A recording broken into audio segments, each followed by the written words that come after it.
Check. 1, 2. 1, 2. Check, check.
Hello.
Testing, testing. Just quick announcement before we begin opening ceremonies. We ask that for fire safety, we do not block the stairwell as it's our main point of egress. So if the people standing at the top of the stairwell could just make it clear so that people can always go up and down the stairs, that would be great. We ask that for fire safety, we do not block the stairwell as it's our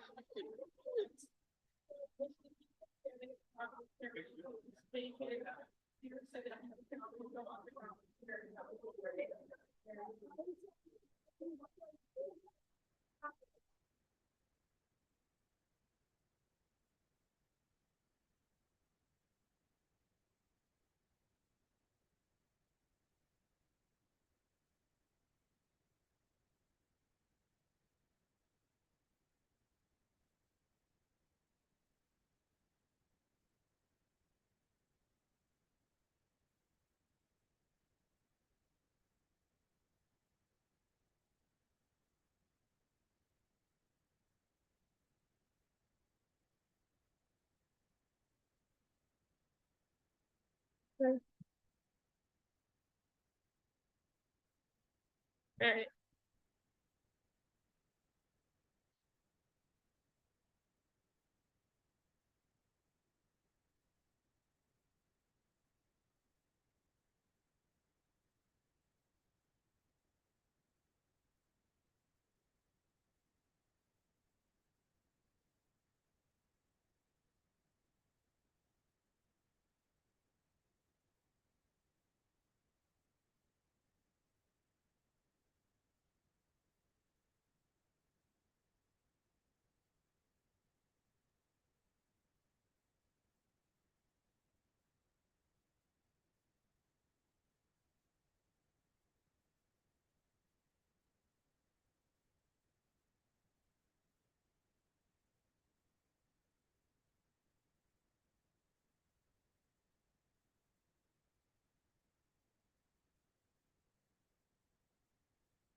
All right. It looks like we've got everybody here, so I think I'm going to go ahead and start. Welcome to the 18th annual New York Potsdam First Lego League Challenge Championship Tournament hosted by Clarkson University. My name is Tess Jones, and I will be your Master of Ceremonies today. We are here to celebrate the achievements of the New York Potsdam region First Lego League teams. All right. Before we get started, let's take a moment to be mindful about safety. We want to draw attention to our emergency exits. So that'll be right there or right there. Please note where the fire extinguishers are located. The first aid location is located at the back of the field at the scorekeeping table. So that'll be right there. In the event of a fire, prepare to evacuate the building by way of the nearest emergency exit. Walk, don't run. Leave your robots and evacuate. Do not use the elevator. Upon exiting the building, remain at least 50 feet away from the building walls and overhangs, and do not block any driveways as the fire department personnel will need access to these areas. Do not enter the building until someone lets you know that it is safe. Keeping us safe is everyone's responsibility, so during this event, please help us keep the walkways and exits clear, and if you see something unsafe, like a tripping hazard or a spill, please correct the issue immediately or ask pit admin for help. In addition to physical safety, let's all talk about emotional and physical safety. Everyone here deserves to have a safe, nurturing, and fun experience. If something or someone is making you feel uncomfortable, please find a trusted adult and ask for help. We are a community who looks out for each other, so if you see someone who might be struggling, please check in with them and see how you can help. Thank you for helping us make this a safe and enjoyable event for all. Please stand for the national anthem.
I will now welcome Chris Martin, the other MC today, to do our land acknowledgement.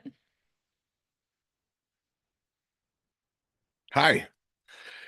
We will begin our meeting by acknowledging that we are meeting on lands that have been inhabited by indigenous peoples from the beginning. As the staff, faculty, and students of the Clarkson community, we're grateful for the opportunity to meet here, and we thank all the generations of people who have taken care of this land before us. We acknowledge that we are meeting on the traditional territory of the Akwesasne, Mohawk, and their ancestors.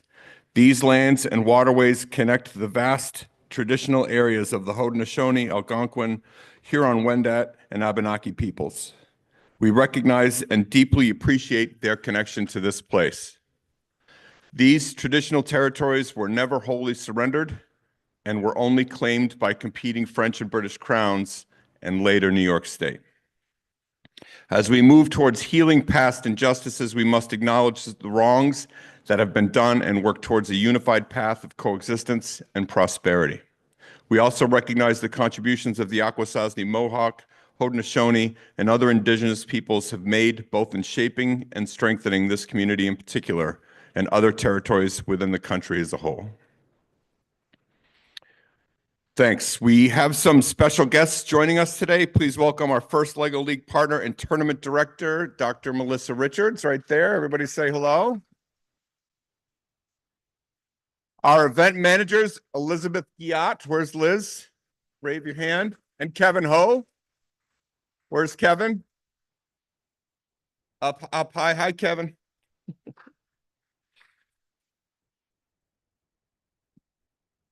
And of course, Acting President and Trustee David K. Heacock is here. And we'll now hear from President Heacock.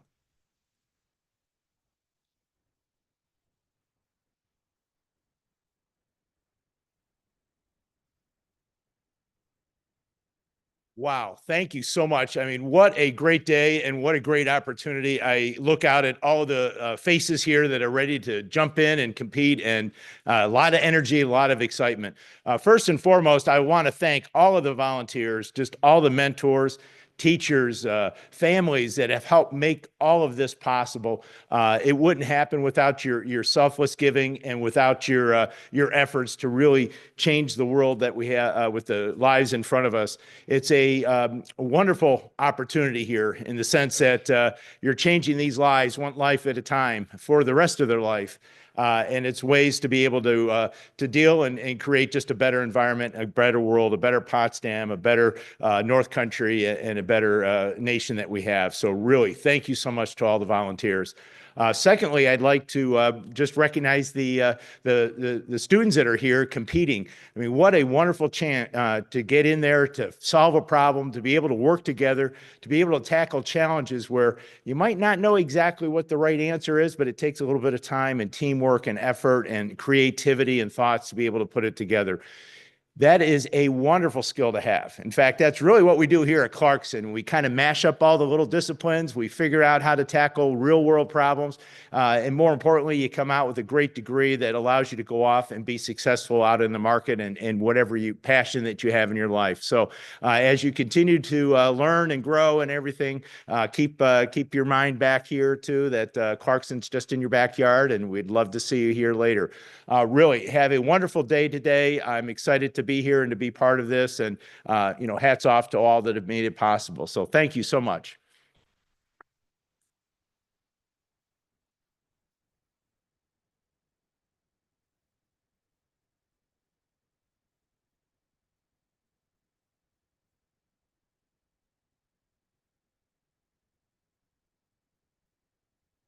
Thank you, President Heacock. Let's dive in and get this Submerged event started. In this year's Submerged, part of First Dive presented by Qualcomm Season, teams around the world use their creative thinking to explore the layers of the oceans. Here's a glimpse at the Submerged Challenge.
All right. This is an official first LEGO League Submerged tournament. First in the LEGO Group partnered to create our program in 1998. First LEGO League started that year with 200 teams. This season, hundreds of thousands of kids in over 100 countries are participating around the world. Teams prepared for this tournament by working together, and we can't wait to see what they've accomplished. For the submerged innovation problem, teams dove in to solve a problem experienced by people who explore the oceans. Teams also designed and created a robot to complete the missions in the robot game. In the robot game, teams can earn points during a 2.5-minute match. The robot game and innovation project are what we do. Our first core values support how we do what we do.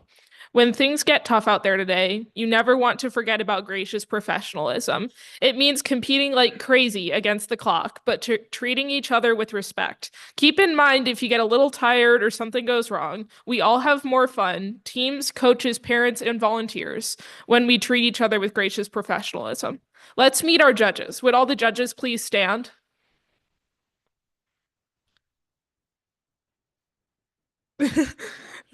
Well, they're harder at work than we are, apparently.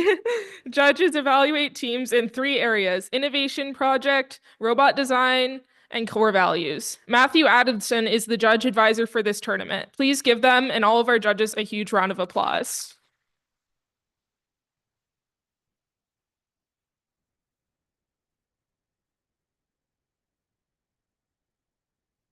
Judges are great, but what about our referees? Will they please stand?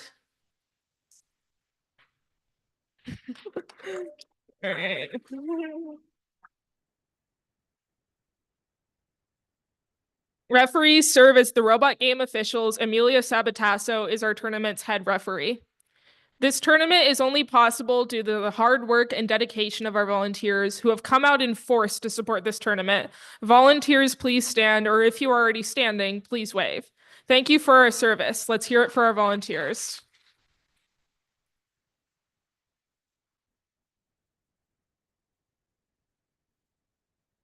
We also want to give a nod to our first LEGO League global sponsors, LEGO Education and the LEGO Foundation, and our first LEGO League Challenge division sponsor, Rockwell Automation.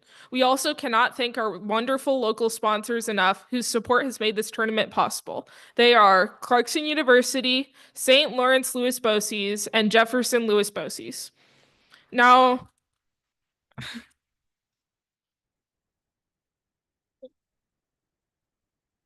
Now, before we end the opening ceremony, we have a few housekeeping items to go over. As a reminder, a complimentary taco bar lunch, beef and veggie, desserts, and ice water will be available on the first floor of the Student Center during the lunch break for teams and spectators while supplies last. A Clarkson University admissions representative is located near the pit area. Please stop by to learn more about Clarkson. Practice fields are provided near the pit area. Please be gracious and share the practice fields with all teams. Immediately after the opening ceremony, there will be a coaches meeting.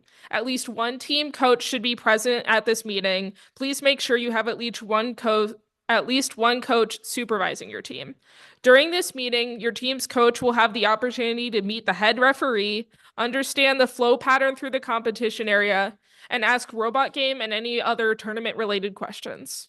Also, throughout the day, we will have a few activities for students and spectators to engage with. For example, we've got a robot demonstration over there in FTC Game Field, and on the second floor is a LEGO free build station. Lastly, after the conclusion of the third round of matches and prior to the closing ceremony, we will also host a team scavenger hunt. More details will be provided throughout the day. Without further ado, this concludes the opening ceremony of the 18th Annual New York Potsdam First LEGO League Challenge Championship Tournament hosted by Clarkson University. Good luck, teams. Let the games begin.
I just moved it. Can you pick it back? Testing. Testing. Quick announcement to teams. If you please wait for cuers to get queued. Please wait for your cuers to bring your teams to the match. Thank you.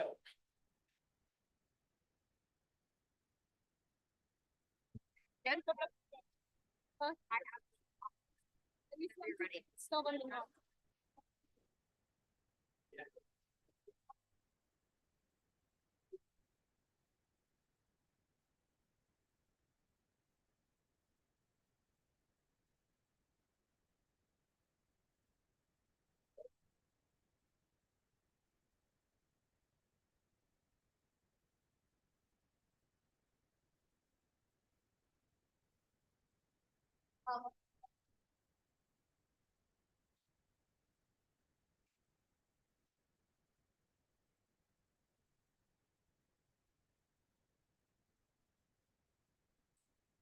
What's happening? All right, we are ready to start our matches. We're going to be doing the red field and the green field at the same time for the first match to make up some time. All right.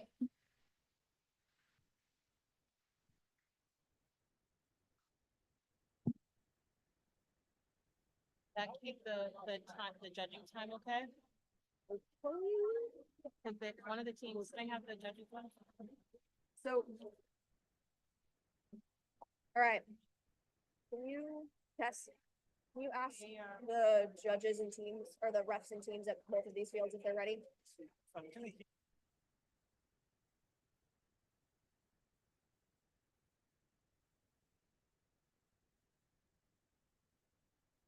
This is 20 minutes late. Yes. But next my round one is 35. So that means we cannot do practice before round one. The game begins in 3, 2. Because it's 20 minutes late. Yeah, but there's a big break. Oh, they put 35. Oh my God, 10:35. Oh my God. Sorry about that. Are we good? Are they both good? Are your refs ready? Yes.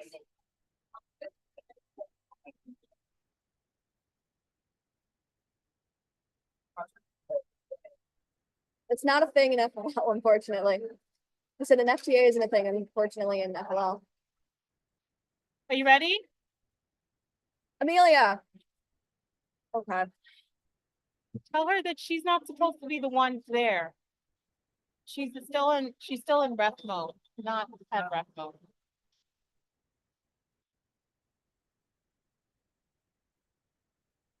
She needs to stop being a ref. Where, but.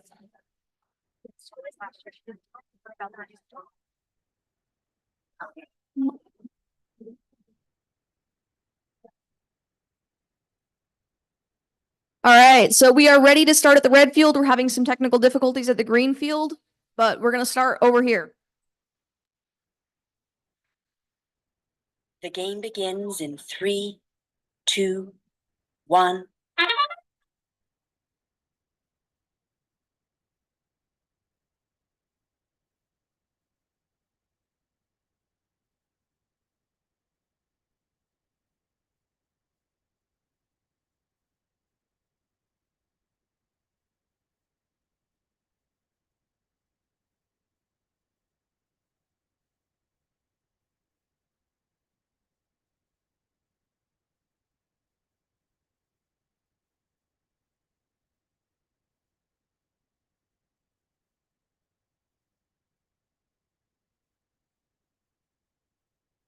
Thank you, brother.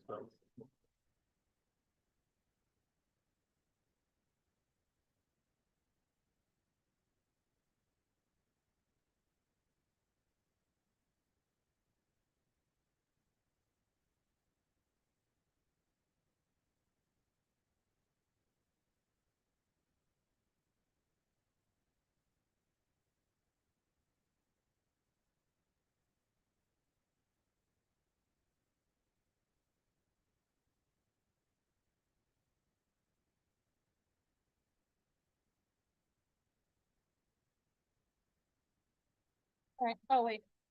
So red is going now, the number ones didn't go. Alright, so who do we have?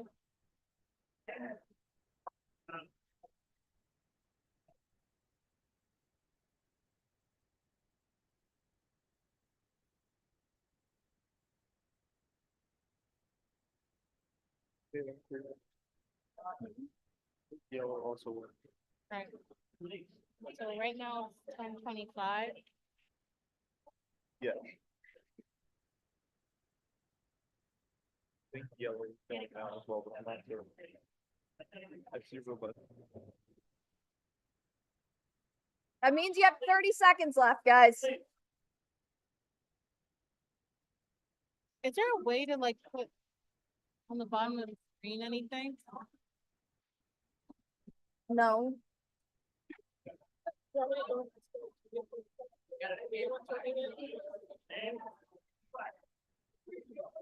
Sure. Five, I don't know. 4, 3, 2, 1.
They only got the guy about their grandmother passed away, so they can be here today.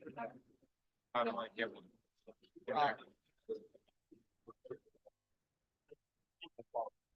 Okay, sorry, hold on.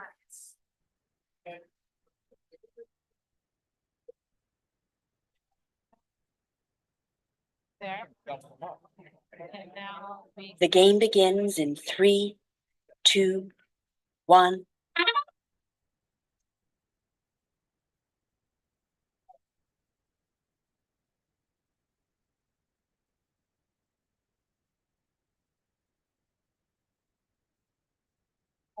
Ready? Do you have one? We can just go through. Tap, it puts their name, not their number.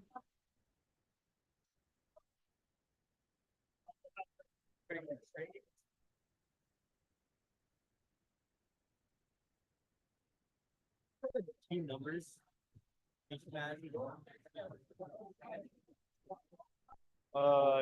Yes. Don't know where you are, so then. You got the name of the team? They have, I had team 6. they said there's been, Yeah, but they don't know. They just put 6 on there. Yeah, that's fine. Like a really.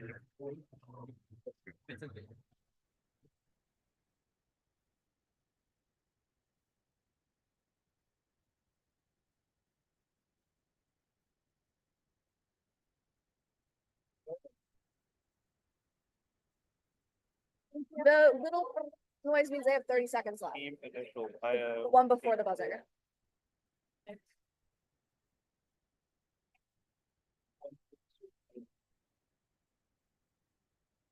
Lego Larry's. Well, it doesn't help that we queued everybody up as if we were doing. So can you talk to Bailey and tell her we're behind schedule, so there's too many teams down here?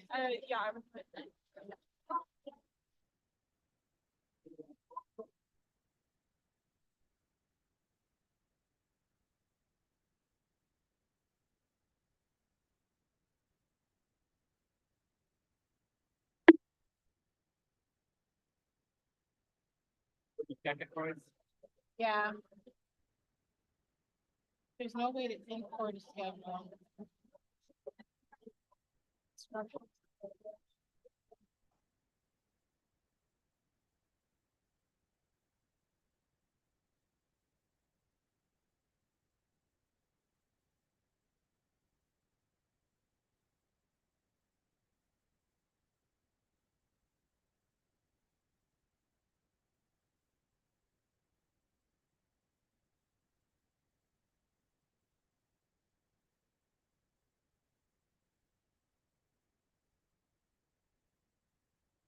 run.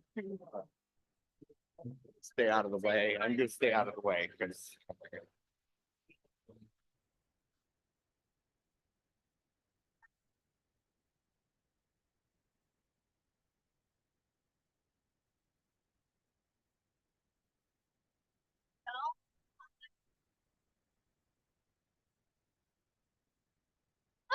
I can see my.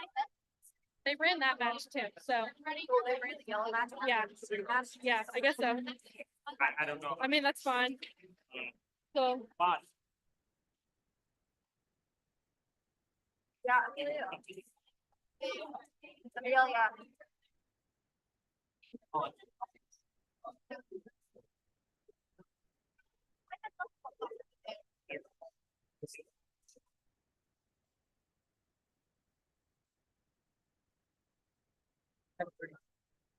I can.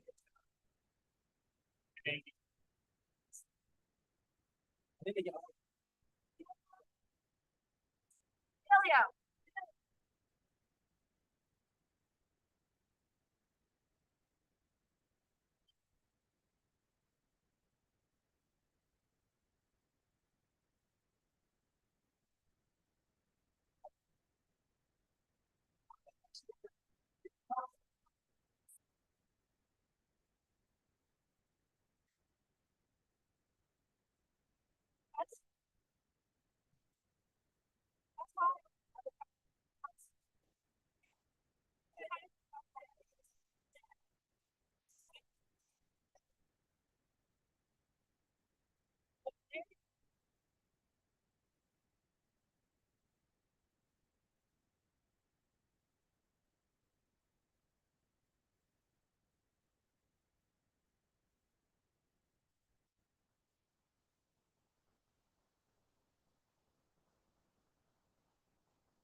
Yes, we'll be hanging around for a bit, and then maybe we'll come back to that. Okay, thank you so much.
'Thank you. I didn't know what the match number was. It's fine. Each team number only goes once, I'm pretty sure, in the practice round, so.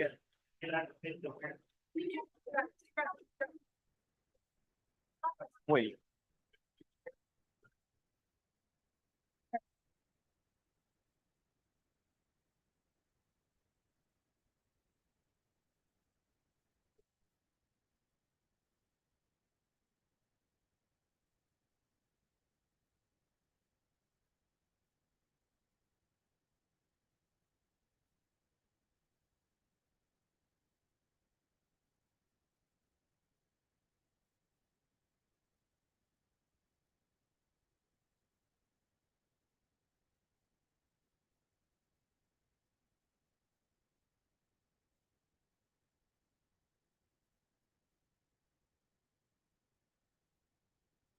$30.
All right, just a quick announcement, everybody. Thank you so much for your patience and helping us manage the chaos. We start the day with every team getting an opportunity to do a practice round.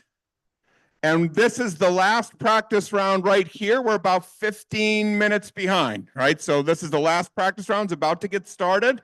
We have a break in the schedule, but we're going to try to start the official matches as close to 11:25 as we can to make up ground. So we're going to try to get back on time after the break. If you have not had a chance to do your practice round yet, please find a volunteer and let them know. Make sure that everybody gets the practice round that they deserve, right? You can see that the practice rounds are for our teams to get some last minute fixes in to work out the bugs of their robot. You can also see that it's an opportunity for us to make continuous process improvements to continue to manage the tournament. So I appreciate your patience. Everybody is doing a fantastic job, right? Also, quick question. Does anyone else see a giant chicken? Or is it just me? Is the chicken really here? Yes, it is. Okay. Sorry, not just me. It's nice to see you. Thanks for coming. It's always great to see a giant chicken. All right. Thank you.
Team 3, 4, 5, and 15 missed their practice round because they weren't judging.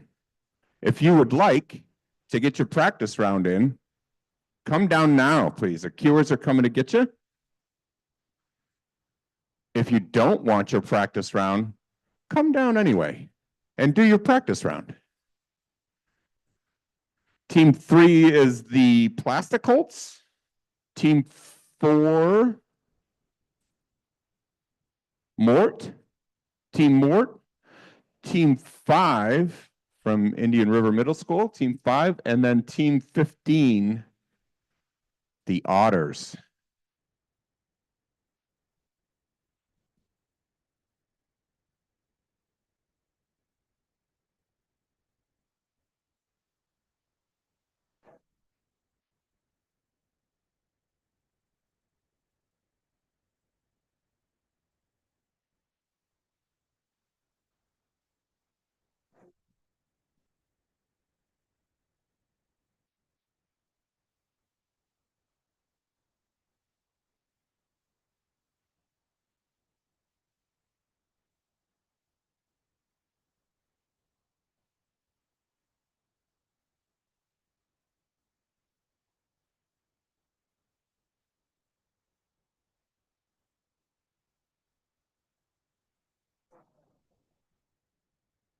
So we're looking for the plastic Colts, the Madison Elementary Robotics team, Indian River Middle School, and Otter Odyssey. Come down and get your practice round.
All right, we're ready to get started. Come on up. Get your robots, get ready to go. Up here at the yellow table, we've got Norwood Norfolk, the Norwood Norfolk Connectors, and the Turtle Team. And this is our first official match of the day.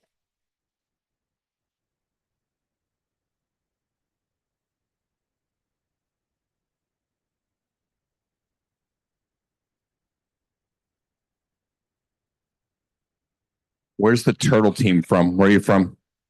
Watertown. How was the drive? Long, huh? It was a long drive. Did it snow? No.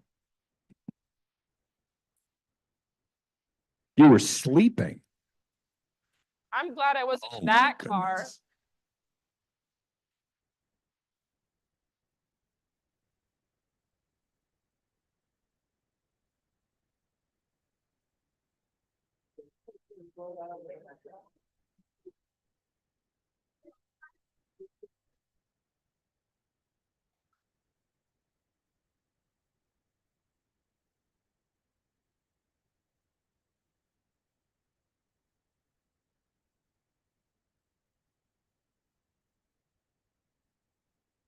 All right, some precise measurements going on. All right, think we are ready. Norwood Norfolk Connectors on side A. Are you guys ready? And to show we're ready, we give a big thumbs up. Yeah, let's make sure you're ready. You're ready? The Turtle Team, are you ready? All right, referees, are you ready? Scorekeeper, are you ready? All right.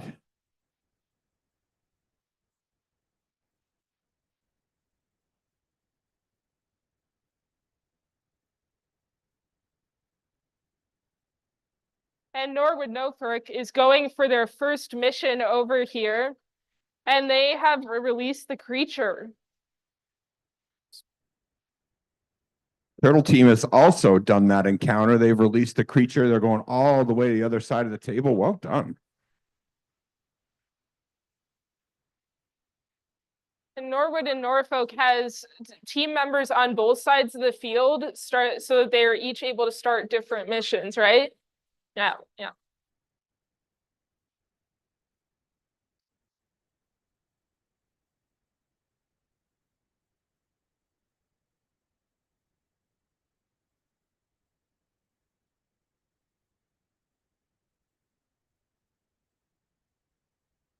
Turtle Team going for that sample collection, and then it looks like you get hung up on the coral reef a little bit. So much stuff on the field. And Norwood and Norfolk is discarding their built Lego alignment that they custom made to help them with certain challenges. And now it appears that they are using the game mat to line up their robot properly.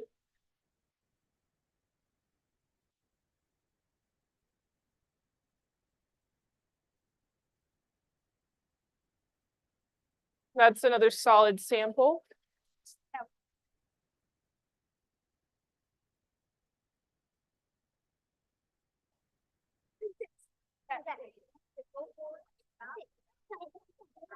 You see the Turtle Team going over some strategy. The goal here is to learn from whatever you pre-program in advance so that you can put it into practice the next time you're out here on the table. Right. Norwood and Norfolk is using their creature to try to complete another mission. That sound means 30 seconds left. 30 seconds left. I don't know what that sound means. I don't either. I've heard it was the aux cord, but I'm going to choose to believe that it was something else because I think that's more fun. It's underwater sound effects. Maybe the Krakens are real.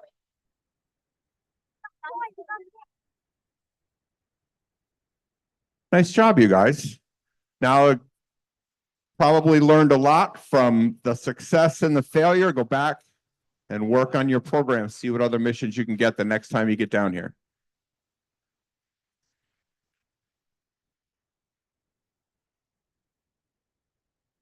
Duh. Move.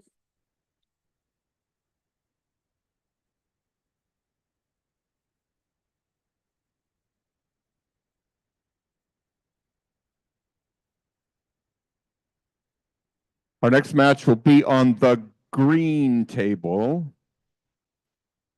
Looks like we're ready to go. We've got, let me see if I could read my own writing. Madison and The Master Sea Pickles.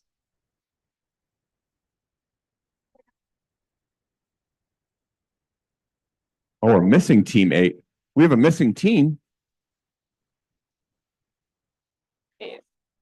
Could the Master Sea Pickles please report to the field for the next match? Sea pickles are right there. Oh, they are. You can't miss them.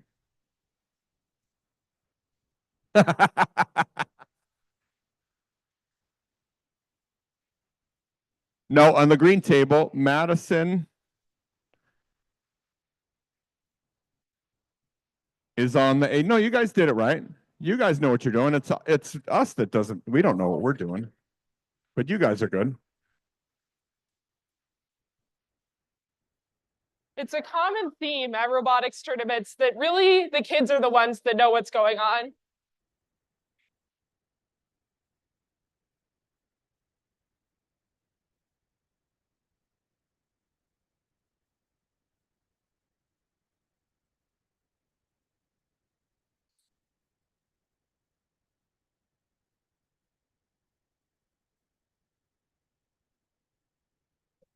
Which side do you want, Tess?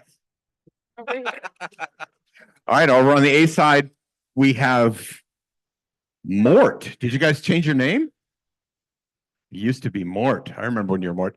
It was Mort. The Ocean Defenders, the Madison Owl Robotics team. It's nice to see you guys back again. Are you ready to go?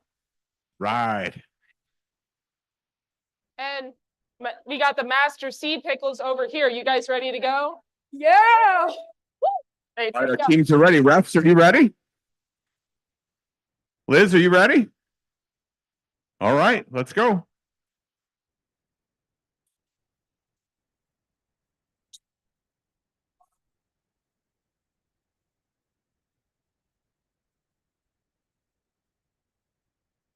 The Ocean Defenders get that encounter. They get that sea monster knocked down. What is that thing called?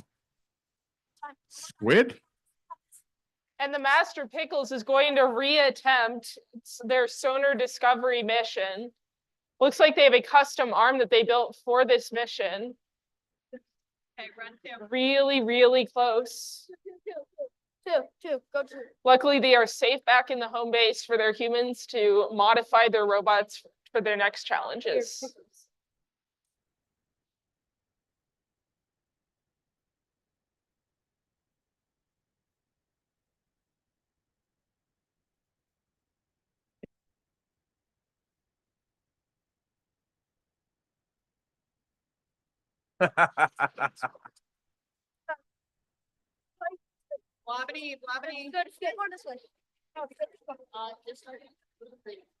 We got great teamwork over here from the Master Sea Pickles, working together on both sides of the field to line their robot up so that they can do the artificial habitat mission. It looks like they've gotten two squares moved.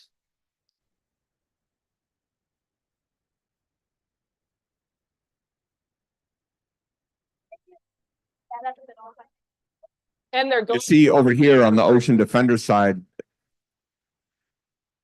a really aggressive approach, trying to get that coral reef, trying to get all the way across the field to get to the shark.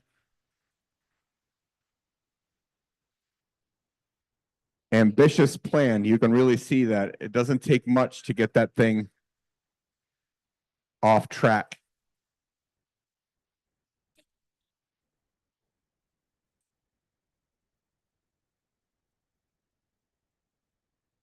It was an unconventional approach over here from the Sea Pickles, but it got there. Guys, how about we put it over there and you guys can try that one more time?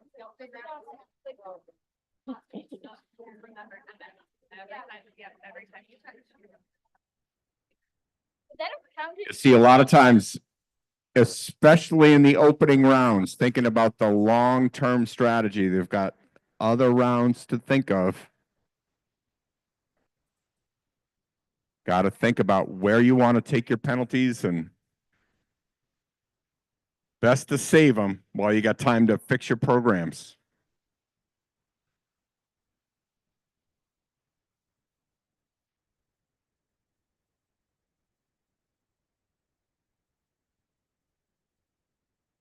All right, good to go.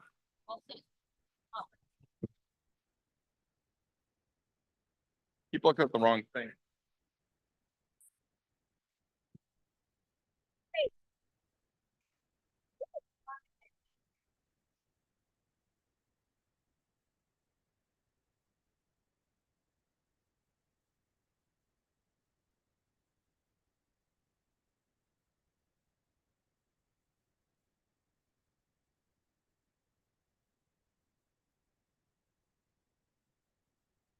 All right, looks like we're ready to get started. Match 3 over on the red table.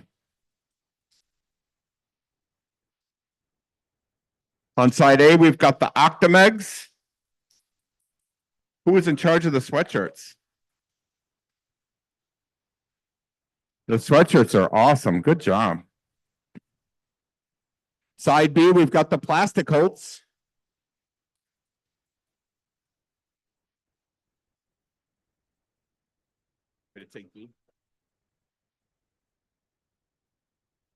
All right, are we ready to go here? Yes, I'm going to try to stay out of your way then. I'm going to do my best. All right, Octamegs, are you ready? Ready to go. Plastic Holts ready? All right. Scorekeeper, are we ready? All right, wait for the sound.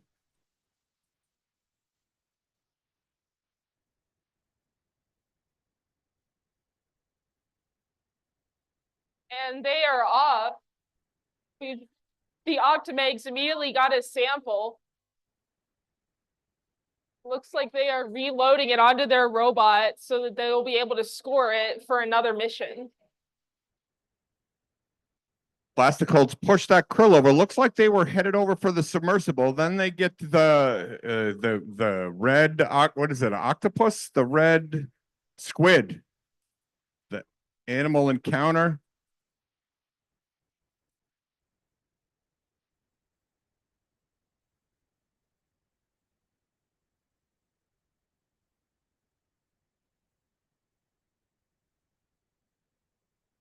There you see the Plastic Holts here switching attachments. You'll see teams have different attachments to try to accomplish different missions.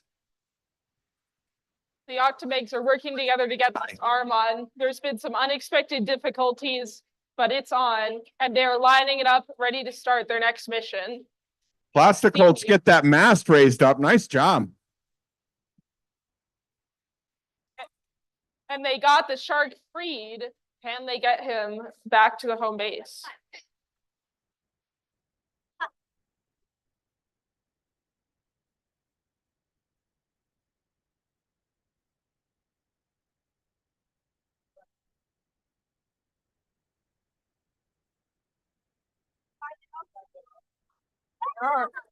And they have raised the shipwreck over here using just a little detachable Lego arm.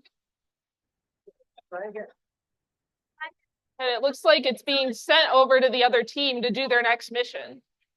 Oh. Things that you probably can't hear in the stands that you can down here close is a lot of support. A lot of the teammates really doing a lot to support each other. Really important, especially in these first rounds when things don't go according to plan. One of the most important parts in running a successful match in First LEGO League is communicating between both parts of your team. And we saw that here with the Octamegs. And they've gotten the creature free, and it looks like they are attempting to deliver him somewhere. Let's see. Great job, teams. Some really aggressive programming, both teams this time. A lot to learn from that round. Good job.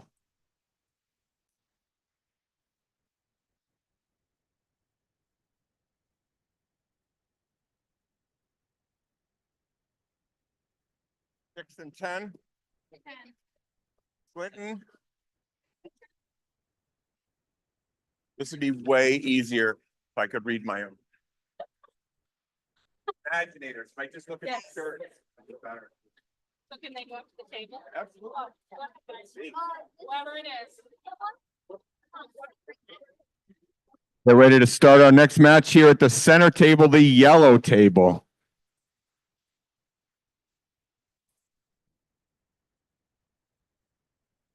And in this match, we have team 1, Mechalotl, and team 5, Indian River Middle School. Oh, Tess, you're looking at the practice round. This is 6 and 10. So we have the Clifton Fine, sorry, Imaginators on the B side, and on the A side, The Lego Larrys. the Lego, thank you. All right, The I'm Lego. looking at the right part of the schedule now. Okay.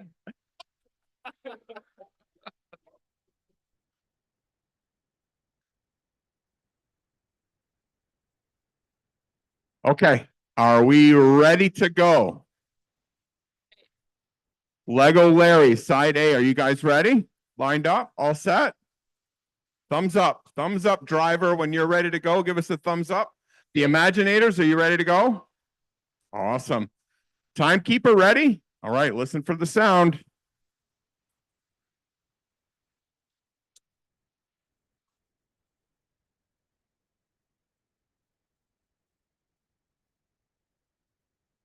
What am I doing here? And the shark is immediately released over by the Clifton Fine Imaginators. It looks like they might have gotten stuck on a Lego plant. It might have to be worth the precision token, unfortunately. Nice job getting the sample collected and switching sides of the table over here. And it's quick on to the next mission over here. They're off. Oh, good job capturing the squid.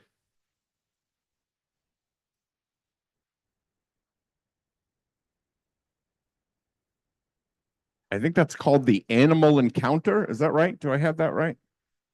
Unexpected encounter. That sounds cooler. And the Clifton Fine Imaginators also completed their unexpected encounter, and they are back to home base.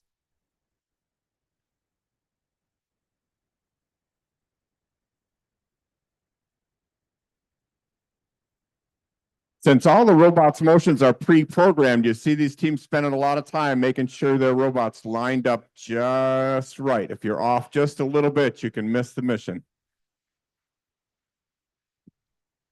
And especially with Lego robots, it's hard sometimes to get the precision correctly. I've programmed a few of these myself, and there's a lot of room for error.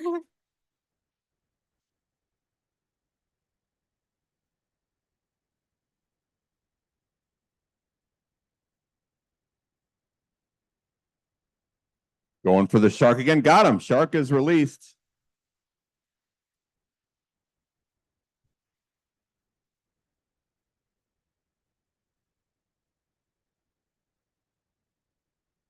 That sound means 30 seconds to go. I wish it were louder. Or a different sound. There's that aux cord again. I choose to believe that it's actually just the haunted Kraken of Clarkson University. That could be. It sounds like it is a Scooby-Doo noise, isn't it? This is maybe dating me a little bit.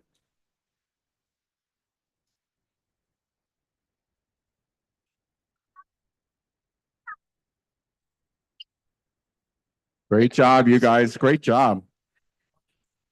What? They didn't read.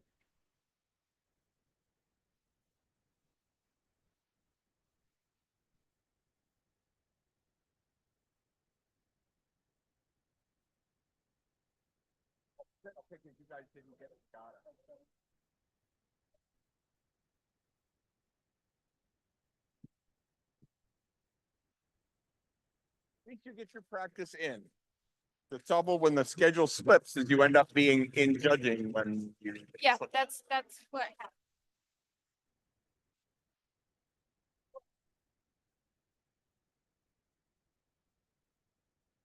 Who is- So far.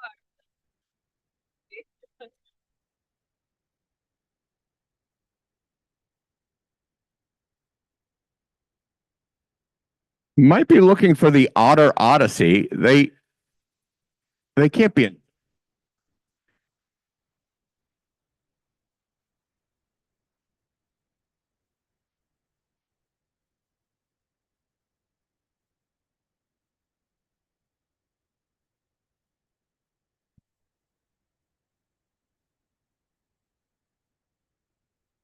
How are we on the schedule here? Are we ahead?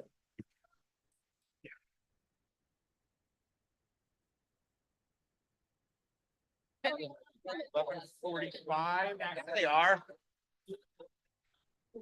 I see one Otter Odyssey t-shirt. Here we go. Awesome. Hi, guys.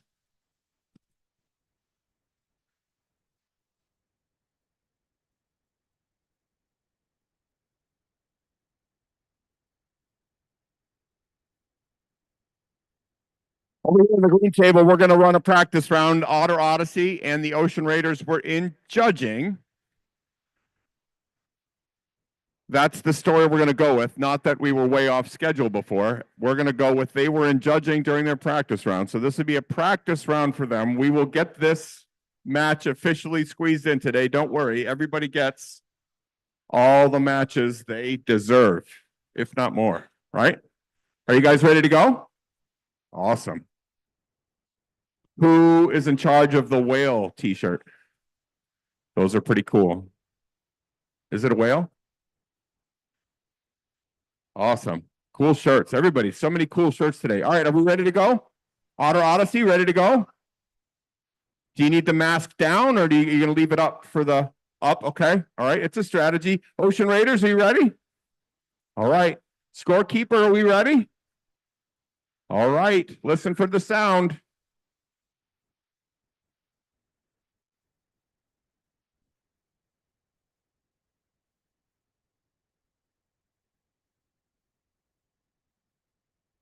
And they are both off. It's a popular strategy to knock that little piece of coral out of the way first. And this team went for the shark.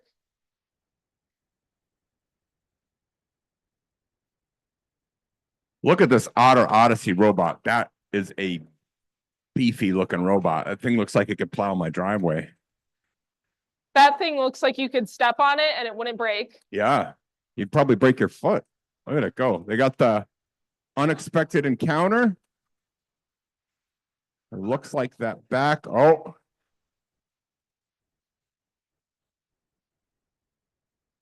And Ocean Raiders just put on a very small little white arc. Careful with that computer walking around. Oh my gosh, scaring me. We're going to switch sides of the field here. Try different mission.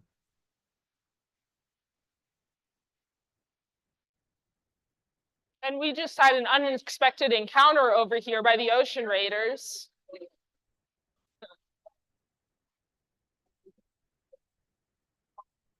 I feel like the squid in the unexpected encounter does not have enough tentacles, but that's why we have refs.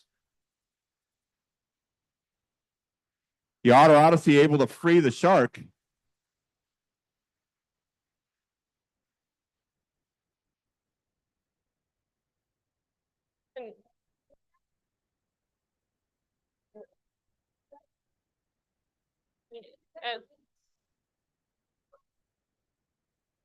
And now that the Ocean Raiders is done, I just got to read off something off their shirt. We welcome change. Any inspiration or shout outs you want to make for coming up with a great pun? Just their teacher. Excellent. All right. Oh, you're sorry. 30 seconds to go. Pun. Sorry. It's a whale of a pun.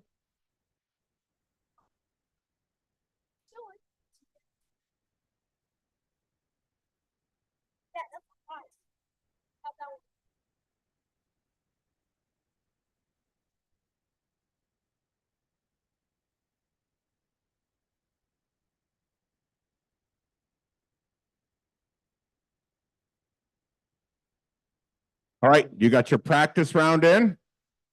Got some stuff to work on, some programming to do. Awesome. Good job. Some ambitious missions attempted there, you guys. We expect big things later in the day. Good luck.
Are we ready to go over here at the red table?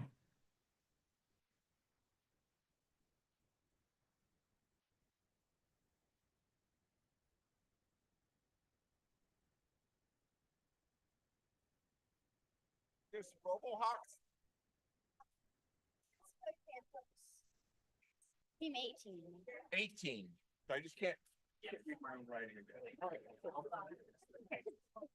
Right. On the A side at the red table, we've got the Code Panthers. And on the B side, thank you, Circuit Valley Programmers. I couldn't remember what the C stood for. You'll get old someday too. Are we ready? Code Panthers, are you ready? Give me a thumbs up when you're ready. You're whoever's driving the robot. Circuit Valley, you guys ready? Referees, ready? All right. Liz, ready? All right, listen for the noise.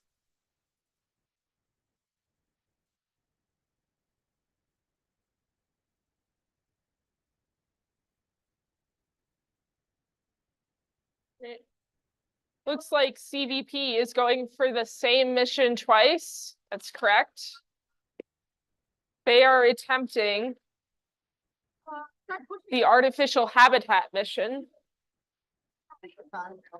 Code Panthers get that accidental encounter. They almost have gotten it. It's their third try. Let's see if they're to go for it again or change their strategy to go to a different mission. Either way, they're modifying their robot by attaching what looks like some kind of motor to the top.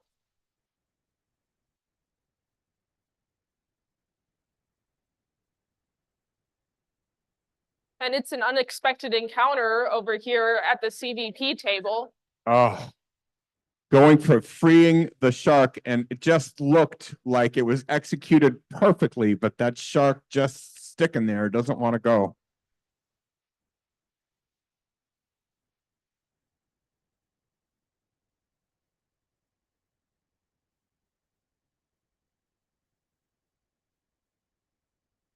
You can see how the different samples and coral pieces make it difficult. Doesn't take much to send these wheels off track.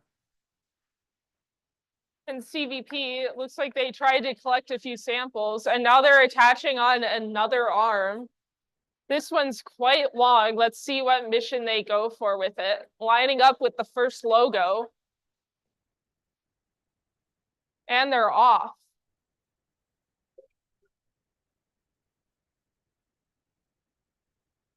Luckily, the way that their robot moved, though accidental, still returned it to home base, so they didn't even need to use a precision token. You'll see a lot of teams today. They'll have lots of time remaining, but you'll see them not working. They've got to be strategic. They only get so many penalties during the day. You don't want to, every time you pull your robot from the field, you lose a token. So you don't want to spend all your tokens in the first round. So you'll see teams trying to use strategy to maximize their points in the last round. A lot of FLL is the strategy of what missions you do and don't decide to do. That's it. Good job, guys.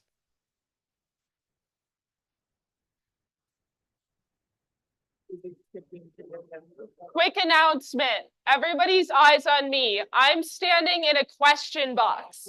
That's why there's a question mark of tape there. So if you are a team and you get a score and you're confused about a part of it, or you have a question on the game, you can come stand here and ask your question within 10 minutes of your last match. That's all. Thank you.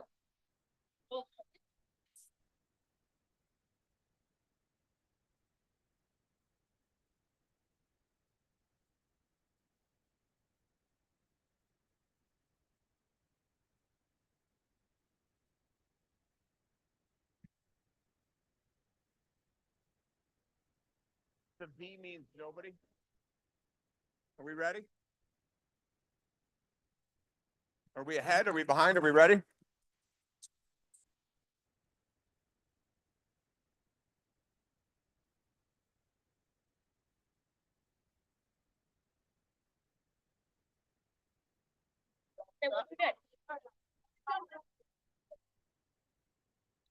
All right, in the center table, at the yellow table, we've got the cyborg sharks. How are you, young man? I remember you from last year. Good. It's good to see you. Who's in charge of the hats? The hats, I had a feeling. The hats are pretty awesome. The hats are pretty awesome. All right. Are you, holy cow, look at the attachment on that thing. Are you ready to go? Yes. All right, timekeeper, are you ready to go? All right, listen for the sound.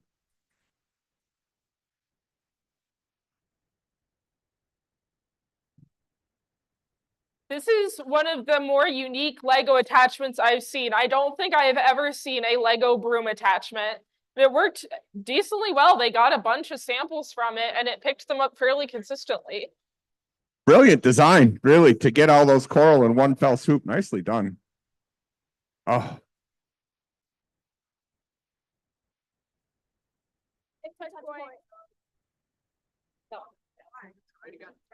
Another mission that looks like it was executed perfectly, but the elements don't want to cooperate. There we go. Nice job.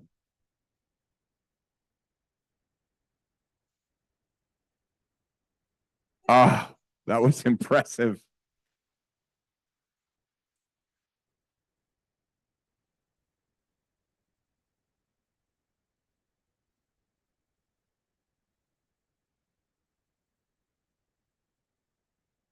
Okay, just don't run it again.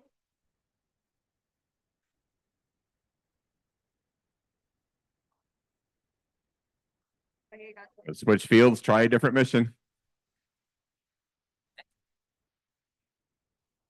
And they're using the sweeper attachment again. And I can get a little bit of a closer look at it. They even have a hard piece in the middle to direct it into two halves.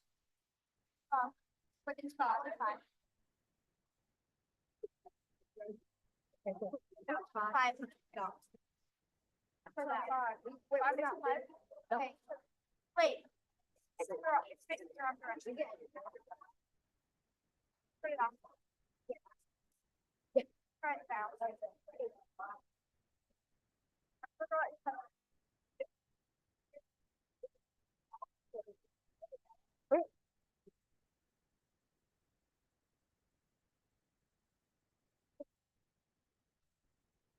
Looks like the robot just went for a little bit of a joyride over there, I think, is what we can call that.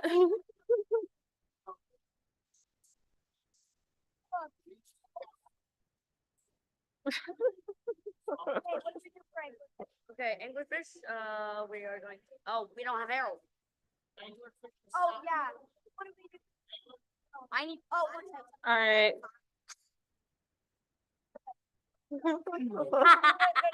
There's a lot of ambition, a lot of difficult missions attempted in that round. Look forward to seeing what you guys do when the bugs are worked out. Certainly fun is being had. So they definitely enjoyed themselves. I can say that much.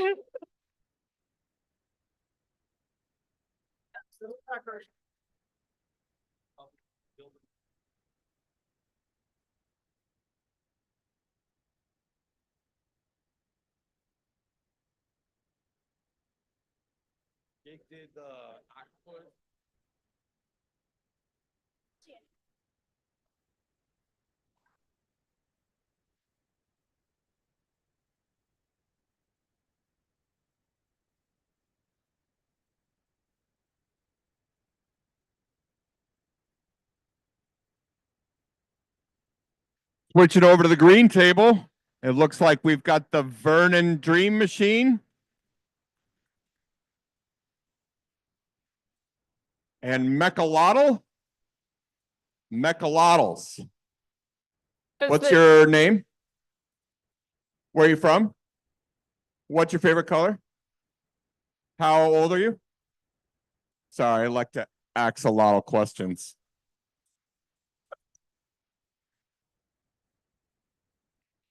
All right. Sorry, it gets worse. This is a good one. I wish I'd thought of that. Burn and Dream Machine, are you guys ready? Thumbs up from the driver. All right. Mechalotl, are you ready? Oh, hold on. To see it Last minute. stops. Look at that attachment. Can't wait to see what that does. Sure you're lined up. Are you ready? All right, listen for the sound. Timekeeper ready?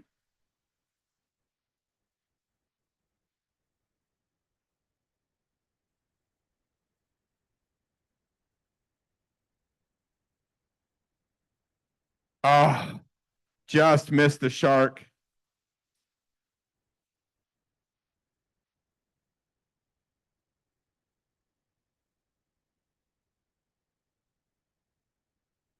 You might see these custom-made frames that these teams put down on the mat before they start their robot. It's really important that they get their robot positioned in the exact right spot before they start.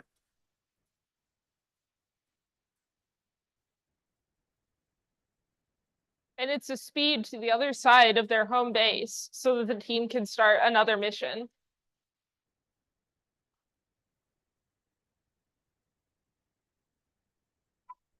And they are lined up, the claw is open, and they have grabbed a piece of krill. And they are feeding the whale almost. That's a tough mission. That's the first team I've seen attempt that today.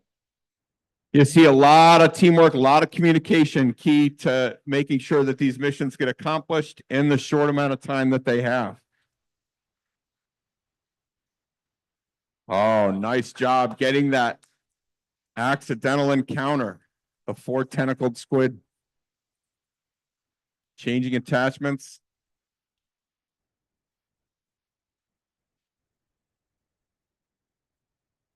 And they've got another claw over here. It looks like they were attempting. Oh, there's somebody taking a stab at that sonar. That's a tricky one. And we had some success from the Mechalotls over here. They managed to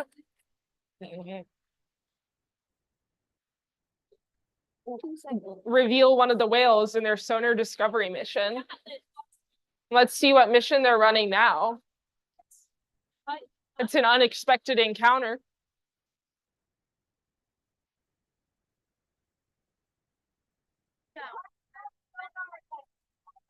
Great.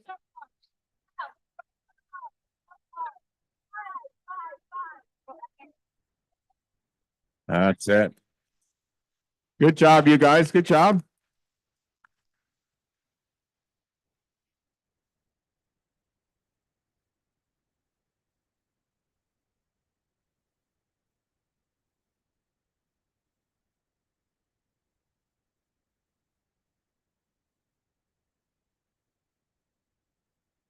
Back over here at the red table, looks like these teams are raring to go.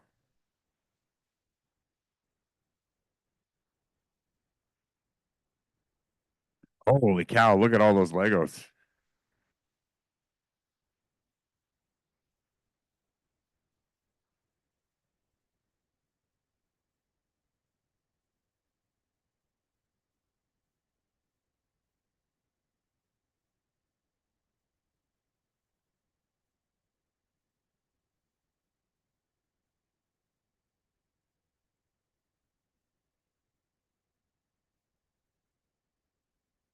Eleven and 21. Should be. You guys get 11? Yeah. Yes, it is. So it's a techno.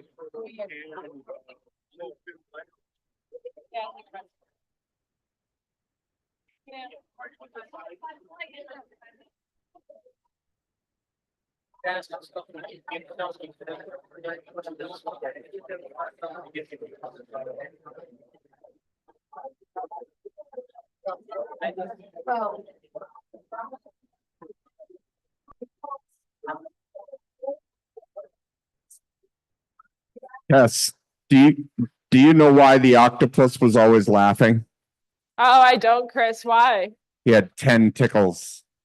Ah, 10 tickles.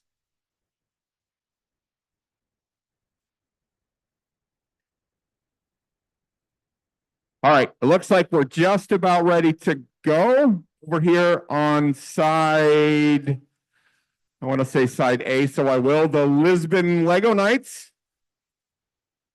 And over here on side B, the Techno Turtles. Awesome. All right, are we ready to go? Thumbs up from the driver, Lisbon. Ready to go? Timekeeper ready? All right, wait for the sound.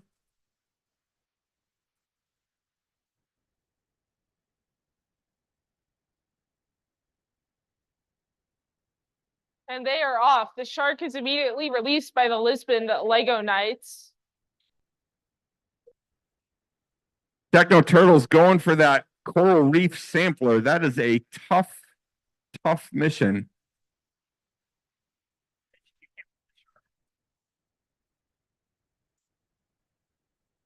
You'll see these teams send the robot across the field to each other. That's because every time they need to reach and grab it off the field with their hands, they get penalized. So if they can send it across to their teammates, they'll end up with a better score.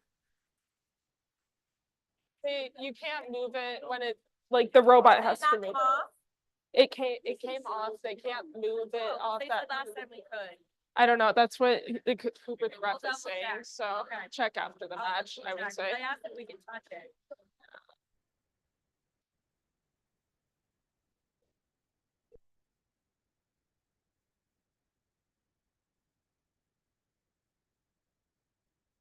Techno Turtles have this really cool, elaborate frame to help make sure they're getting started in the right spot. There's And that the encounter. The unexpected encounter mission is complete over here. It looks like they're moving a piece of krill. That unexpected encounter has been a popular mission today. Sometimes it's about the simple, consistent ways to get points. Oh, and it looks like we are going for. It looks The like something artificial cool was weapon. about to happen. We got hung up on the shipwreck over here.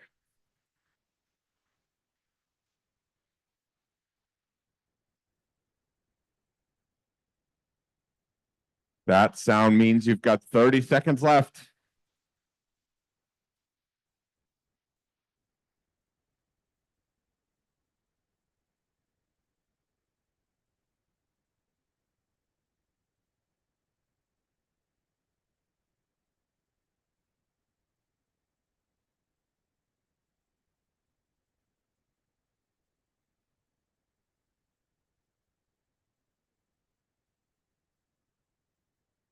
Great job, you guys. You went after some tough missions. By the end of the day, I bet you get them.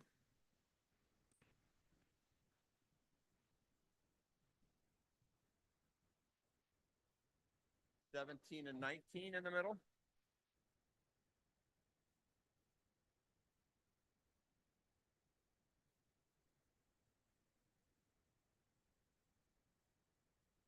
Can you raise your hand if you're wearing a pickle costume? Can you raise your hand if you're wearing a pickle costume? Thank you.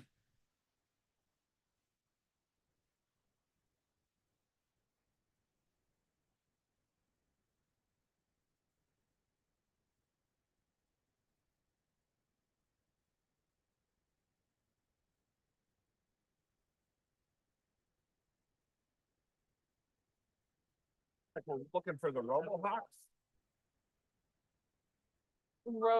I think we're looking for the Robohawks. Would that be right? Yeah, they have a.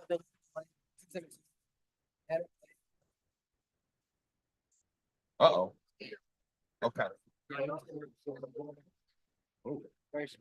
Should we just run this without them? Or- Amelia. All right. That's fair. That's terrible news. Right, as of right now, it's a delay, but I don't know if it's gonna be like a run forfeit.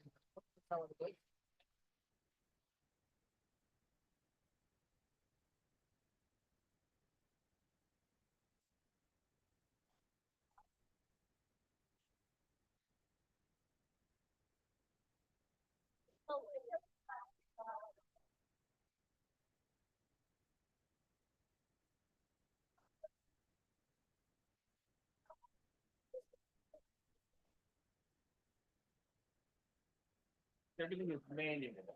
So if a team is missing, you can run the match without that team. You can always catch them up later. It's a medical emergency. So should we?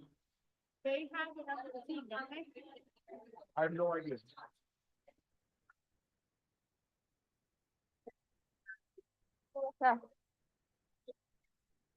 Figure it out. This was not a, this was not our text.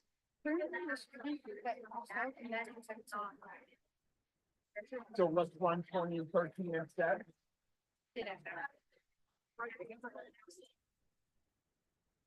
All right, pickle punchers, we are in a delay for you. We are going to delay your match for a few minutes, so sit tight. Deep breath. This is not a great age for patience, but I appreciate what you guys bring to the challenge. And we're going to run the match on the green table instead, where it looks like we have the Lego Legends.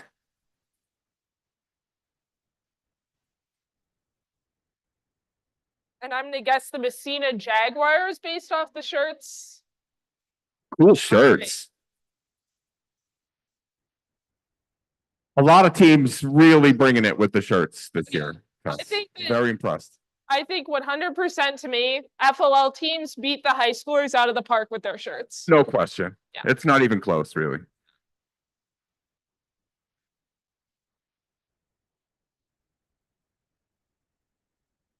Thanks for getting down here so fast. Are you guys ready to go?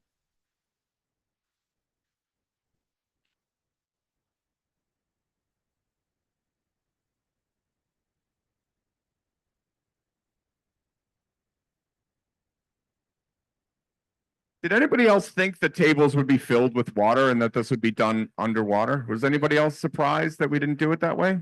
I was. There's an ongoing joke in FTC for years about there being a real water game, and it still hasn't happened. And I just don't get why. This would be very cool if it was underwater. Like, our robots are clearly waterproof. Are they though? Oh, yeah. Okay, where's the bathroom? Okay, are we ready? The refs are ready. Lego Legends, are you ready?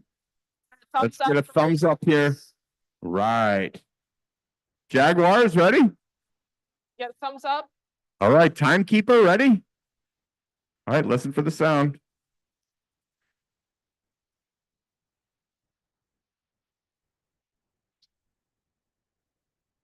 Let's go.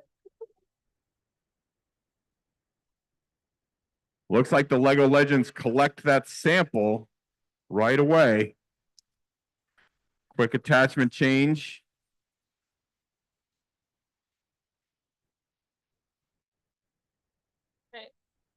And it is quick communication over here on the Jaguars. They're running a mission, telling the other parts of their team what they're gonna need to do at the end of that mission. Let's see what they're going for here. Looks like they were trying to collect a sample.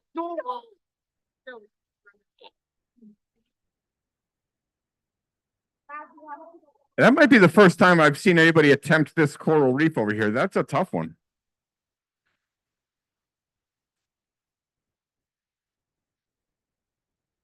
You see Potsdam really taking advantage of that home court advantage.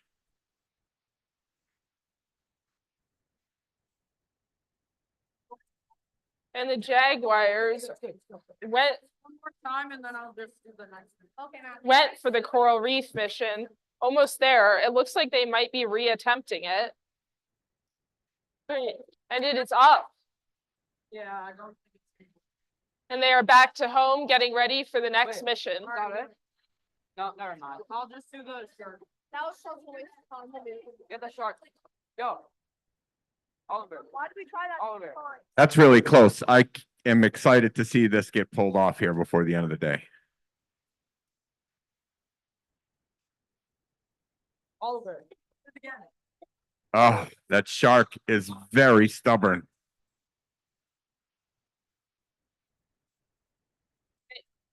And it's being sent back across the field over here by the Panthers, except it ran into one of the parts of the field. Occupational hazard of being like a Sound robot. means 30 seconds.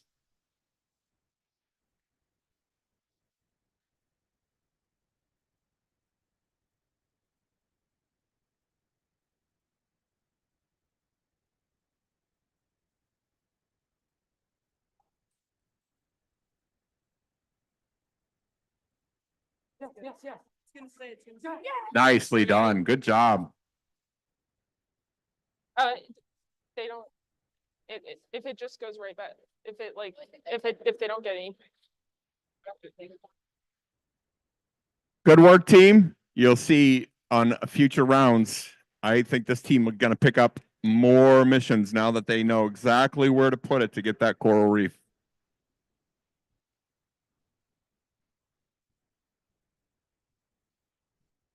Are we back to the middle here?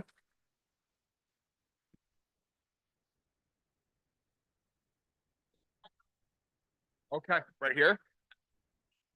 What are you putting for Matt? That's what I don't know.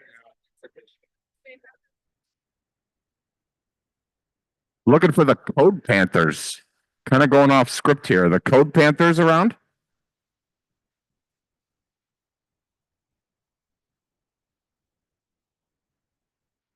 We got our practice round in. We're going to get our official round in over here at the red table. We just have to find the Code Panthers.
All right, while we're waiting for the Code Panthers, we're going to run the match that we delayed right here at the middle table. We got the pickle punchers and the Robohawks, I believe. Yep, All right. let's go. And they have a mascot ready to go. All right, are our drivers ready to go? Pickle punchers. All right, you guys ready to go? Thumbs up. Okay. Refs ready to go? All right. Liz, we ready to go? All right, let's begin this match. Wait for the sound.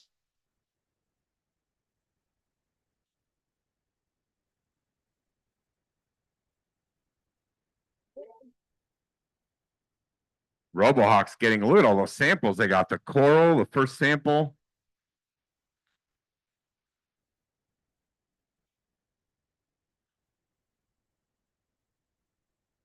The shark is free over here. This is making quick work.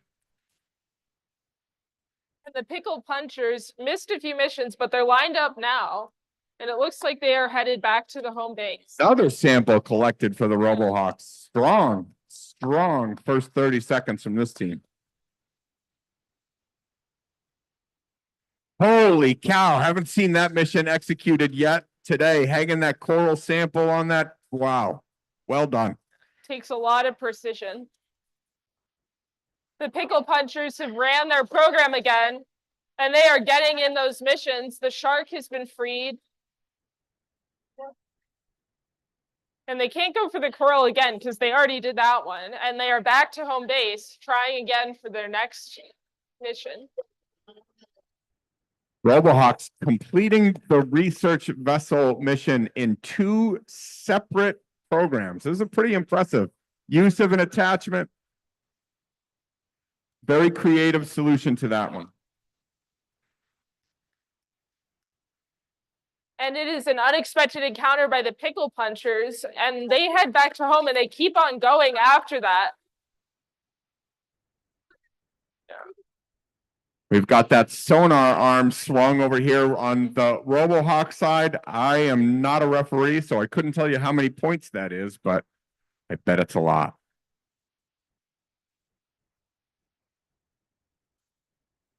And it's a Accidental different- encounter.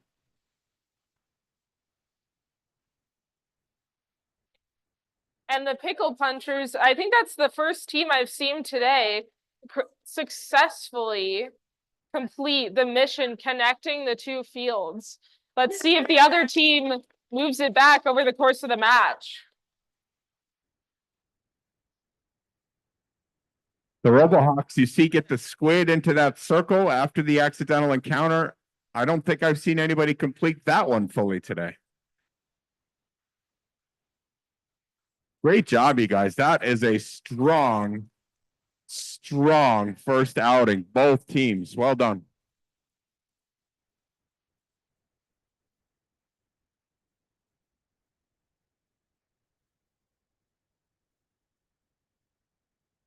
Found.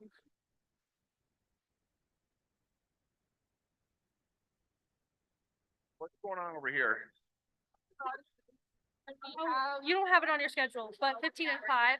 Okay. That was counted as a practice match, so now they're getting a real match. Okay. And then lunch after that, so I will announce that. Or should we wait like 5 seconds until I can come out to tell people to?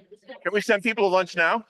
I already sent the chunk of the coolers to lunch and the 2 rest were. Okay, but we're asking, should we announce that like? Nobody gives a shit about us.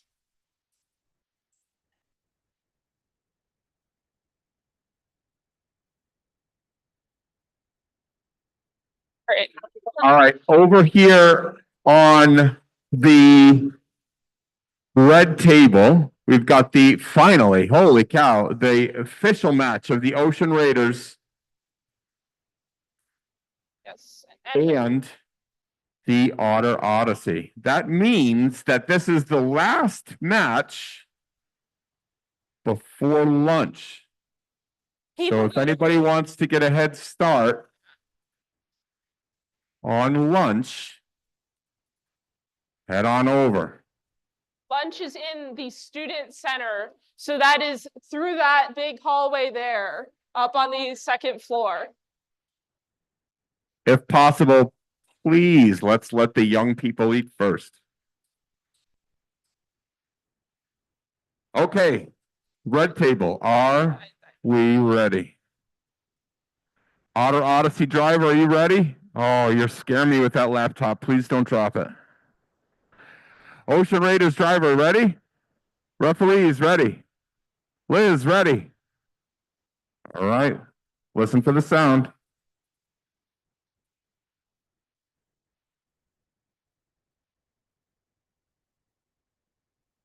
And the Otters have started their odyssey with an unexpected encounter.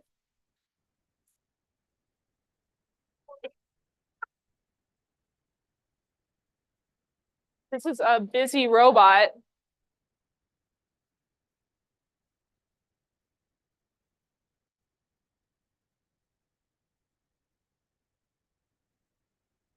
And the ocean raiders have gotten real close to getting a shark in its habitat. That's the first time I've seen a team get that close today. It's a tough, tough mission. One of the tougher FLL challenges I've seen.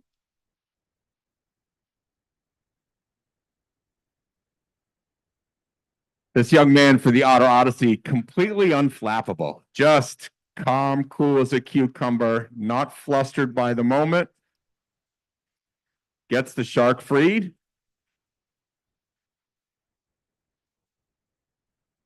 Easy to get hung up on these pesky corals.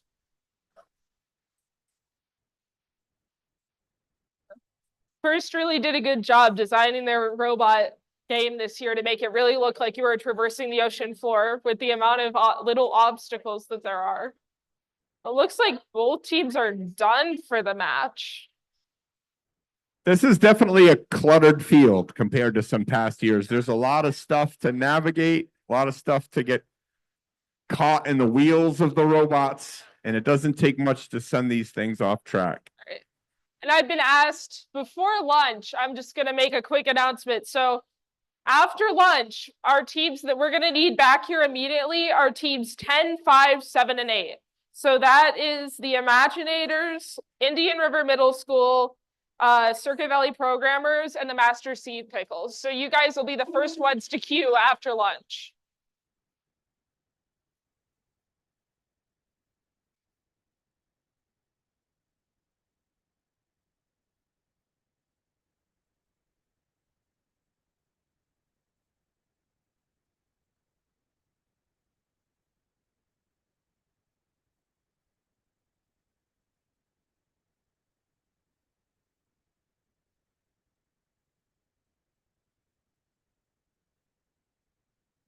All right, you know what that sound means?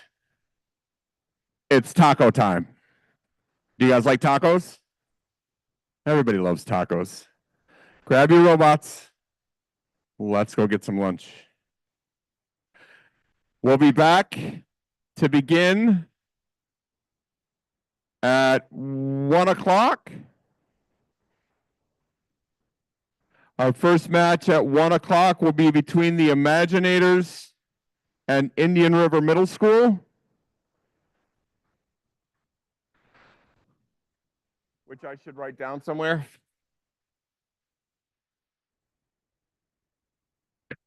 Followed by the Circuit Valley Programmers and the Pickle Punchers.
Hello. Hey, hopefully everybody's enjoying their tacos. We want to get started again as close to 1 as possible. So please, if you could, finish up and head back to Tournament Central. We want to get started here in the next couple of minutes. Thank you.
All right, are we ready to restart?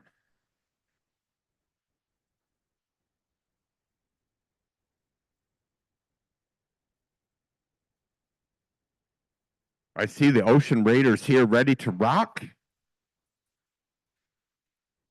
I think I saw the Imaginators. Yeah, there they're here. It looks like we're here. Ready? All right, how was lunch? Good?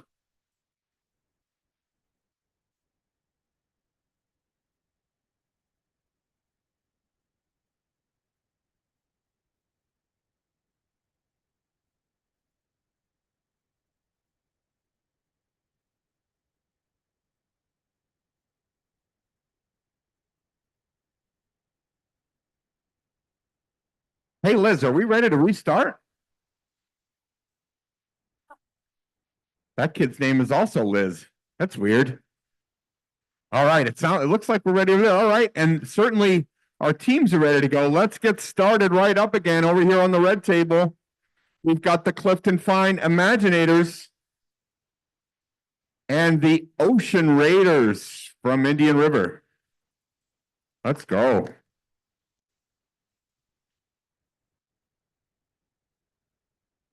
All right, Ocean Raiders, we ready to start? Yeah. All right, Imaginators, ready? Okay, all right. Liz, ready? All right, let's get this match started. Wait for the sound. The game is in 3, 2, 1. That static you hear is designed to make the sound as though we were communicating underwater. And the Imaginators are back in the home. They attempted the shark mission and another mission that I'm forgetting the name of. The coral reef.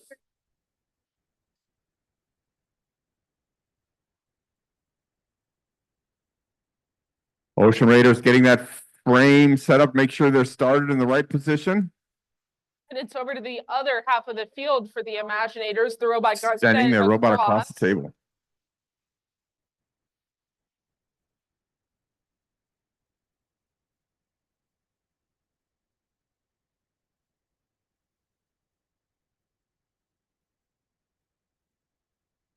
And it's an unknown encounter. They're getting stuck on some parts of the field. Let's see if they can get back to home base without having to use a precision token.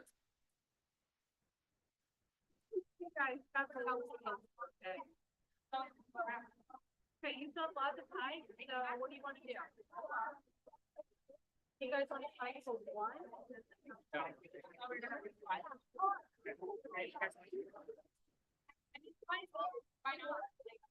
Lots of communication going on here at the Ocean Raiders side, and you see the programmer, the look on his face that we've come to recognize as it worked so well during practice, right? I always see that look on their faces. Why did it work so well when it didn't count? And the Imaginators are displaying the importance of having everything lined up correctly. They tried this program again earlier in the match, but when they tried it this time, they got both missions that they were going for, releasing the shark and doing the coral reef. Ooh, we're inside 30 seconds.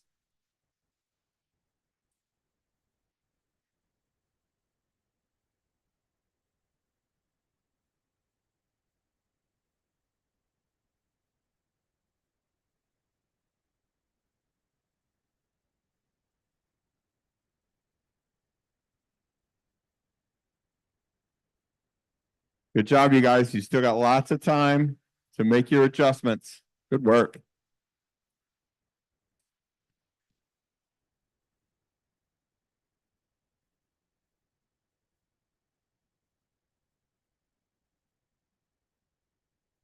Over on the yellow table, we've got the Circuit Valley programmers and the Master Sea Pickles. Or the Master Sea Pickles.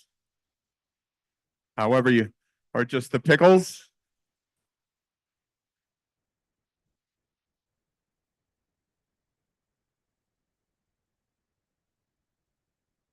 All right, looks like you guys have been waiting.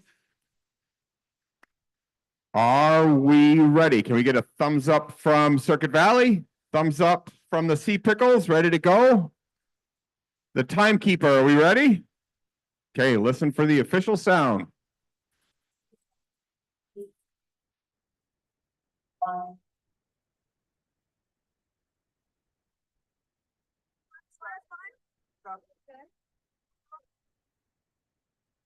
And the pickles are off, though it appears they might be in a little bit of a pickle with that mission. It's an elaborate attachment.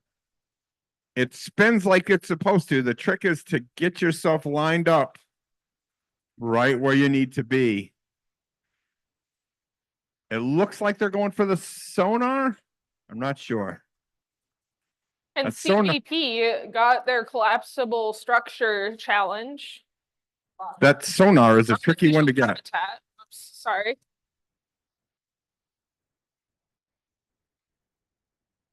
And it looks like the Sea Pickles are going for an unexpected encounter.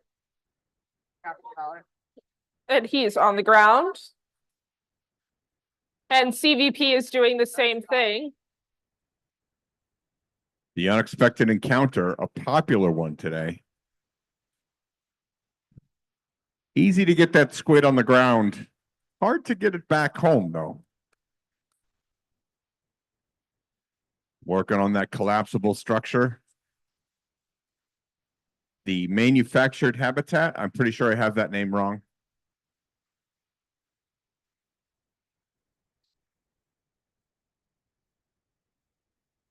And CVP got a sample. Looks like they know exactly what they want to do with that. They're attaching some kind of a scoop mechanism to use it with.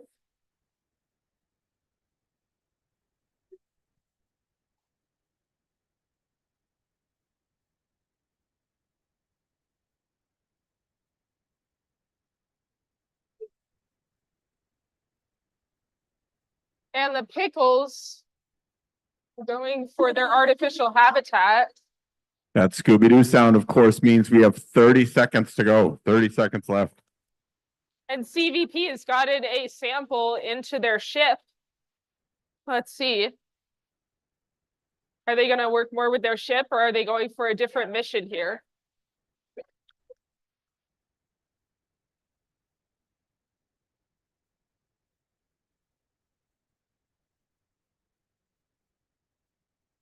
That's a smart strategy to not grab it, take the penalty, save it for your next round. Good job, you guys. An impressive number of missions attempted there. Good work.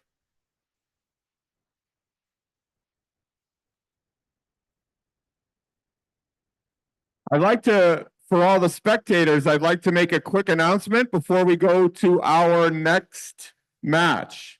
If you are not parked in a parking space, specifically the space between this building, or rather the lunch building and Price Hall, right? There's a passageway there. If you parked there, there's going to be a delivery truck coming in a few hours.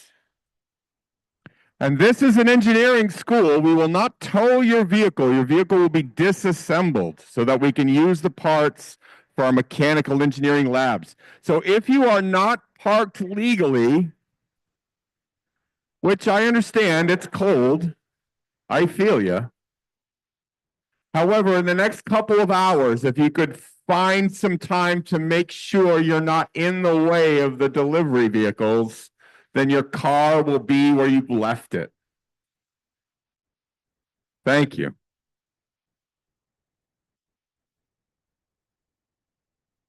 All right, our next match is over here on the green table.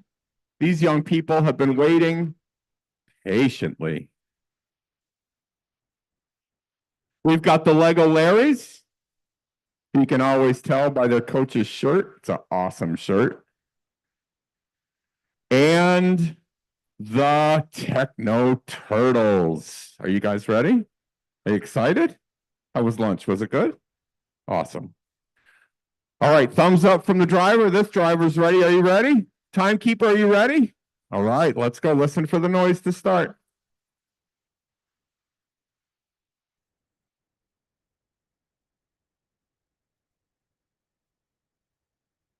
And it's Oh, the so example close. release.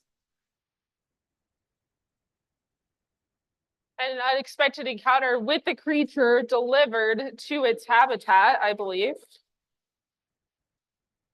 Tess, the Techno Turtles trying to get 3 missions done in one program on that. It's just unbelievable. Trying to get this sample hooked up. Trying to get that thing freed over there, and then that shark. There's the shark. They get the shark freed. One of the best parts of FLL is when I see a team that clearly has a strategy that they are just going for. Oftentimes, combining missions can be a real time saver and also make your programming a little bit simpler. Clearly, a lot of time spent trying to put these programs together so that when they get to the table, all they got to do is line up their robot and push the button.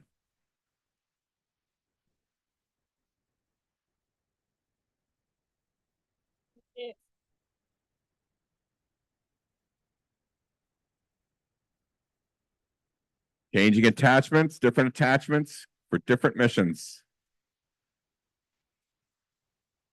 This one looks like some kind of hook.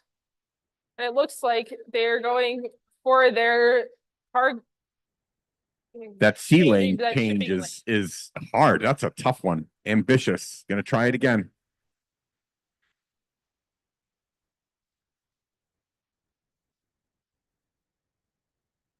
And they're trying again. It looks like the arm is having a little bit of trouble because it's made out of Legos with lifting up something that heavy.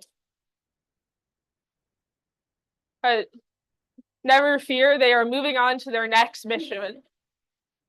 30 seconds to go, teams. 30 seconds. I'm curious as to what this attachment is going to do because right now I have absolutely no idea. It looks like it captures their creature. And they might be trying to put it in the cold seat. An impressive 2-stage attempt at that mission.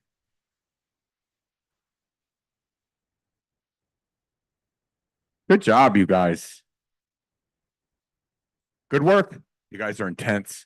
Good job. You've got at least one more shot, right? They're not done yet. Good to keeping notes. Doing a nice job of trying to make those adjustments in between matches.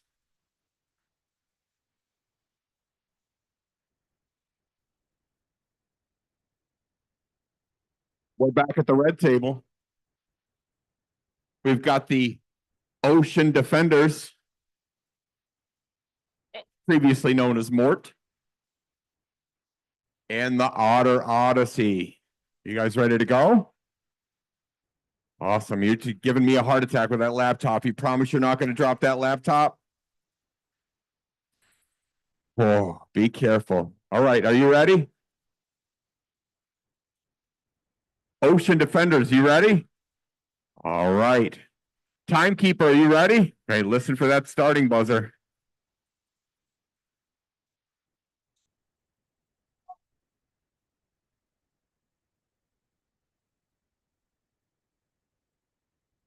Both teams looking for that accidental encounter right off the bat. A popular strategy today.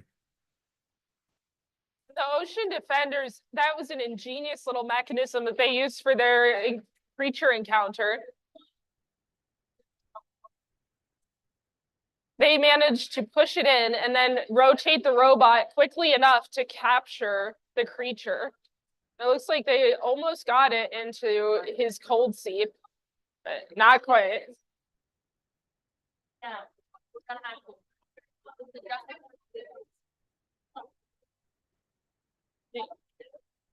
The Otters get that shark free. Trying to raise that mast up so close. And now they're going for their next mission. Let's see.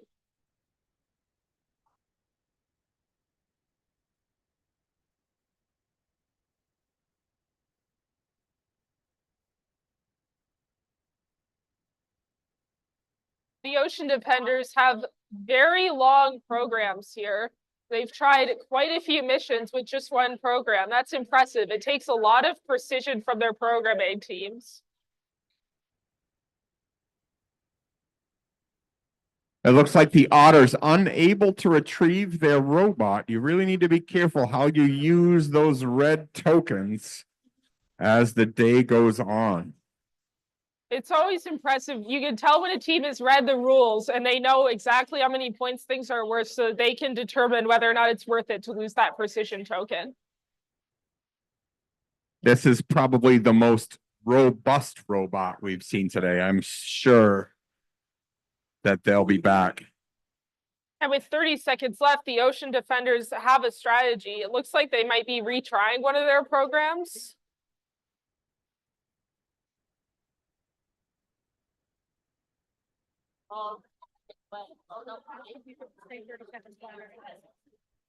Okay. The problem is that sometimes we don't even hear it. Yeah. Yeah. And they might be stuck in a part of the field, but that's just another error to figure out in their programming practice. Great job, teams.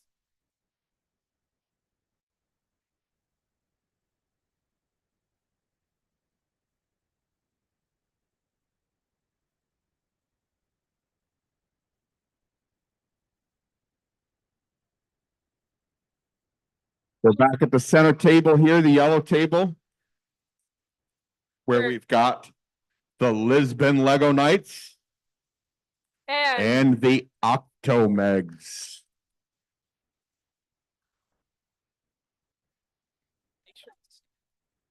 Okay, are we ready? Excited? All right.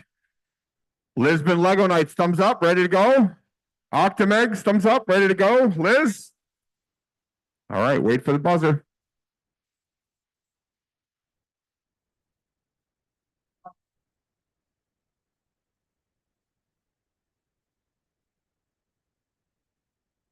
The Octomegs immediately going for a sample, not quite able to get it in their claw, but they got it back anyway. I remember that wheel attachment arm. They used it earlier in the game. Let's see how many points they can earn with it this go. Lisbon gets the shark freed right away and now sending him back into his habitat. He's on a mission and he made it. I think he's got it. I think he's in there. I'm not a ref. But Oh, if it were up to me, I'd count it. They just have to be partly in. You could see both of these teams have made several adjustments from their last time here. You can tell in the intensity. They clearly expect more points from this round. And you can also tell it's match number 2 because they've got their strategies down. They know what order they're running their programs. They know what decisions they've got to make on the fly. They don't even have to talk to each other. All they've got to do, they've got their strategy down.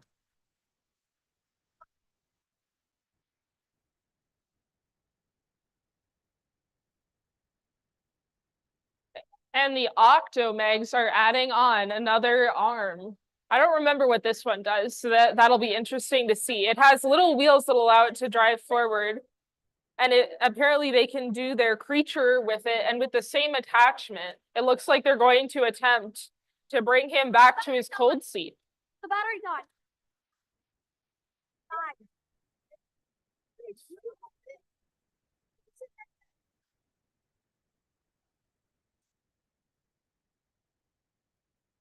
That sound means 30 seconds. 30 seconds to go, teams.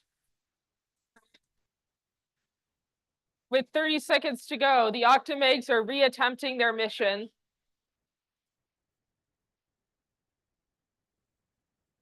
They've almost got this. Lego Knights already have the wheels turning for next time.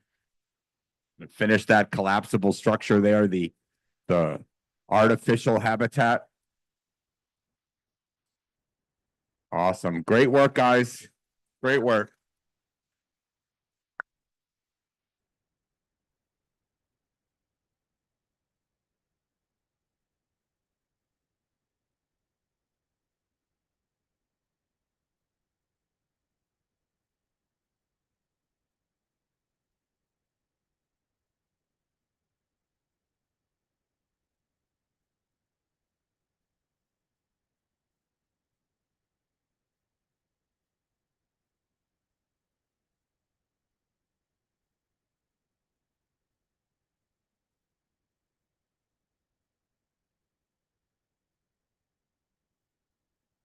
All right, headed back over to the green table.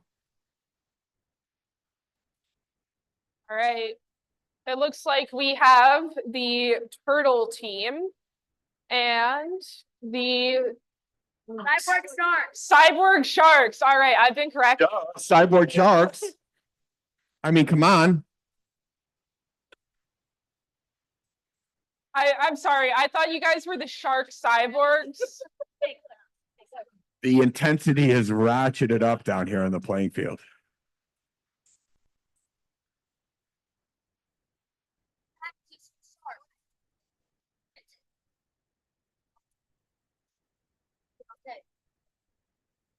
All right, let's make sure we're ready to go. Are we ready to go? You ready? Sure. Turtle team, ready to go? As ready as you're gonna be? Master timekeeper, are we ready to go? Oh, we're ready to go. Got the thumbs up. So listen for the starting buzzer. The game begins in 3, 2, 1.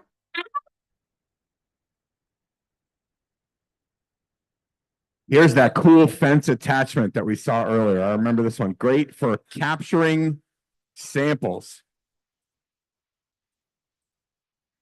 The turtle team is going for their artificial structure challenge, but it looks like they had to return it to home base. They're trying it again.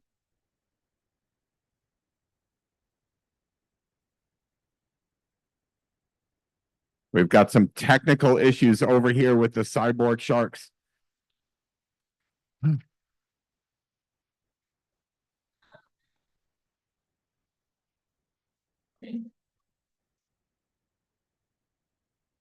The turtle team, let's see what they're going for next. Are they going to retry that mission again, or are they going to try a new program? It's up to these team members. Looks like they really want to get that shipwreck mission.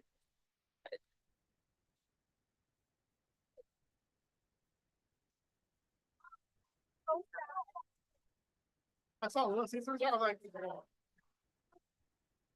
And they've given up on that. They're moving on to the next task where they might be able to get themselves some points. That's what this is. Egyptian sun.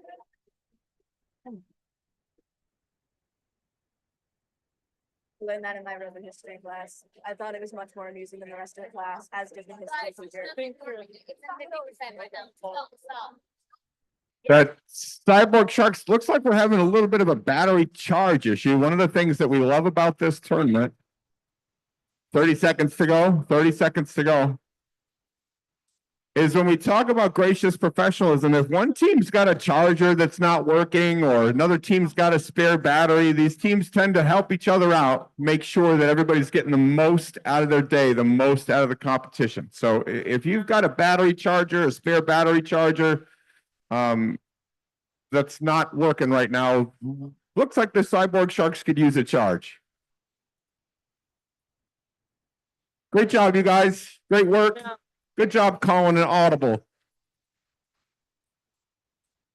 Tough to change your strategy mid-round.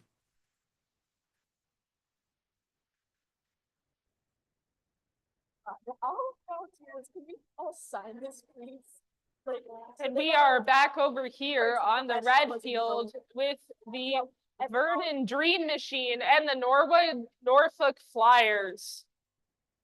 All right, let's see. Norfolk Flyers, ready? Ready?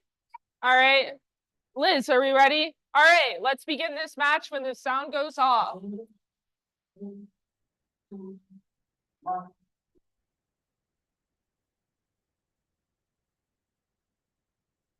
I like the staticky noise. It sounds like you're underwater. Like if we were underwater, that's what it would sound like. I think it's great. And it's right back to home base for the Flyers. I think they might be reattempting the mission. They're really going for that unknown encounter here as the first step to a successful match. Always impressed when a team tries to accomplish more than one mission in a single program. You could tell they've spent a lot of time. trying to get these things to do what they want them to do.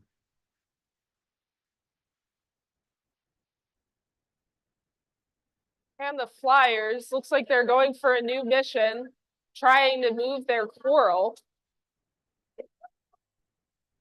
And it's still standing, which is quite impressive. And I think that probably gives them extra points, given the precision that they did that with. And they have done it again with another piece of coral. Put the arm down, put the arm down. Well, if you look at the Vernon Flyers side of the table, or sorry, the Vernon, help me out. The Vernon Dream Machine, they still have all 6 red tokens on the side of the table. That means they have not had to reach into the field to get their robot. They have not taken any penalties. They've done a great job making sure their programs get that robot back to home base so they can switch missions without taking a red token. And the Flyers got that, they got their unknown encounter. Looks like they're trying for another mission here.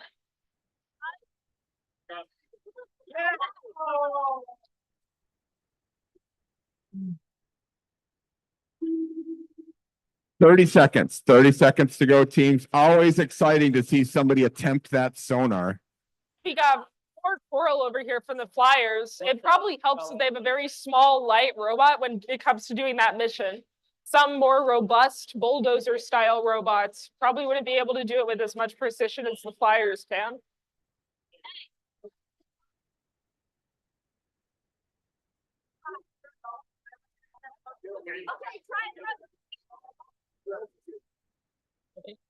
All right. I think this young man with the Vernon Dream Machine said it best. He said it's all good, right? It's all good. Good job, guys.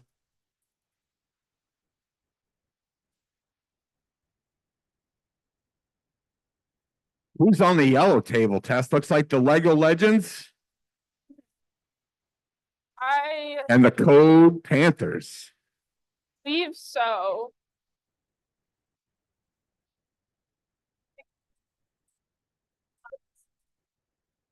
That's right. That's right. That's how I understand why I'm confused.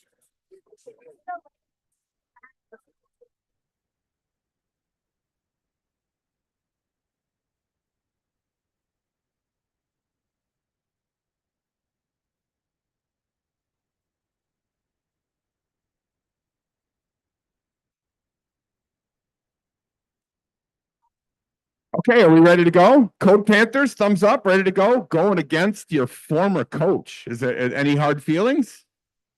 Oh, no? Okay. And Lego Legends, ready to go? All right, Liz, ready to go?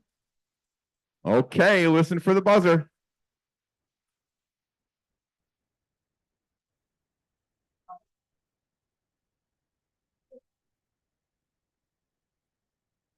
And it's an immediate, unexpected encounter from the Code Panthers, but they have to bring it back to base.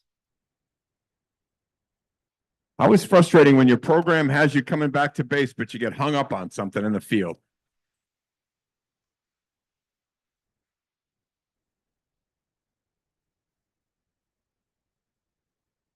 And the Code Panthers back at base, modifying their robot by switching around a black piece. Lego Legends going after this coral reef. That's been a tricky one today. Haven't seen a lot of teams get it.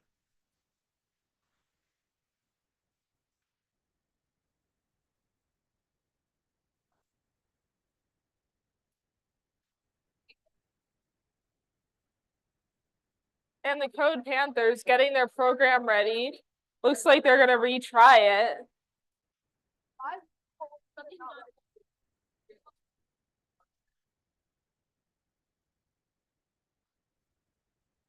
They're going for it once more. Can they successfully get this mission?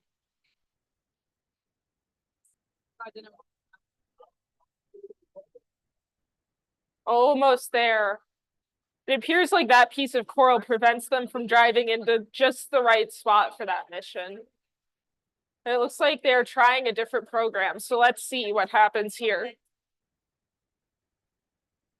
Well, you really see the importance of making sure you're in the right spot when you start.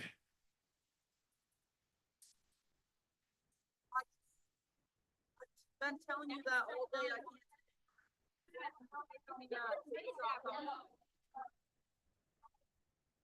Lego Legends sending the robot across the field. 30 seconds to go. That sound means 30 seconds to go.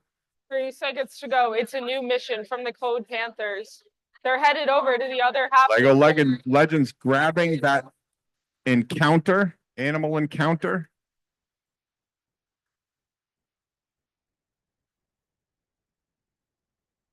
They're lined up and they're going again. Just barely missing.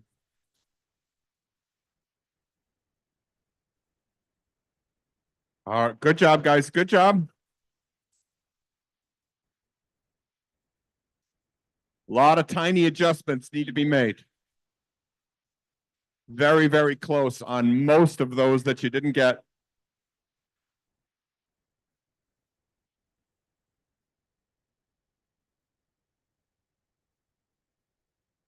All right, over here on the green table, we are locked in and ready. Let's go.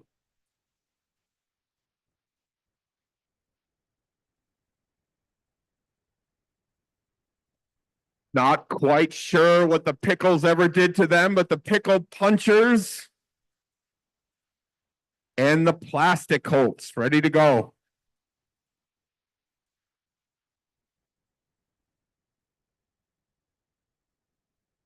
All right, some last minute adjustments. Is the field set? Plastic Colts, are you ready? Pickle punchers, are you ready? Liz, are you ready? All right, wait for the buzzer.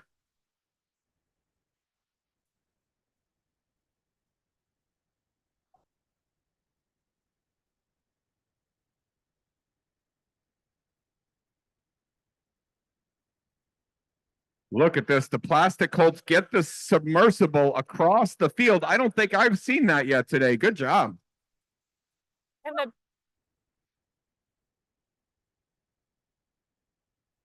They get that squid lost in the field. Can they get it home?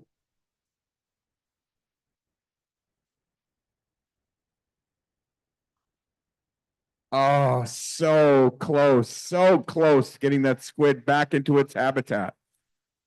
And the pickle punchers just going for mission after mission. It looks like they succeeded with the one in their coral garden, if I'm getting the name right. Which who knows? We were able to collect some coral over here. Now we've changed attachments, going for a different mission here. And the pickle punchers are Try to raise the mast. Can they get it? Oh, so close. Despite setbacks, the pickle punchers are cool as cucumbers over here. Trying I to see get what you did there. out of some pickles. Take your time, take your time.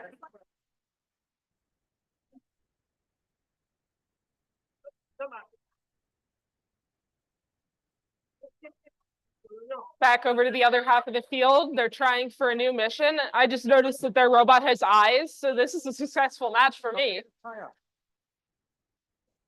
Good question. Let's listen for that Scooby-Doo noise. That'll tell us. Oh, so close. Trying to free that shark. The pickle punchers successfully getting another mission. That noise means 30 seconds, 30 seconds to go.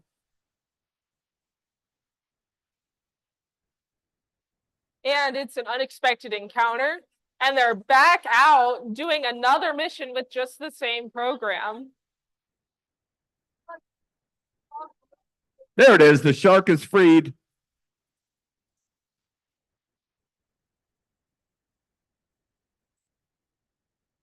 All right.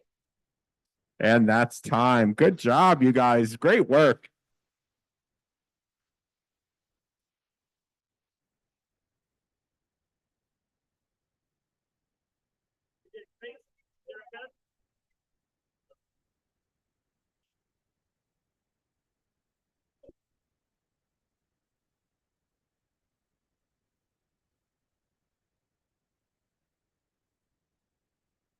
Cars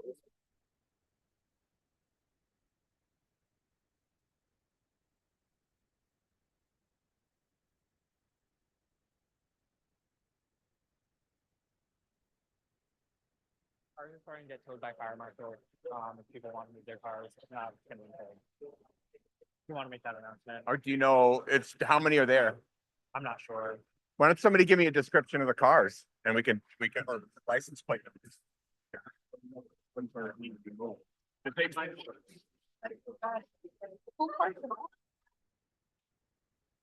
Right? Like, he's not telling me to do it. We should find a keyword to go get. You know, like, because these people don't understand it's like. Yeah, I'm going up to something. There are a lot of people. So,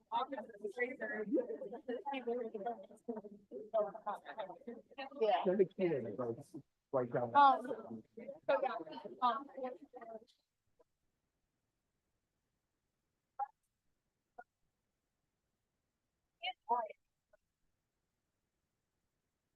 We do still have a couple of cars parked in a spot where they're going to get towed. So if you're parked between the student center and Price Hall, we're going to tow your car. So if you don't know where those buildings are or what that means, come and talk to me. And I can give you an idea of where that is. If you're parked in a parking space, you're fine. Don't worry about it.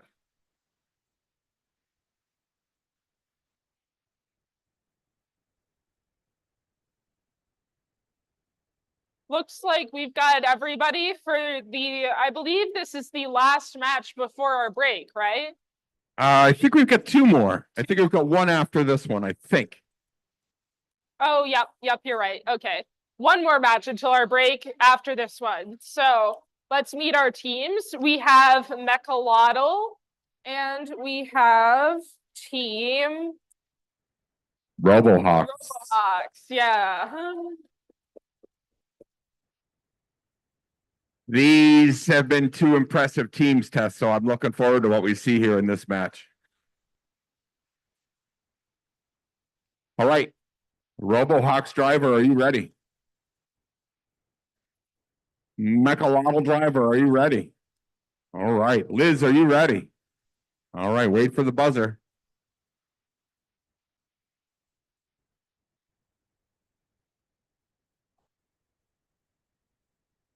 I forgot to ask the referees if they were ready. Are they ready? It's a really unique mechanism over here from the Robohawks, that giant square. It worked really well, picked up everything that they intended it to. And it looks like part of why they did that is not only to collect the samples, but because it's made it far easier. Their robot is not having any issues getting stuck on little pieces of coral strewn throughout the field. The Mechalotl team has gotten that shark freed right away. Oh, super cool grabber attachment. I don't know that I've seen anybody even attempt to feed that whale over there with the krill. Yep. That was an impressive bit of programming there. Meanwhile, the Robohawks are going for going for the scuba diver. Looks like they are attempting to hang the piece of coral from its support. Almost up there. Moving on to the next mission.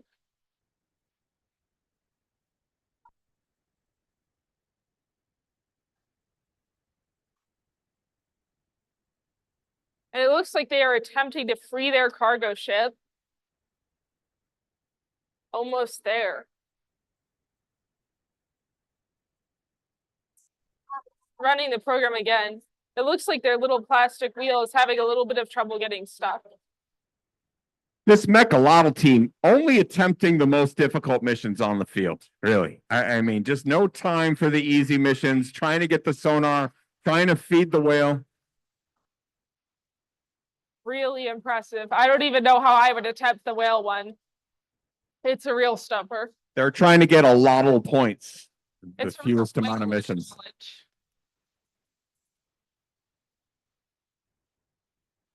And over here, the That sound Robo. means 30 seconds. 30 seconds to go, teams.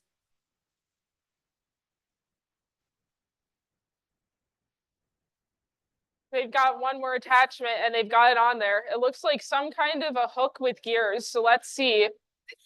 I'm predicting that it's going to move somehow. Both of these teams using a lot of different attachments. Trying to send that submersible over. Great job. Very impressive, very ambitious from both teams.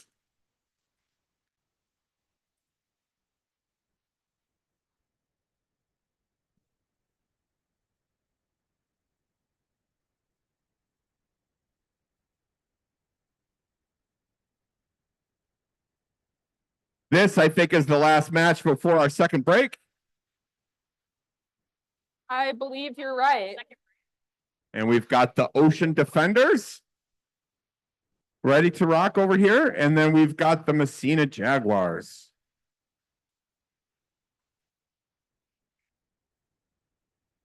Okay. Jaguars, you ready to go? Right. Ocean Defenders, ready to go? Liz? All right, wait for the buzzer. The game begins in 3, 2, 1. And they are off. Ooh. They almost managed to get it back with their giant bucket. Look at this. The Jaguars get the submersible across the field right away. Let's see if the Ocean Defenders try to move it back over the course of the match. But that's a pretty unique mission. I haven't seen many teams go for that today. Not often you see missions that go between the two tables.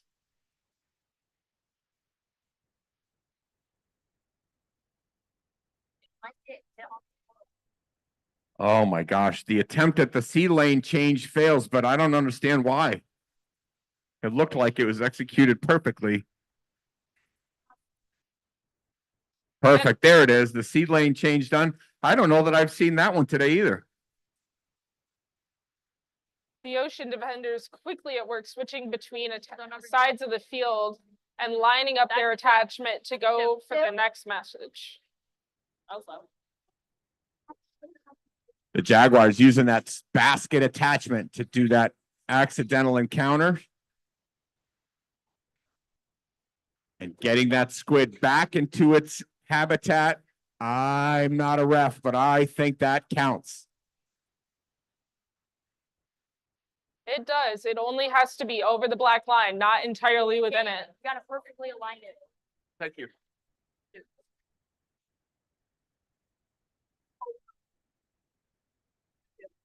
Go. Go.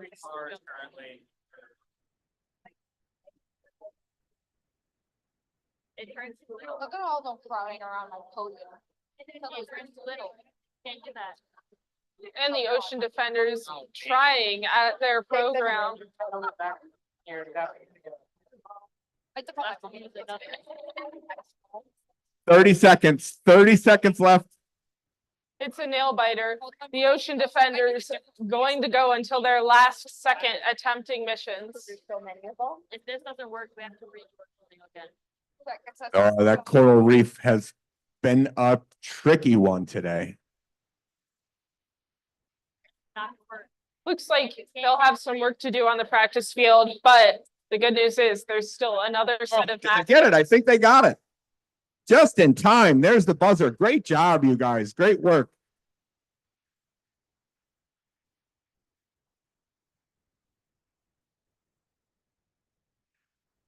We're going to take a break here, but quickly before we do, if you own a Toyota license plate SL-511, SL-511, please move your vehicle.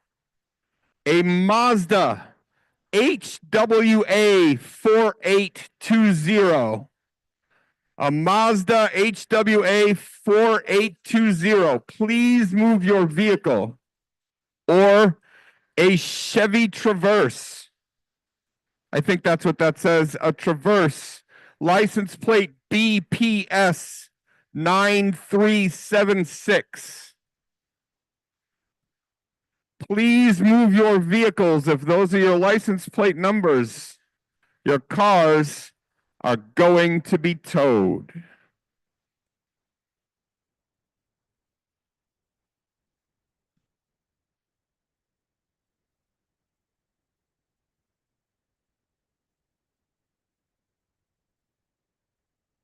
Back on time? We are at it because we're off. Matches will resume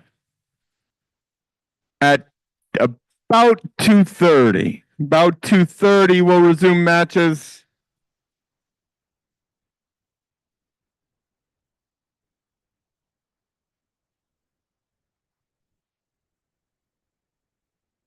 $15, $16.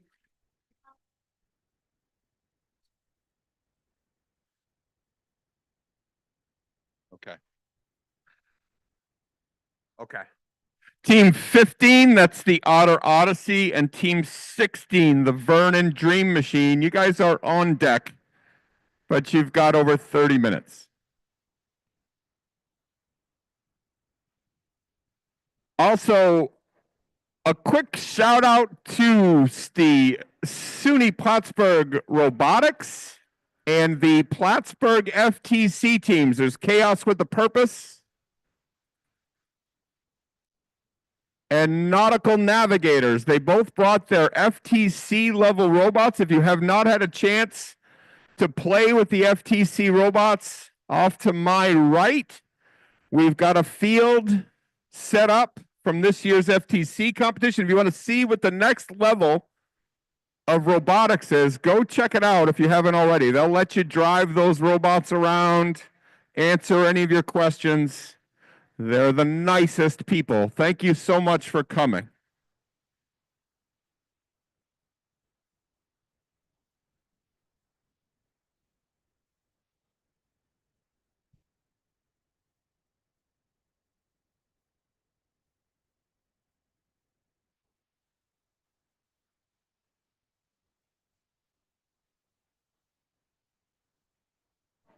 We're going to do a robotics demonstration. All right, Clarkson Robotics, they're going to have a robot that they're demonstrating that's upstairs. So if you're looking at me right now, it's going to happen right behind you over by the International Center. It'll be a robotics demonstration if you want to see a quote unquote real robot in action. Come check it out. It's right upstairs. Just go to the top of the stairs. You'll see.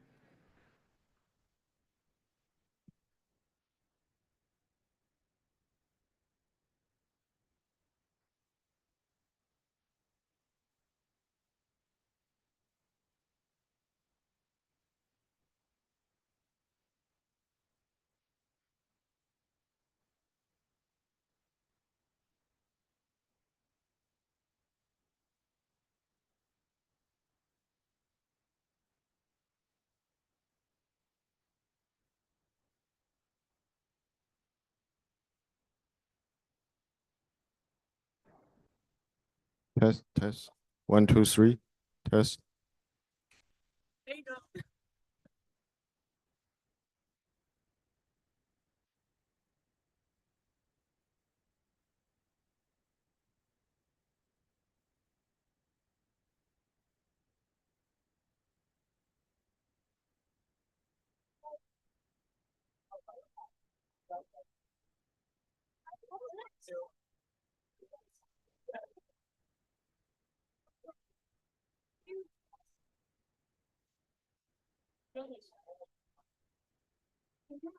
Yeah.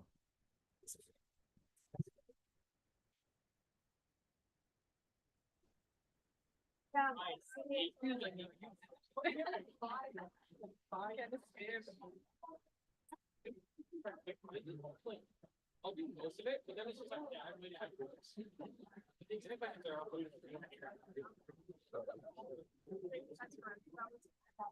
You know, we can also go downstairs. Elevator.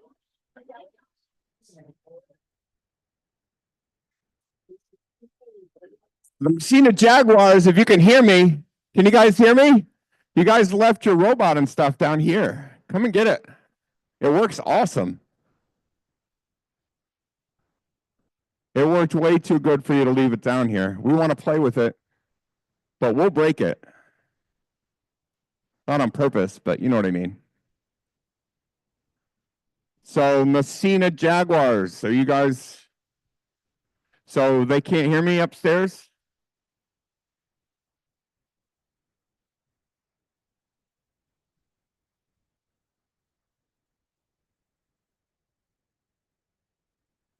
I'm watching them. They're not listening. They're not.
Test, test, test.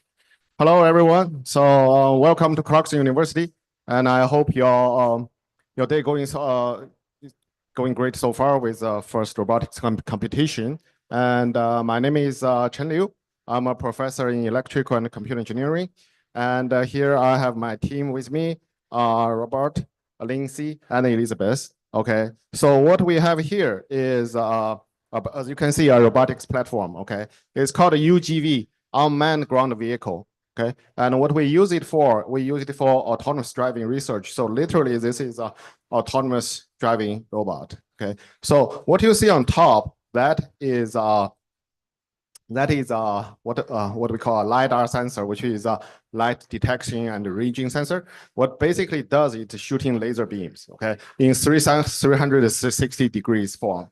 And then that's the main perception device for this vehicle, because just like human beings, when we drive, we use our eyes. So for the machines, for autonomous cars, how they drive, they need a physical sensor to be able to perceive the physical world. So that a LiDAR sensor is one of the common sensors they use. So based on the sensor, what they do is we construct a map of the physical world around us, right? Just like how we drive. And then on the onboard computer, what it does is it basically using the it uses sensor, uses data that sensor collected and construct a map, right? So construct map, then then using that map, it will direct the vehicle to maneuver. Okay, so so maneuver, then send the corresponding signals to the drivetrain. So as you can see, there's so the robot basically need 4 parameters: X, Y, Z, and theta. So XYZ is that your location in the physical 3D dimension, right? But theta is important because theta basically defines which way you're facing, right? So in order to drive, you not only need to know where you are, you also need to know where you're facing. So in that way, you can know, like, I need to turn left 45 degrees and so on and so forth, right? And so the thing is, this robot platform is completely working in a sense is it can drive by itself in a real-time in a real-time fashion. So it's of course, when we go down the stairs, when we take the elevator, we have used the remote control, right? But right now, after that, basically is we can set put the vehicle into self-driving mode, then let it drive by itself. So I'll let my team do a demo for that.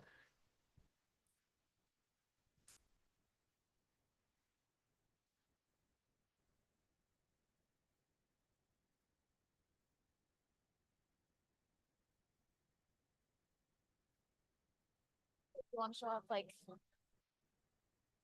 pointing So I'm just telling it to like drive around, I guess. yeah. Do we want to have like yeah, I feel like if we have someone stand there.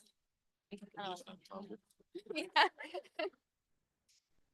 yeah. So right now we're just kind of driving it around autonomously. If you have a red Mazda CX-5 license plate HWA 4820, you will only have that car for another 10 minutes. Then you will not have that car any longer unless you are able to relocate it to a parking space. Your car is being towed. A Mazda CX-5 license plate HWA 4820.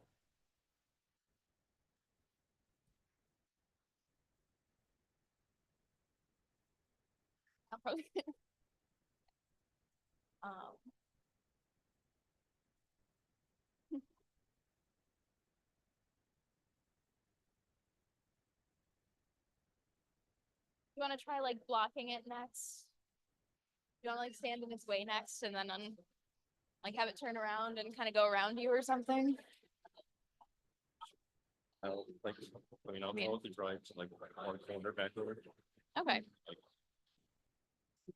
Yeah.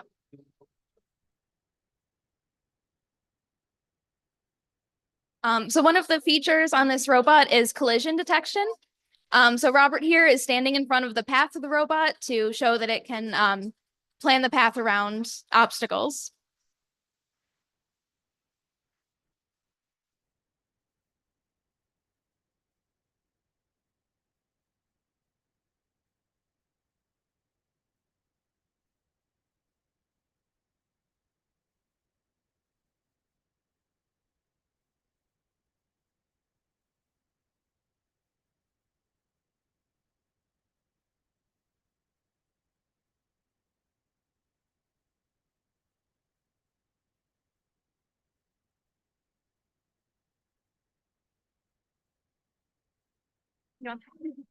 So even though this platform looks small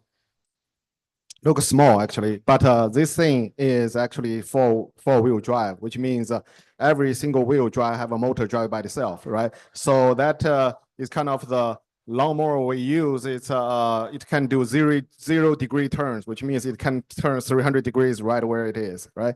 And because of the sensor, it's constantly sensing, right? And so it has at a software level, okay, it has built-in obstacle detection and avoidance capability, which means if anybody walking on the path of the robot, it will be able to detect it. Okay, it's not only be able to detect it, it will automatically create a new route to bypass obstacle then towards the destination.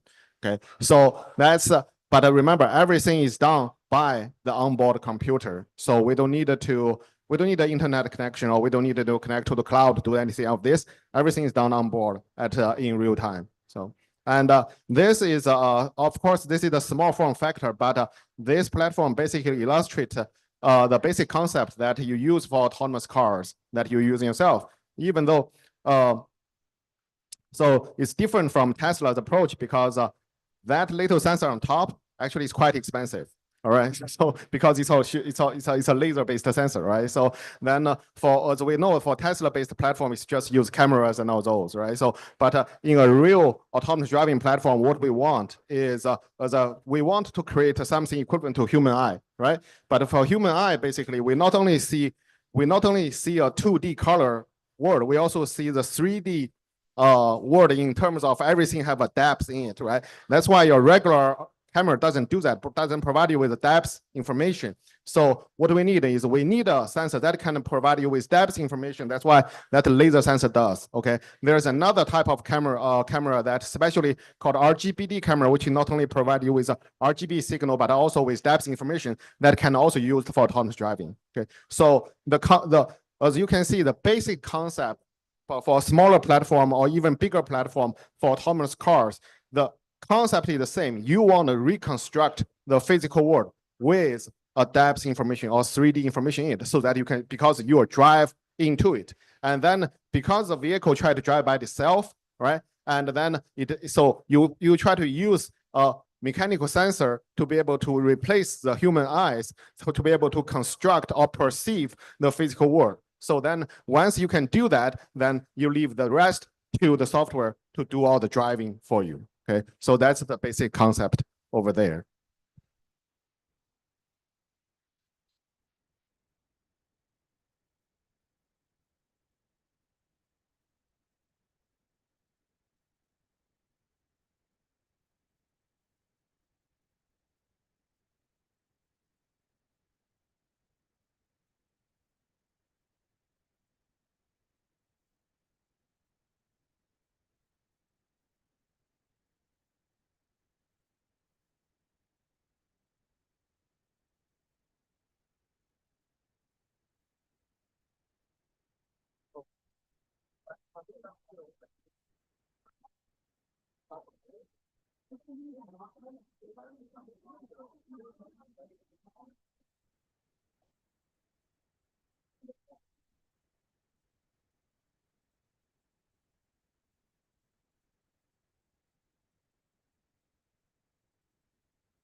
Back over there.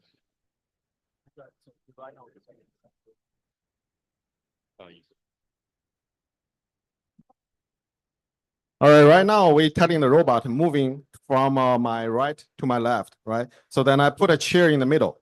And then as you can see, so the sensor basically detects the chair and then it try to maneuver around it, then but it's still coming back to the original track towards left.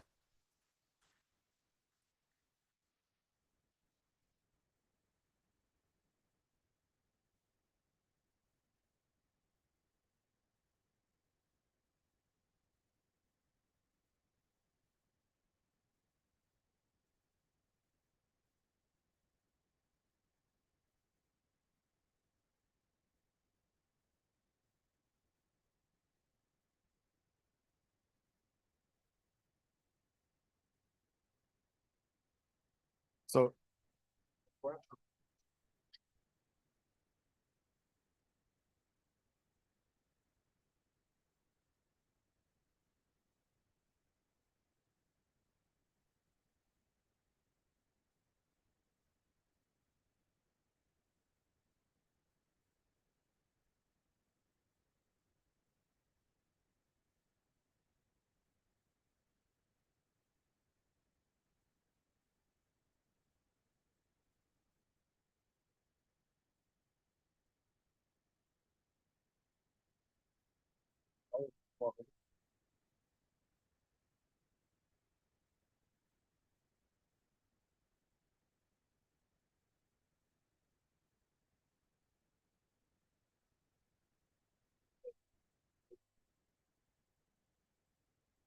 So right now I have Kaden standing in the middle of the podium, right? And then, so Kaden is there. Let's see, we want to show that the robot can navigate around Kaden, then go around him, then move towards his destination.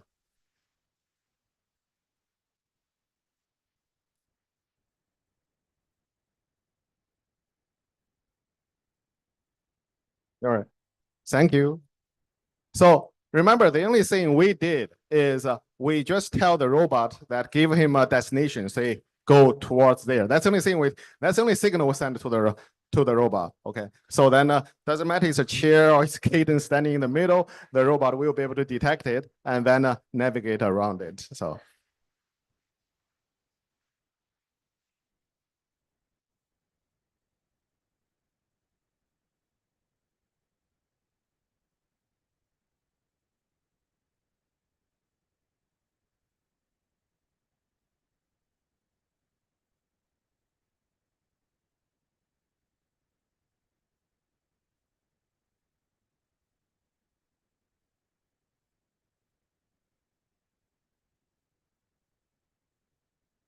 So that's basically what we want to demonstrate. And thank you very much for your attention. And we'll be here till the end of the break. So if you have any more questions or if you want to check out the robot, feel free to come down here and talk to us. Thank you very much.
Okay, this is your 5-minute warning. We're going to get started again in about 5 minutes. So Otter Odyssey and the Vernon Dream Machine, you guys are on deck.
everybody. Before we get started with our last round of matches, I just would like to say a quick, not a warning, but it's a warning. So gracious professionalism is really important here at First Events. That means treating each other with respect, being kind to your teammates, generally extending a helping hand when it's needed, and maintaining a positive atmosphere here. And if teams do not keep up those standards of gracious professionalism, they do forfeit their availability for awards. So just a gentle warning to be kind to everybody and keep up gracious professionalism while we're here today.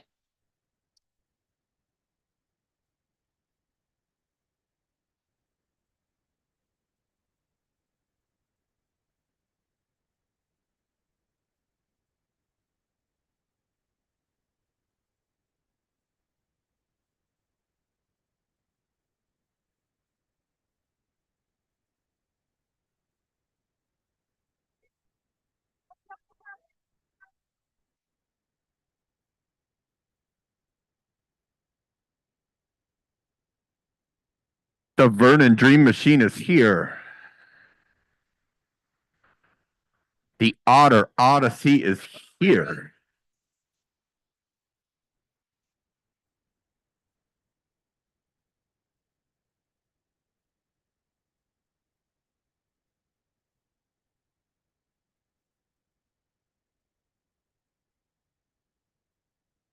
I think we're ready to get started.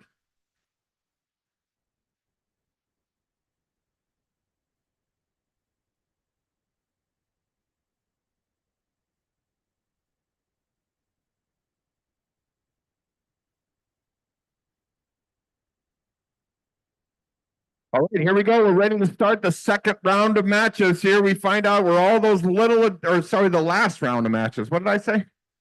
The last round of matches. So here we get to find out if all the little adjustments that you've made, all the learning you've done all day long, let's see how that pays off. Are you ready to go? The unflappable intensity of this young man from the Otter Odyssey. Can't beat it. You're ready to go. Vernon, you're ready to go. All right, Liz, ready to go. Okay, listen for the buzzer.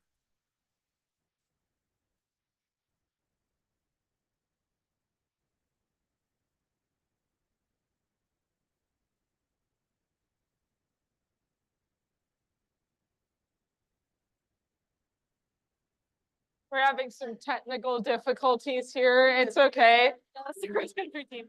What's happening? All right, go. And it's an unexpected encounter here, but on their Otter Odyssey. And they've gotten. Oh. That is one pesky shark over here on the Vernon Dream Machine side of the table. And they've moved to the other half of the table with their laptop and their robot. And it looks like they're going for their next mission. One more step. Oh, nicely done. Good job.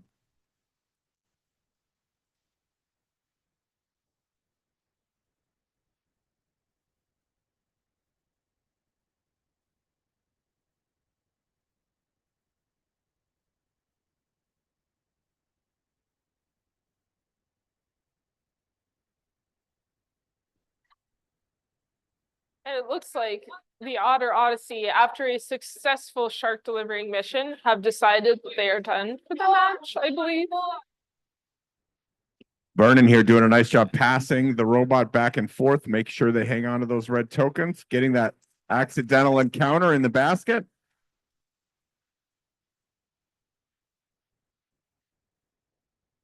Lots of communication over here, Tess. Good teamwork. One key to success in the Lego challenge is to have easily removable and attachable parts. And that arm, which only has one joint, is very easy to take apart and put back on. And that saves them a lot of time that they can then spend instead doing missions.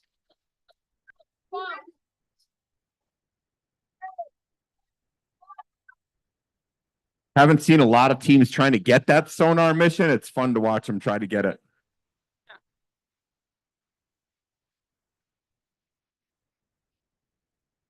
And they're going for it again. Or they're going for their garden mission. The coral reef mission, I believe.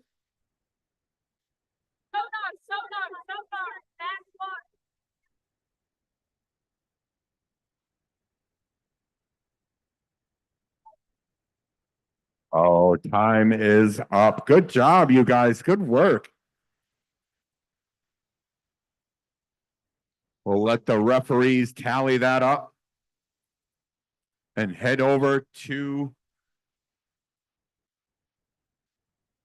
the green table.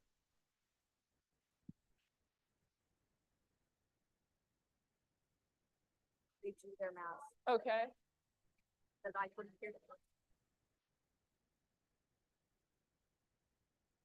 Here at the green table, we've got the cyborg sharks and the mechalotl. Is there an award for best hat? I mean, I think we'd have a stiff competition over here. I think there should be, and I do think that although the refs do have good hats, I think the cyborg sharks have the best hats. Are you guys ready to go? You all charged up? Maybe we're gonna find out. All right, Mechalotl, you guys ready to go? Oh, I'm getting the hand. No, let's ignore this. Sorry? Can it be heard? She's trying to turn up the buzzer noise. Is it audible by both teams? It's the same.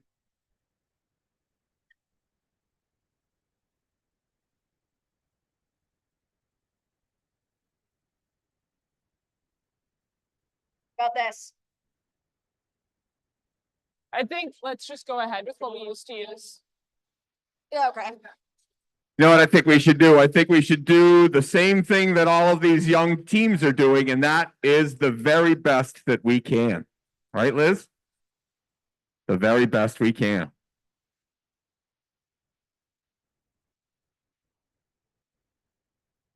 All right, looks like we're ready. So, Mechalotl ready? Cyborg Sharks ready? Oh, look at the intensity here. But don't maybe me. Yes or no? All right. Here we go. Wait for the buzzer.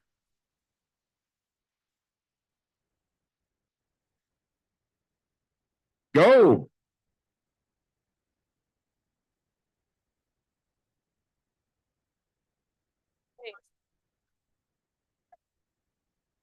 And Mechalotls, they've delivered their shark. And it didn't even take them a lot of time. Interested to know how the judges look at this. The attachment, this sort of sweeper attachment that the cyborg sharks have to collect these samples is one of the most unique and creative attachments I've ever seen at one of these tournaments.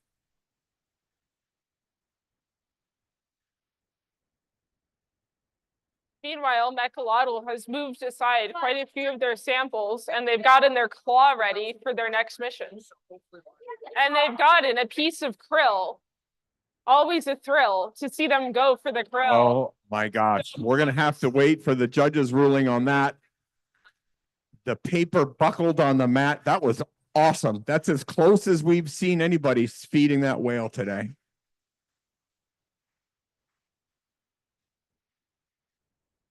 Meanwhile, cyborg sharks over here, the perseverance is incredible. Go to run step. Take this attachment off. Take this off. And Mechalotl going for Take this off. raising Other arm. the green arms. But they're going again. Step, step. I don't know about you folks, but I believe that they can get this. Go ahead. Oh.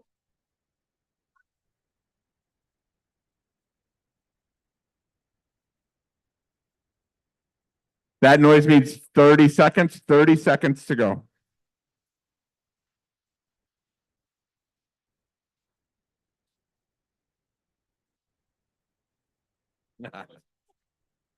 Cyborg Sharks opting to not take the penalty here really have attempted some of the more difficult missions.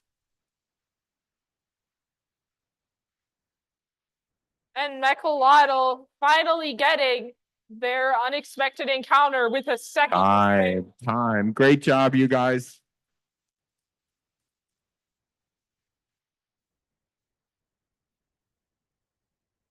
We'll let the refs tally that up.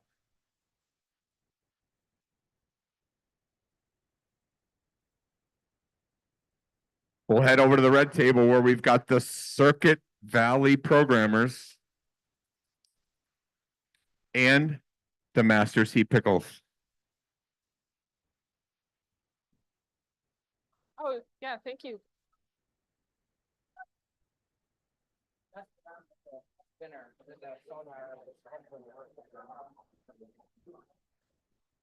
That is what's fun about the last round. You get to see what adjustments have been made and whether or not you're successful. Are you guys ready to go? All right, the Sea Pickles are ready. Circuit Valley is ready. Liz is ready. All right, wait for the buzzer.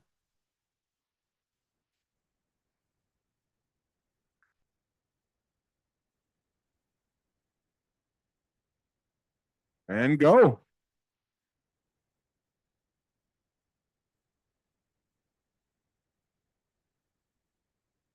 And CVP is starting off going for the missions over on the blue side of their field. Lining it up just right. Oh. And they're running the second part of their program, hoping to get some points out of their collapsible mission. Artificial habitat mission. Keep calling it that. Oh. And we've got some Sea Pickles here get that sonar as far around as I've seen anybody do it today. It's to see all of the gears on the top of that arm to try to get that strength to transfer out to that spinning attachment. They get the accidental encounter. Meanwhile, CVP, they've got a motor on top of their robot now, and they are going for their next mission, which is their unexpected encounter. The creature is down. Going for the artificial habitat here. To the side of the field. And it looks like they're using a Tic Tac container. I don't know if that's just for, okay, just for fun.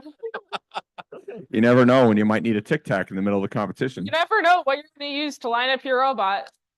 I don't know if those are competition legal, though.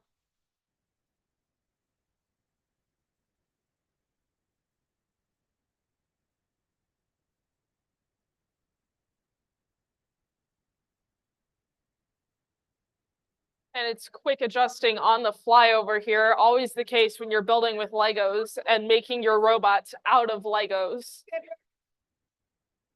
That sound means 30 seconds to go. You gotta hand it to the Sea Pickles here. They are not trying to score easy missions. They are going after that sonar. They're going after that artificial habitat. These are not missions we've seen much success with today. That is impressive. Them a lot, but CVP finally got that arm attached, and they are able to get in a sample with only a few seconds to go in the match. Great job, you guys. Great job. Very impressive. It's in the ref's hands now.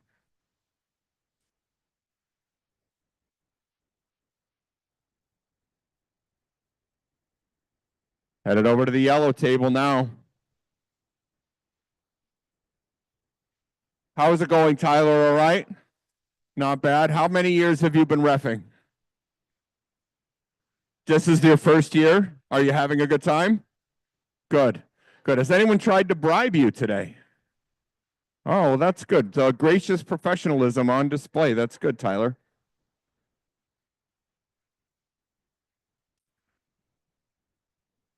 All right, it looks like we've got the Imaginators and the Plastic Colts ready to go at the center table, the yellow table.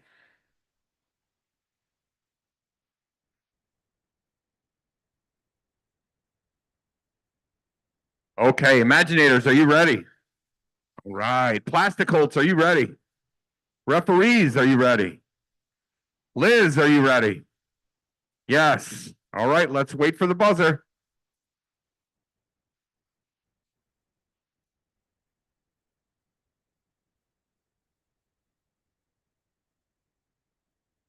Plasticoats immediately moving some krill, heading for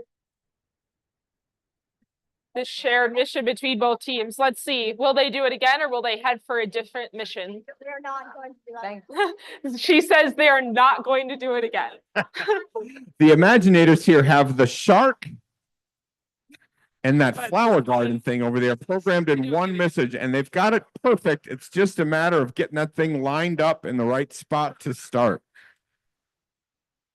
Able to pass the robot back and forth to their teammates. Let's see what they go after next. If I had to guess why they had to do it again, it's because they deliver that squid right back to his cold seep. And they've brought back a piece of the coral to their home base. I wonder if they're going to load it into one of the ships or spots where that can get you some extra points. Imaginators able to get that squid down, but not quite into its habitat. And the Plasticolts going for their next mission, which is the shipwreck, getting a little stuck on the wreck of the ship. But luckily, their robot isn't stuck anywhere, so it can still drive freely around the field. That shark is freed. Maybe not quite how they intended to do it, but they got that pesky shark out of there. Plasticolts are also using a wheel to help them line their team up, which is quite a unique system. I don't think I've seen another team do that today. But if it works, don't fix it. That wheel attachment they have is pretty cool. Yeah.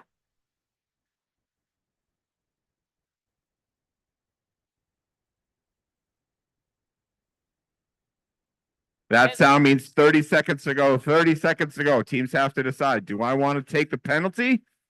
Or am I happy with the score I have? It looks like the Imaginators happy with the score they got so far. And the Plasticolts going for putting that shark right into his habitat. They've got it.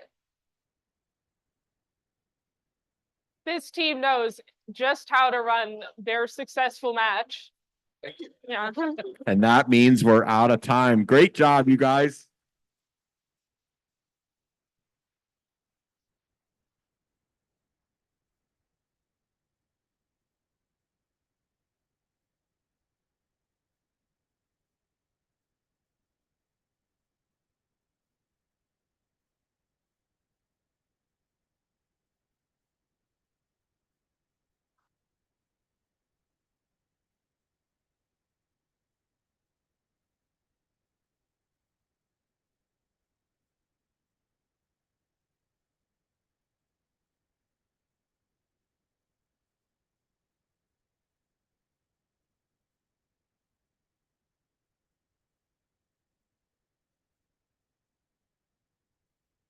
All right, it looks like the Octamegs are ready to go over here on the, I can't remember which color table is which.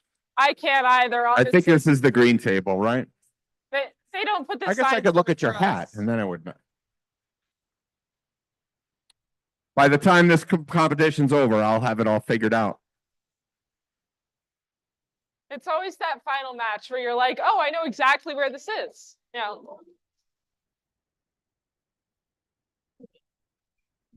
Now, Kylie, I noticed that everyone on your team, it looks like you've got 4 tentacles hanging off your sweatshirt. Is there any significance to the number 4? Or is this just an availability of raw materials that limited your ability to have 8? Yeah, it's expensive to have lots of tentacles.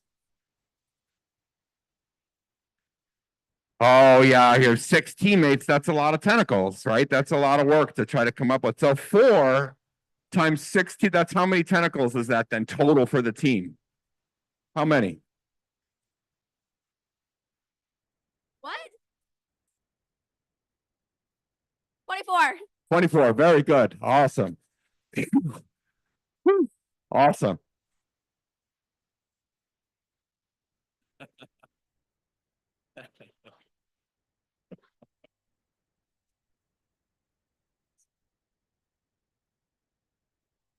Okay, it looks like we're ready. Octamegs, you guys ready to go? Ocean Defenders, are you ready? Are you sure? You bet.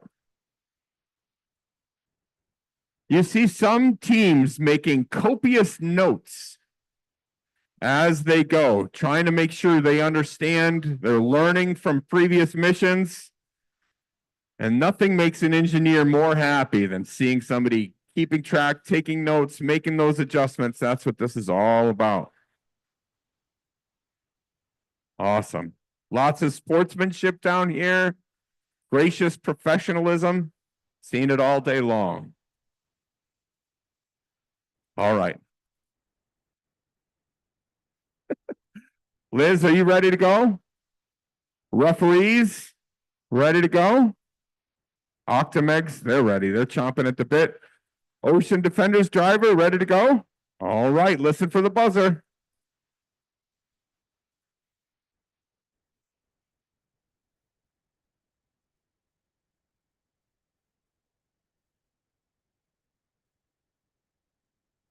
The Octamegs immediately going for that sample, almost got it with their claw. Look at the Ocean Defenders. They sideswipe that accidental encounter with the basket. Now trying to put that 4-tentacled squid into its habitat. And some truly impressive teamwork by the Octamegs.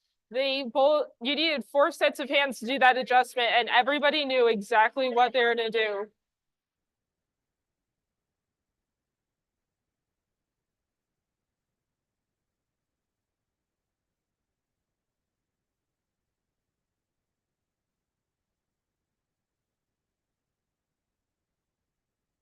And it looks like they're going for the shipwreck, and it's up.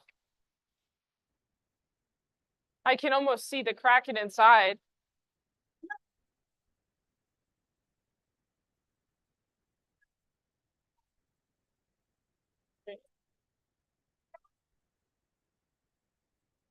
Ocean Defenders attempting that flower garden from all the way across the field. That's impressive. These kids have to count the number of rotations the wheels make in order to figure out how far their robot travels.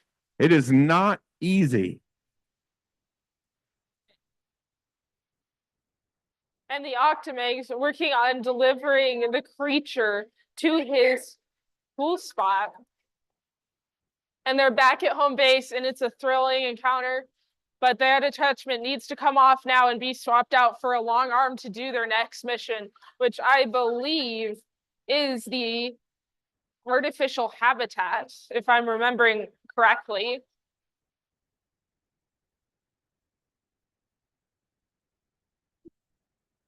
That sound means 30 seconds to go, teams. 30 seconds to go. Ocean Defenders looks like a little bug in the code trying to get that sonar.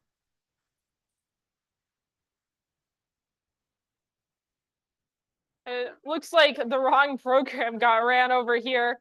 That's okay. You can just run the right one.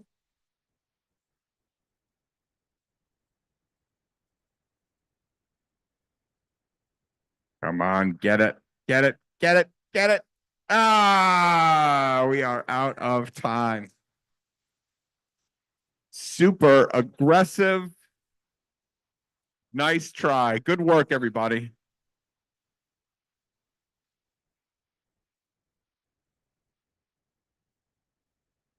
Yes, awesome. Thank you. Appreciate it. You too.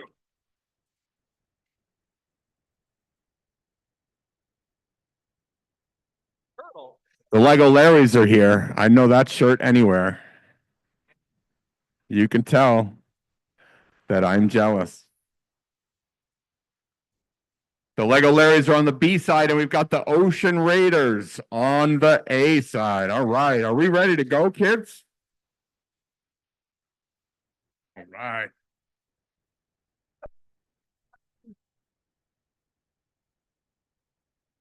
All right. Are you ready to go?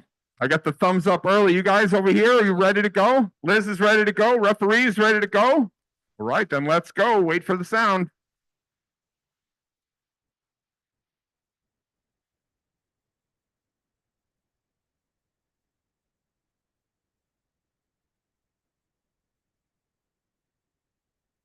The shark has been delivered by the Ocean Raiders. No shocker given that name.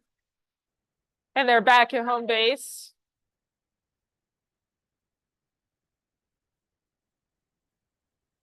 I think the Larrys might have the fastest robot I've seen today. It's quick.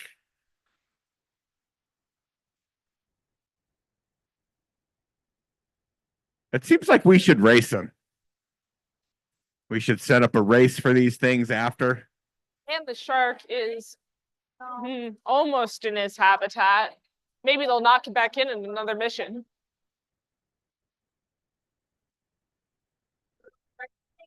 Yeah. He's lining it up. Ah, that pesky shark again. Having a hard time getting him loose. And they had an unexpected encounter that was quite violent. Not often how those things go, but it just depends on the kind of creature. I'm not the ref. I don't.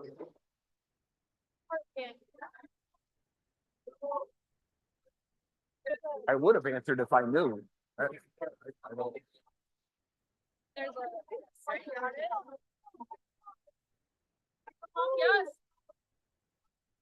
All right. The second attempt at getting that shark in by the Ocean Raiders.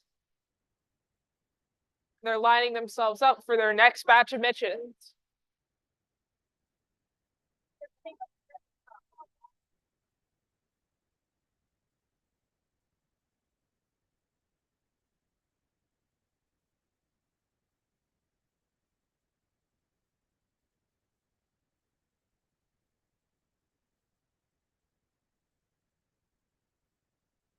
That sound means 30 seconds, 30 seconds to go. Well, you really appreciate the challenge of making sure your robot's strong enough to do the mission, but also that you've got it lined up in the right spot. Got their coral reef mission over here by the Ocean Raiders, and it appears that they are done for the match. So I got a quick question. You are definitely the most blinged out person I've seen here. Where did you obtain that necklace? I want to take it. When I That's time. Oh, it's gonna work now, right? Nah, that's not gracious and professional. We don't do that here. Good job, you guys. Great job. Way to persevere.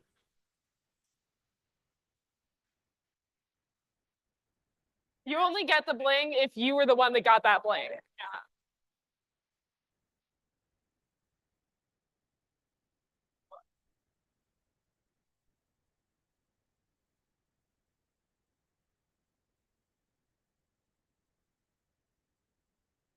Speaking of bling, Tess, everybody's always jealous of your hat every year.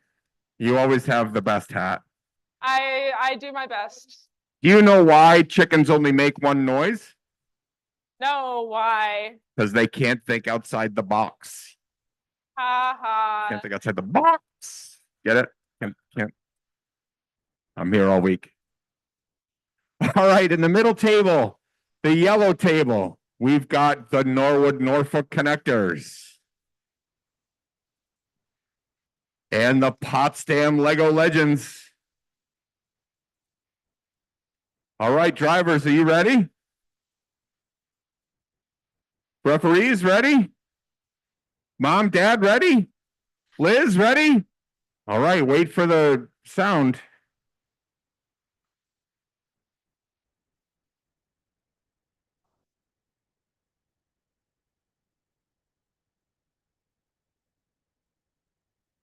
Lego Legends, quickly get that sample back to home.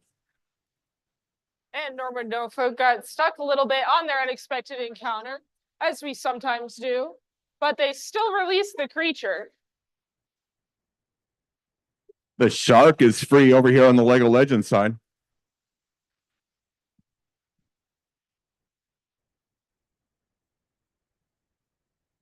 There now looks like they're going to try to get that shark back into his habitat. And they've gotten the creature, it's been passed back, and they are going to line it up for its next mission. Shark is in there. Now sending the robot across to their teammates. Look at Potsdam. Again, all 6 red tokens still available to them on that table. Amazing.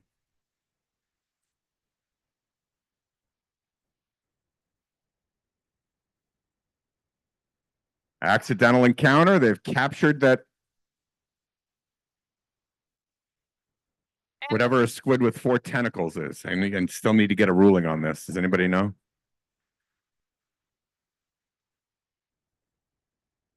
And the Norwood Flyers looks like they're getting themselves lined up for their next mission using their custom built Lego liner upper. I don't know what to call it. There really should be a name for those things.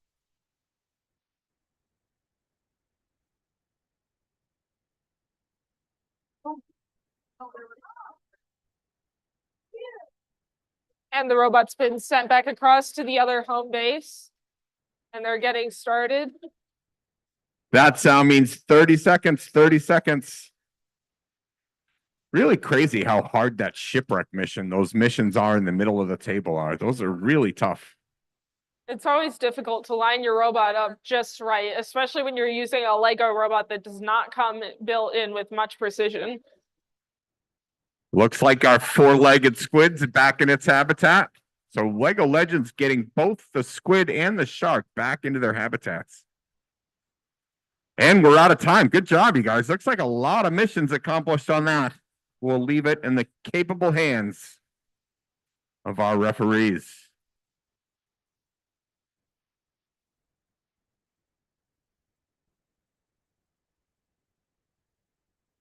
This is just this team alone. Where'd the other team go? Okay. Okay. Do we have anybody that?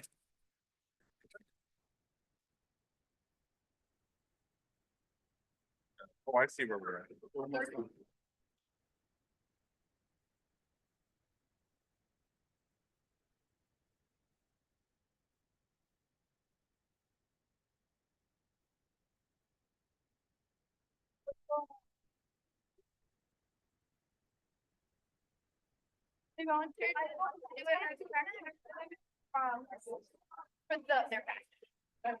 You know, Tess, when I was in college, they used to call me the rooster. Do you know why?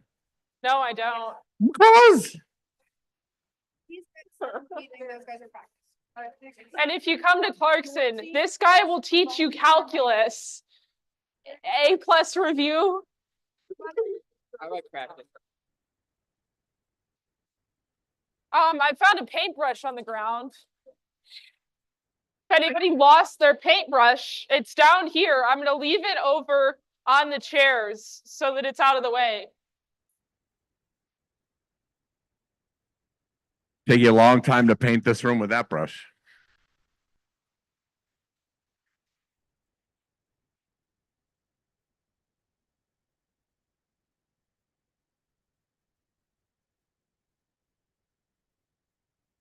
We're ahead of schedule, right?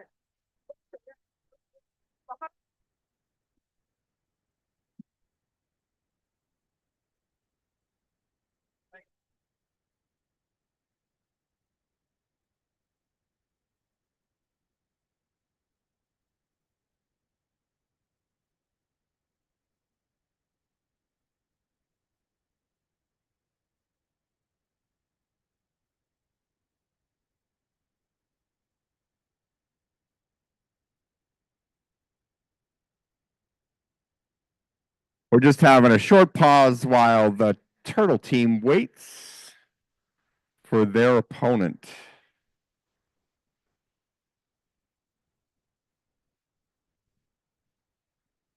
Turtle team, another good example of the amazing team t-shirts that you see here today. Who designed the t-shirt? Oh, you guys did it as a team. And what's your turtle doing there? Is it dancing? It's dabbing. You got a dabbing turtle. It looks awesome. I would copyright it if I were you before a professional sports team steals your idea. They're super cute.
It looks like we're ready to get going over here. We've got on the A side Turtle Team with their final match, and then Team Mechalotl here is just going to make sure that we don't get any dust on the other side of the table, right?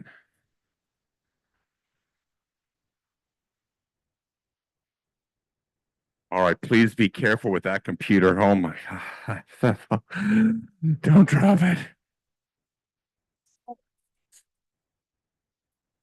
Right, kids with the drinks. Oh, well. What? All right, Turtle Team, are you guys ready to go? All right. Mechalotl ready to go? Liz, are you ready to go? Referees? All right, wait for the official sound.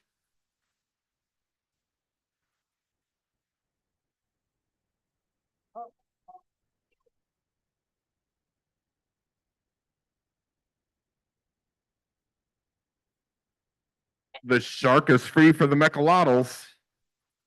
And the Turtle Team venturing out into the far reaches of the board before going for the second home base.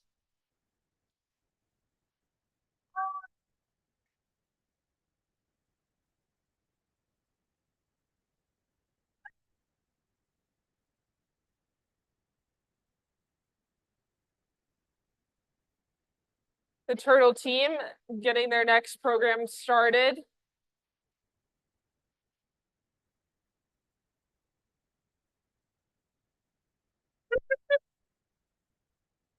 Mechalotl furiously cycling through their programs. They've settled on number 12. And they are off.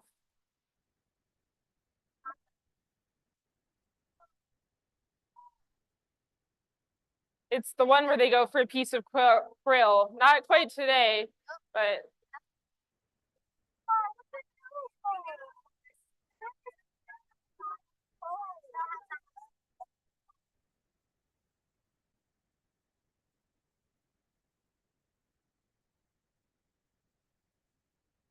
meanwhile, the Turtle Team back at home base, lining themselves up, and they've started their program.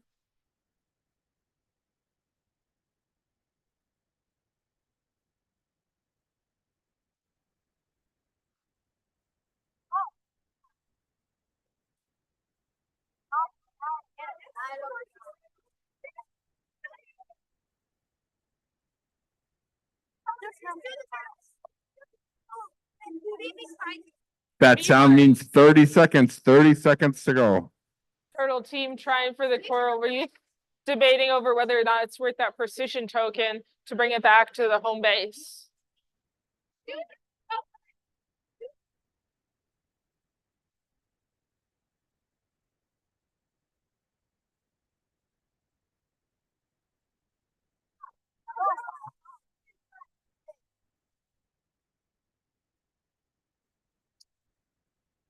That's time. Good job, you guys. Good job.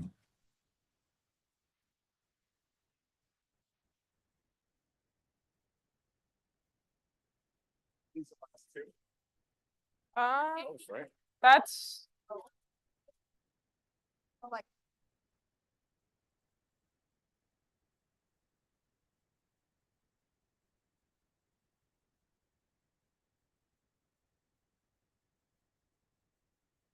Oh, 3 to go, right? So we got 17, 18 here. The Robohawks.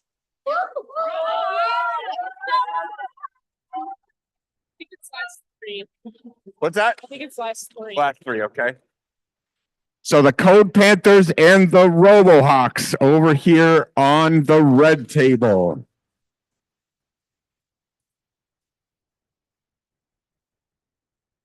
A lot of enthusiasm here. We're getting excited. Are you ready? Drivers are ready? Thumbs up from the driver. You ready to go? Referees? Oh, there he is. Liz? All right, let's go.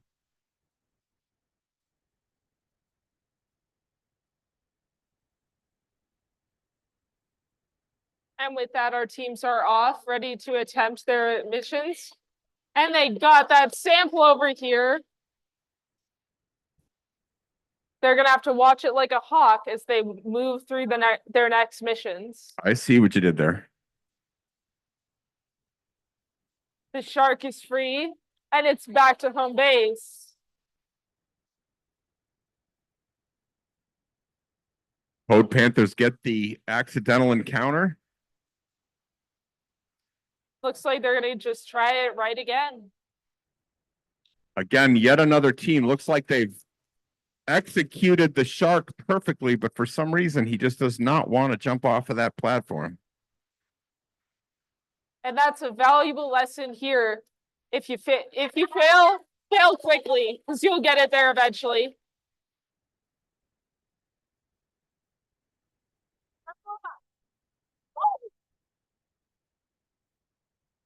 It looks like we've got that mast all the way over. I'm not quite sure how to score that.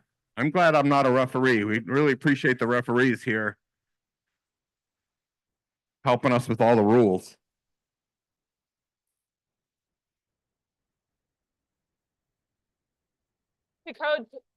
The Robohawks successfully moving their ship almost the entire way across the field. It's an exciting mission because Oh, so close to getting that. They lined it up. Artificial habitat up. That might be the first time getting that mission today. The ship won. They got it across. No, I had one person do it. Oh, okay. Second. They got the ship across. I had one person do it. Oh. Okay, I think it was that season. Oh, yeah. That sound means 30 seconds to go. Really admire our team's ability to just be able to adjust their strategy. They don't stop and get frustrated when something doesn't work. Just try something different. They've done a nice job adjusting. It is nail biting over here with the Robohawks. They got their creature down, and it looks like they're trying to get him into a. And that's time. That's time. Ah, That was still. that pesky shark gotcha. Good job, you guys.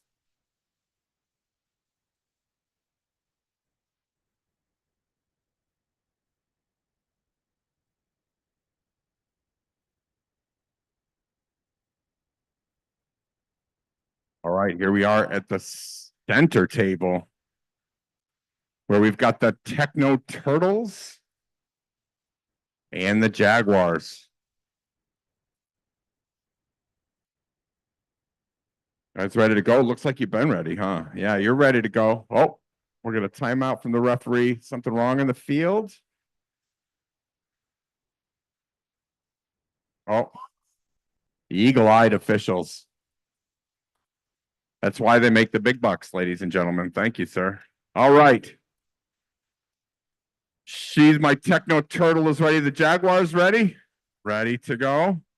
Referees now are ready. Liz is gone. She's gone. She left. Oh, okay. Ready? All right. Wait for the official starting sound.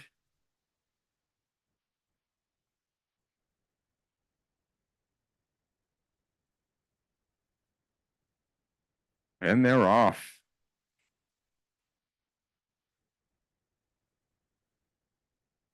Oh, they're going for that coral reef challenge. Looks like they might be trying it again with their big lineup machine. I really like this attachment trying to get that coral reef thing. I don't understand why it doesn't work. Meanwhile, let's check in with the Code Panthers. They are hard at work over here. It looks like they've attempted several missions based off the fact that they've got a sample already in its spot. They've got several things moved out of their spots, and it's across the field to add a curved attachment. I don't remember what this one does, so I'm interested to see.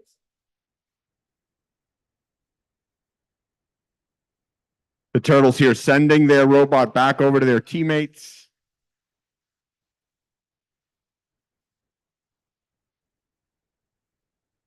Look at the calm, quiet intensity of these competitors.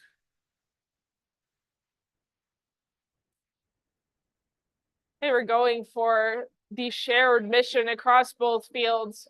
Not quite there, but they're going for it again. Almost.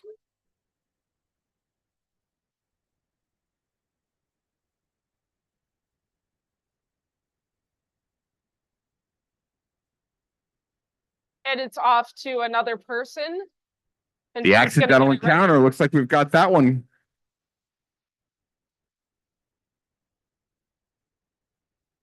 And they've had an unexpected encounter. They've captured the creature, and it looks like he's going to be returned to his cold seat. Nailed it right in there. And they're back to home base. Trying for another mission.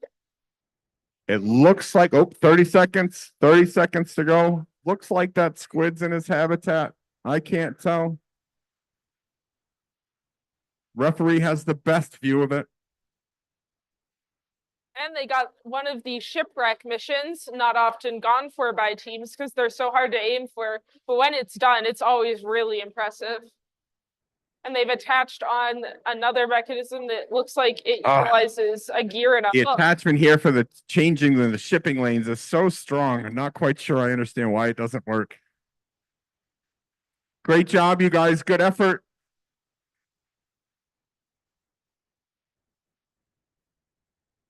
This is the most adorable thing.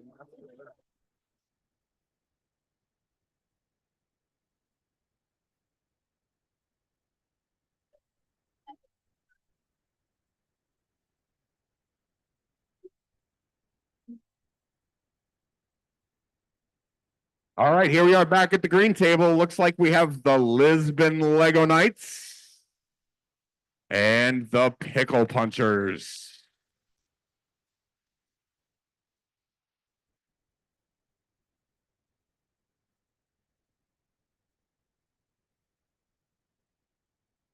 All right, it looks like the drivers are ready. Pickle Punchers, Lisbon, ready?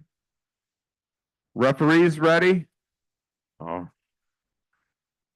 Fans are ready. All right, let's go. Wait for the official starting sound.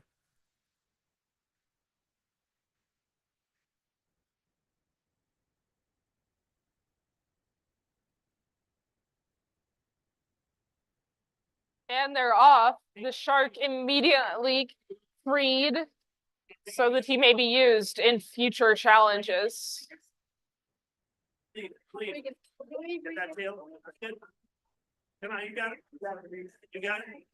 And it's back to home base. This is a unique attachment, but it looks like its goal is to aim the shark directly into his habitat.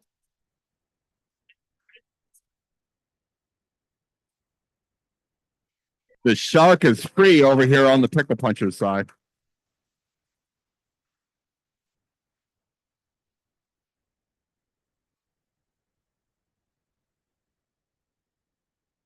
We're starting on this half of the field. Looks like they're going for an unexpected encounter. Grab it,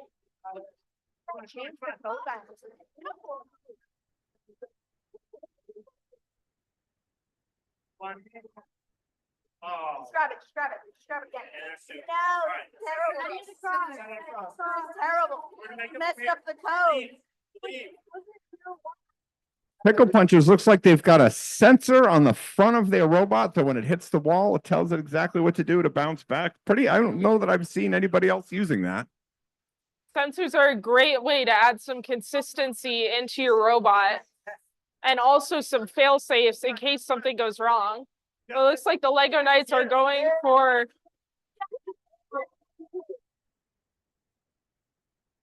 That excitement you hear is them getting one of those shipwreck missions. Also, the submersible all in one mission. That's impressive.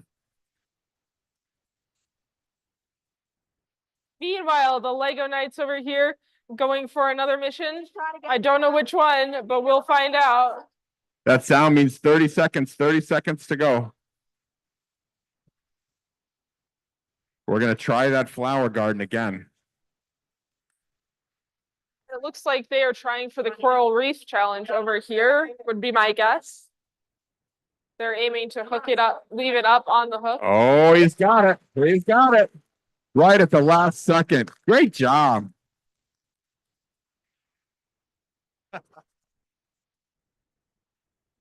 Time's up. Great job, you guys. That always feels good to get that mission right at the last second. Certainly going to be some impressive scores from that round.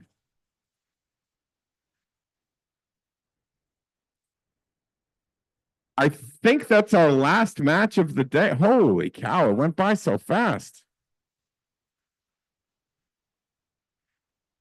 I'm still not sure. I think it's a pickle that does the punching. It's a pickle that punches.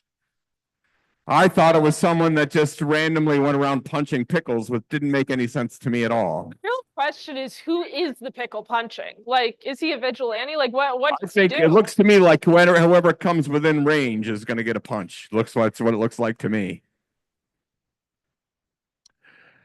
I think maybe another pin or two on that costume is in order. All right, what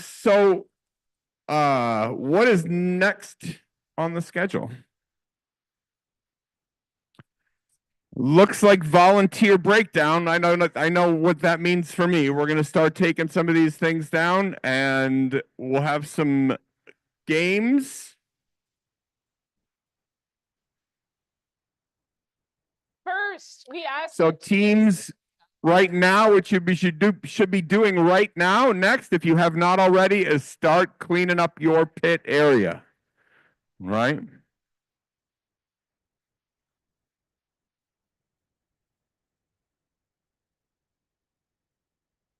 One of the things that allows us to be able to use this beautiful facility is the way that we leave it when we're done. So if we can please make sure our pit areas are cleaned up. Find a volunteer if you need some help locating a trash can or anything else you might need.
Okay, perfect. That's fine.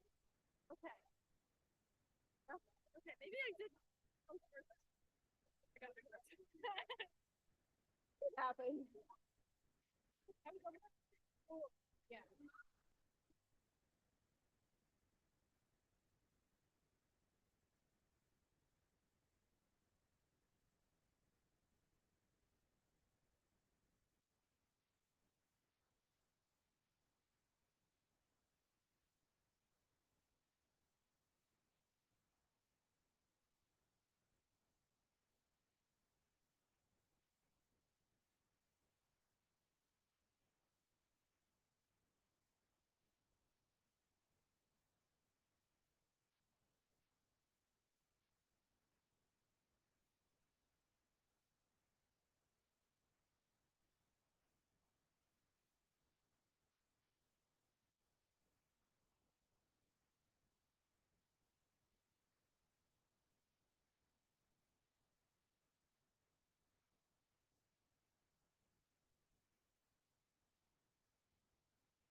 Testing. Okay, epic. As everybody can likely see, we've got a Kahoot going. For those of you that are like directly above the TV, you might have a little trouble seeing, but we've got the code up here. Yeah.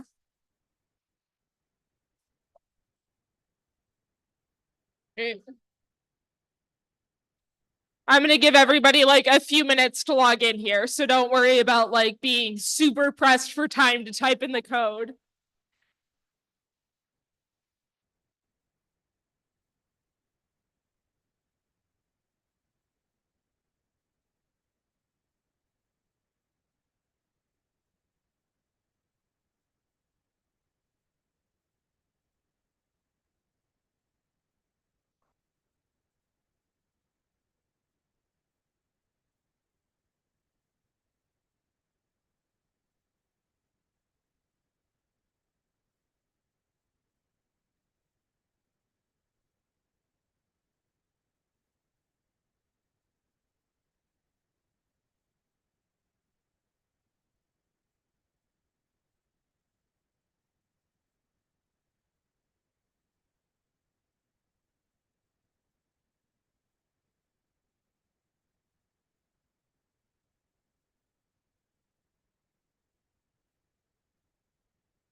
Okay, so testing.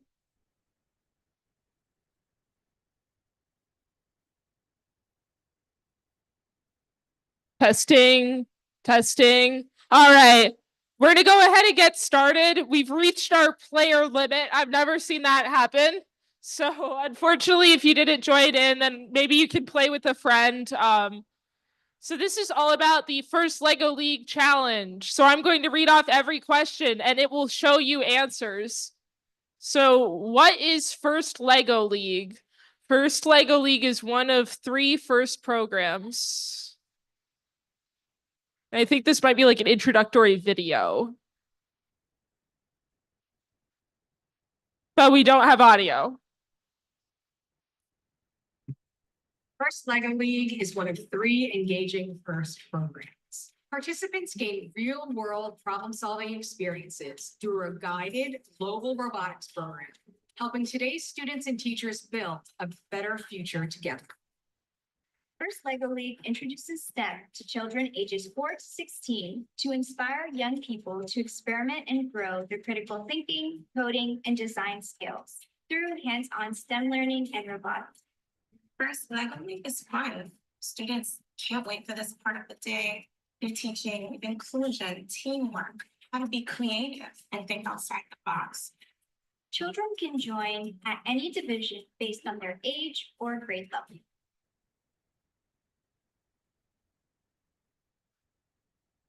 All right, that's what First Lego League is. Okay, this will be a true or false question. First Lego League is more than robots. True or false?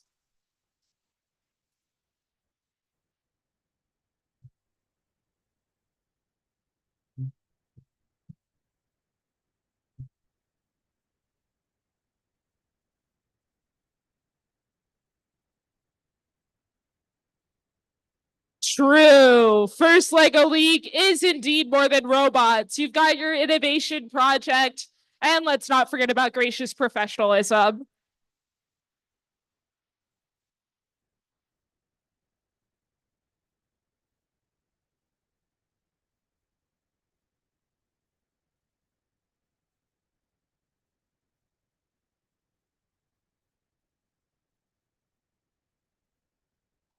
Position is at the heart of First Lego League Challenge. As teams of students ages 9 to 16 engage in research, problem solving, coding, and engineering.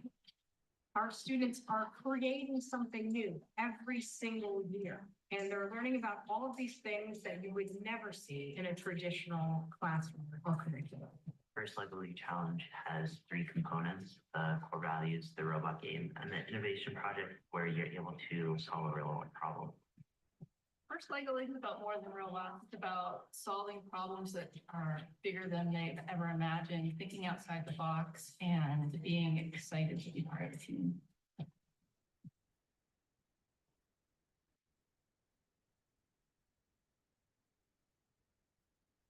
In Challenge, students engage in research, problem solving, coding, and engineering to apply real world uses of blank, science, technology, engineering, mathematics, or all of the above.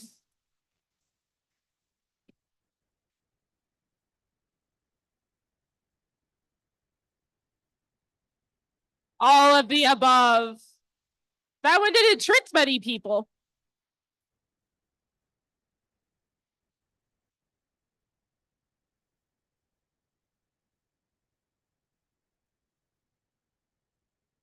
As part of Challenge, teams design blank to a real world problem relevant to each year's theme.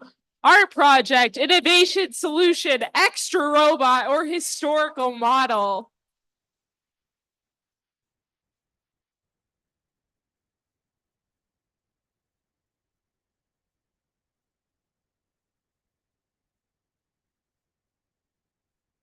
Innovation solution. Most people got that one.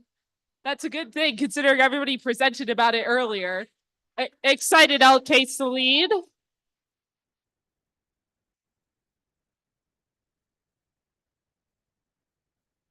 Teams should share their ideas with the blank and seek input from others as they develop their solution. Judges, referees, others, volunteers.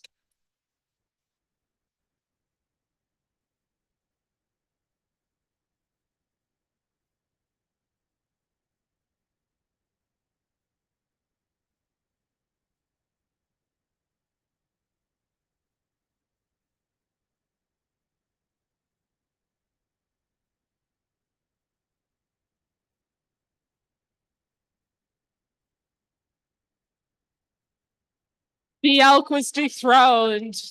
But let's see, there's still quite a few questions to go, folks. Students will design, build, and program a Lego robot that navigates the missions of a robot game, scavenger hunt, obstacle course, or research project.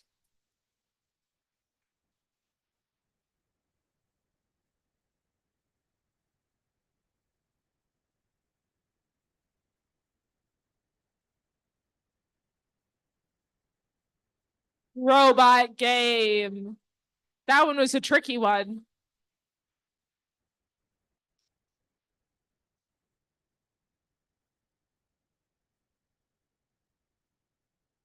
This one is a polling question. You can pick more than one answer. Which Lego kit will your team use to build your robot? Lego Education Spike Prime, Lego Mindstorms EV3. We are going old school with Lego Mindstorms NXT or previous equipment, a mix of all of the above.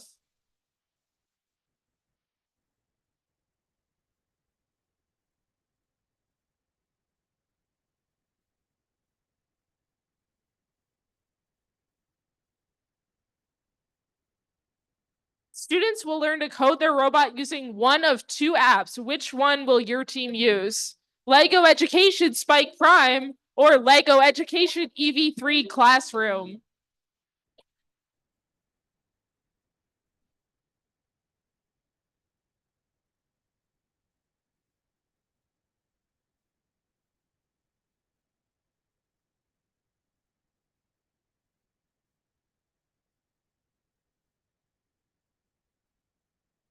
It is Lego Education Spike app, I think. For both the innovation project and the robot design, students will apply the rule of thirds, law of gravity, principles of art, engineering design process.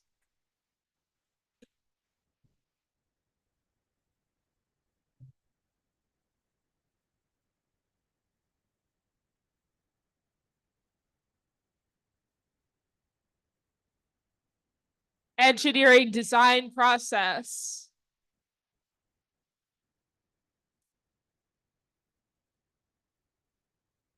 Our points are very close as we are 2/3 of the way through our questions. The innovation project and robot game are what we do in First Lego League. Our core values are blank. We do what we do. When, where, how, who.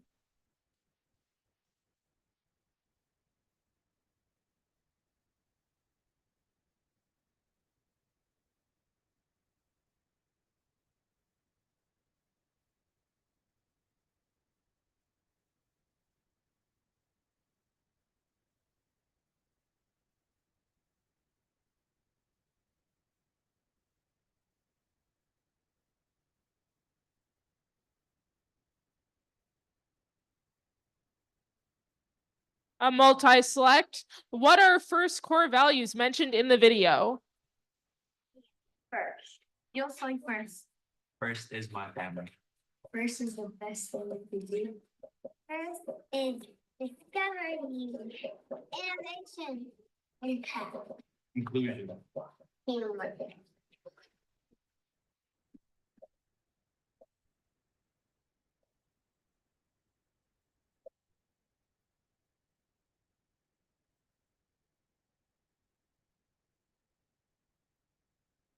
All of the answers were correct.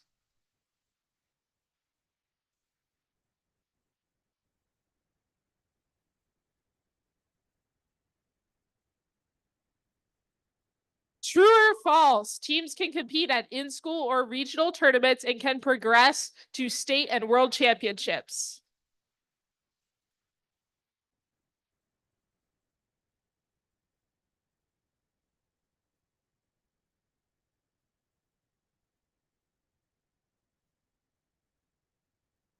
True.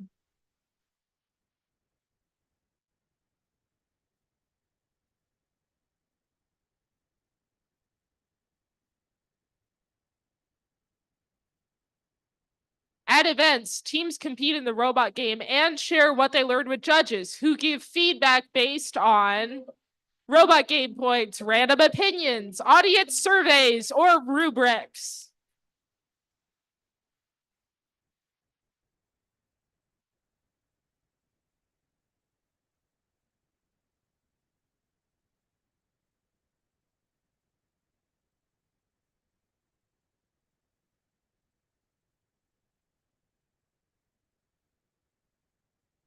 Rubrics.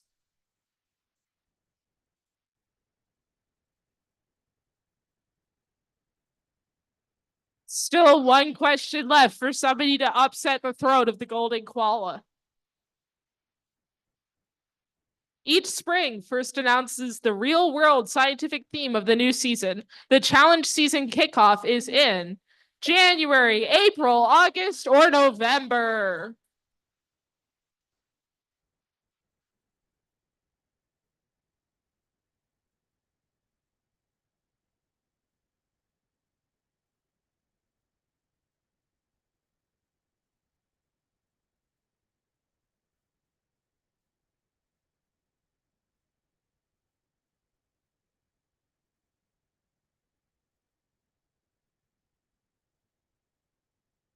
Bright Squid in third.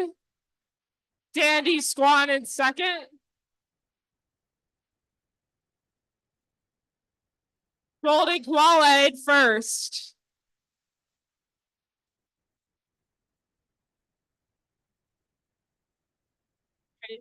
Who here is the Golden Koala? I have no idea.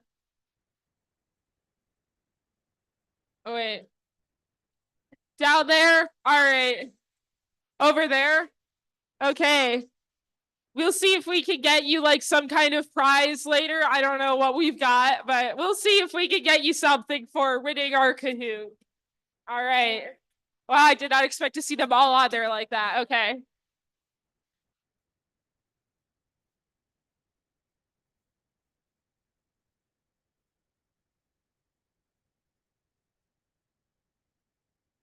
%68 correct answers.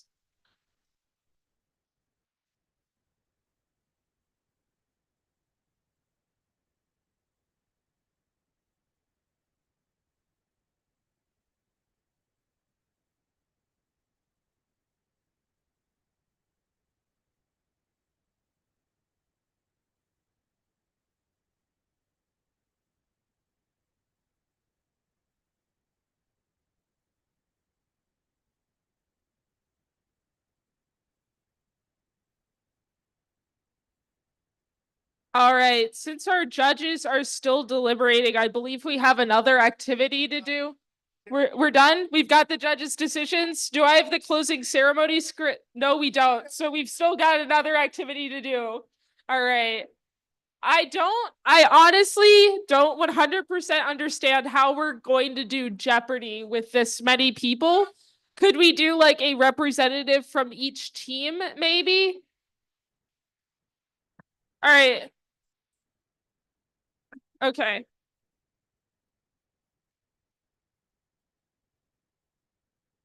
Everybody, we need to listen to Bailey over there. Listen to Liz. Where's Liz?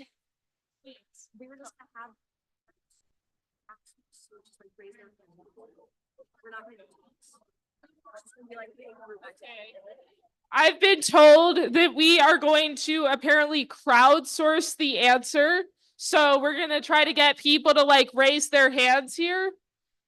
So I guess I'll just go ahead and pick our first question. So let's just go upper left to not ruffle any feathers. Get it? Core values 100. A way of doing things that encourages high quality work, emphasizes the value of others, and respects individuals and the community. So let's see. Who thinks they've got it? All right. You there in the Sea Pickles t-shirt.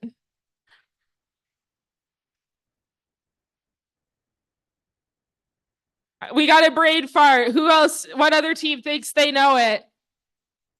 All right, you guys seem excited. What do you think it is? Teamwork. All right, everybody agree with teamwork? All right, let's see a dissenting answer. What have we got for the plasticals? Okay, who thinks it's gracious professionalism? Who thinks it's teamwork? All right, I think I heard gracious professionalism louder, but you guys were very enthusiastic. So let's find out what the answer is. What is gracious professionalism? All right. So let's see our net. Well, let's just go through the categories. Innovation project 100. The project is a part of the challenge because it helps your team to learn different methods of this very important and very valuable scientific process. I see people over there. All right, this is going to be interesting for me.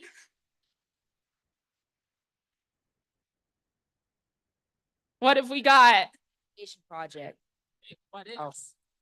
What is the innovation? I forgot. Say what is the innovation? It's the part of the game Jeopardy. What is the innovation project? What is the innovation project? We got any dissenters? Okay, let's get one dissenter. That's what we're gonna do for each question. We'll have two options.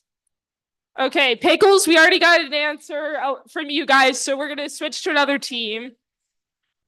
Maybe later in the game. All right, we'll do that. You guys will get to answer at some point. All right. Engineering. What is engineering? What is engineering? All right, who thinks engineering?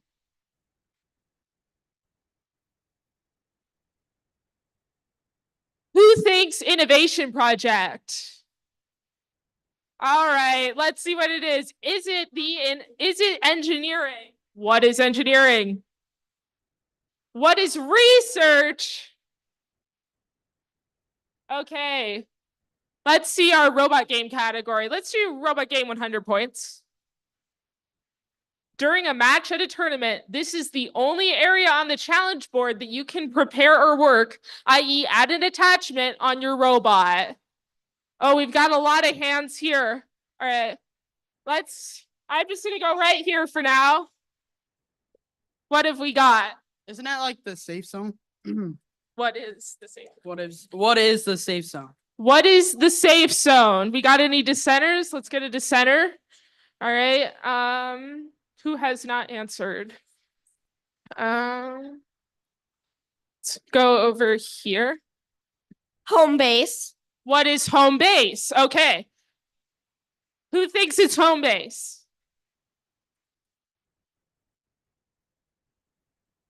Who thinks it's the safe zone? Okay. What is home base? Nice job. All right. And let's do FLL theory for 100. This is what your first LEGO League team actually does during the competition. That seems like a tough question. I think I see a lot of hands over here in the yellow shirts, so we're gonna head over here. All right, let's see.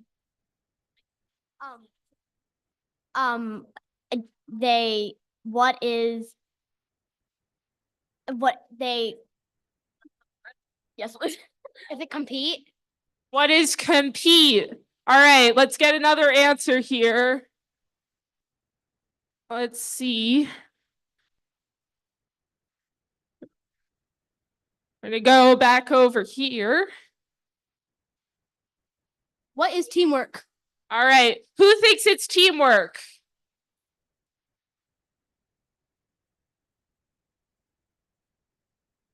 Who thinks it's compete?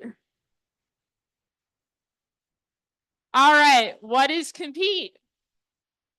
What is robot game in the innovation project? That's too technical of an answer. Come on. All right.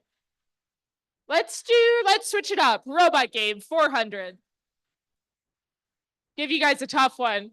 Who lives with the mermaid and the skeleton pirate? I do not know this. All right. You got it? It's the angler fish. What is it? You say it like a question, Jeopardy. What is the angler fish? All right. Do we have any dissenting opinions? You've got a different idea? What's the sunken ship? What's the sunken ship? All right. Who thinks it's the angler fish? Who thinks it's the sunken ship? Okay. I don't know who won that. Let's see what the actual answer is. What is the angler fish? Okay. You guys nailed that. I think we need another tough question. Robot game 500. These three categories help your robot perform well at a robot game. So for this question, I'm going to have three answers. I'm going to get from three kids. Okay, let's see here. You think you got one? What is efficiency? Efficiency? All right. Let's see. You got it? Teamwork. Efficiency, teamwork, and alright. Sorry, I'm headed back here. Yeah, I know. Making sure the robot works every time. Making sure the robot works every time. Okay. Let's see what our answer is. What is design, programming, and strategy? Oof. Those 500-point questions are tough. All right. Let's see innovation project 200. These are the 3 steps to completing your project, and we're going to do the same thing again with the 3 answers. Okay. Let's see. Okay. Sharing with others. What is sharing? What is sharing with others? All right. What is sharing with others? A skit. Skid. Okay. A skid and Lining up. lining up. What is Like line up. all right, let's see what is lining up. What is a skid and sharing with others? All right. What is identify a problem, develop an innovative solution, and share with others? We got one of the 3.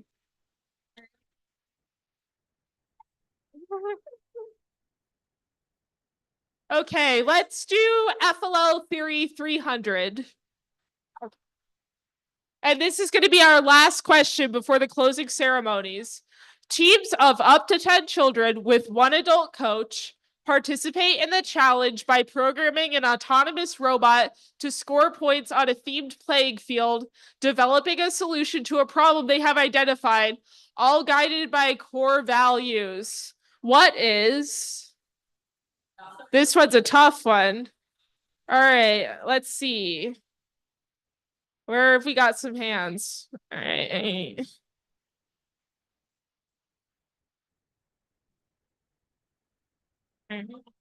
What is teamwork? What is teamwork? All right, we're gonna get 2 answers. We'll see which one wins here. All right. Okay. So sorry. All right, okay.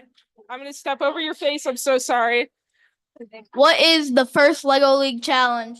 Okay. Who thinks it's teamwork? We got some supporters. Who thinks it is first Lego League challenge? Okay, everybody here has eardrums. All right, let's see what the answer is. What is a summary description of the first Lego League? First Lego League is close enough. All right, and I think we are going to be done with the Jeopardy since I've got my closing ceremony script here.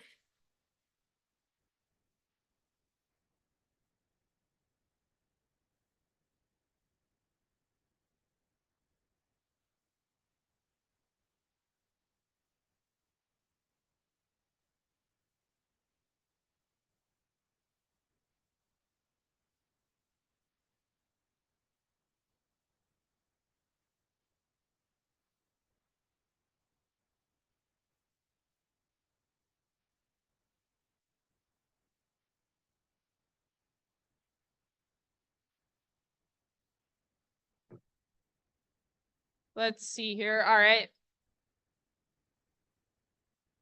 Nothing like a little problem solving on the fly to make it a first tournament. Wait.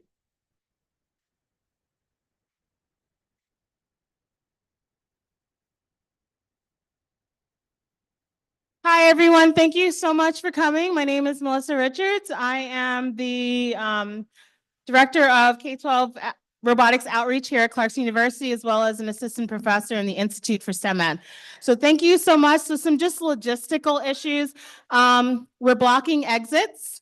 And so we need a clear path, number 1. So right here, anyone in this dark striped line, can you please kind of make a space so God forbid, in the event of emergency, we have a clear path for people to walk.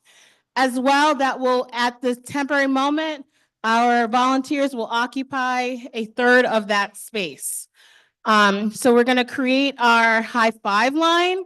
And so there is a path that goes from here all the way to that table. So anyone along this path, can you please make a space so that teams can come and go around that way? Do I need to actually go down and show you? All right, let's show. All right. I will demonstrate the high five line. So I need my volunteers to line up across here. Do you want to show the high five line? Okay. All right, so we're going to connect, but we're going to start along this way, so we're not going to block the stairs. All right. There you go. So I have my volunteers. I want you to line up and loop around that way. That way, come on. Go loop around all the way. I want to show how awesome our volunteers are. Come on, volunteers, this way. On this side of all my volunteers this way. So loop around, see your green shirts, loop around, and we're going to leave a path so people can run and leave a little path so I can go through. I will demonstrate this high five line. So see, as example, someone can walk through clearly. So go, we're not going to block the stairs. Go, go, go, go, go. All right, are you going to demonstrate it for me? Awesome. You're going to demonstrate the five line? Okay, so once they've come through the high five line, collected their awards, they need a place to exit the high five line. So I'm going to pretend I'm a snowplow, and I need you guys to shove so your hands and your feet don't get stepped on. And then they're going to come along this way. So I'm the snowplow. So come this way. And I'm coming around. All right? So you're going to start wherever you are. You hear your number called 0, 1, 2, 3, 4. Yay! I'm awesome! I won something! Thank you! I'm coming around here. Oh! High five! Yeah! Oh, yeah! Thank you. Then I collect my award. Anyone else wants to give me a high five? And then you walk back. Woo! Woo! Okay, I'm a high five down. You all will have the opportunity to give me high five through the line. And then you can take pictures back there. Okay? Woo! Thank you.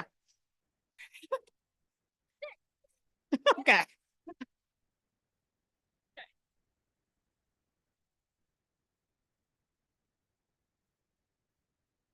All right. Thank you, Melissa. So, teams, congratulations on your medals. You have spent countless hours studying, researching, building, and problem solving as you work together with your team during the submerged part of the first dive presented by Qualcomm season. The process that got you to this point defines each one of you as a first LEGO League Challenge champion and winner, and this medal celebrates this achievement. We want to thank our first LEGO League global sponsors, LEGO Education and the LEGO Foundation, in addition to Rockwell Automation, our division sponsor. We also want to say a big thank you to our tournament sponsors, Clarkson University, St. Lawrence Lewis Bosse's, and Jefferson Lewis Bosse's. These are double-sided. Before we get to the team awards, we want to take a moment to recognize our volunteers. Volunteers, please stand and wave to the crowd.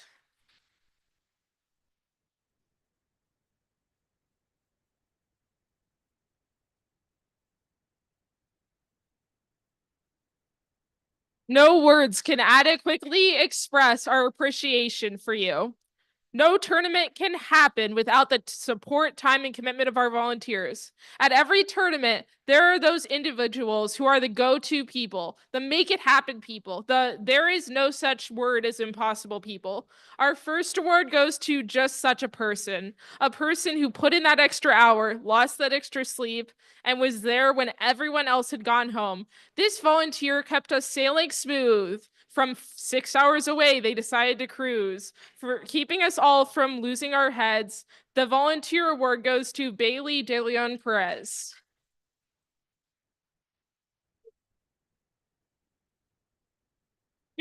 Do the high five line, Bailey. Come on.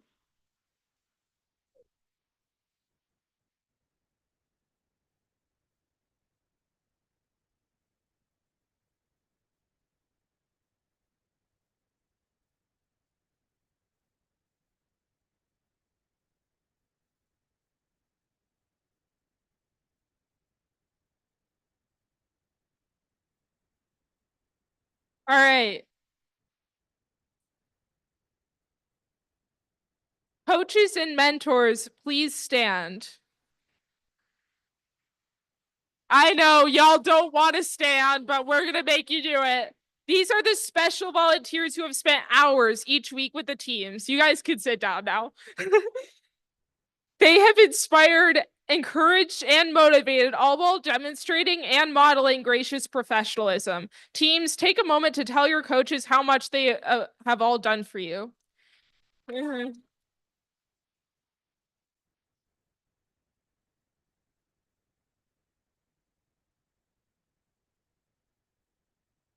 Now I would like to present the Coach/Mentor Award. Coaches and mentors inspire their teams to do their best, both as individuals and together. This award goes to the coach or mentor whose leadership and guidance is clearly evident and best exemplifies the first core values. This coach's team said the following about this very special person. To someone who supports, helps, inspires, and keeps the team on task, to whom the team proudly gives 5 out of 5 stars, and who could forget the yellow submarine? The Coach/Mentor award goes to team number 45106, Mr. Prothero. I hope I said that right.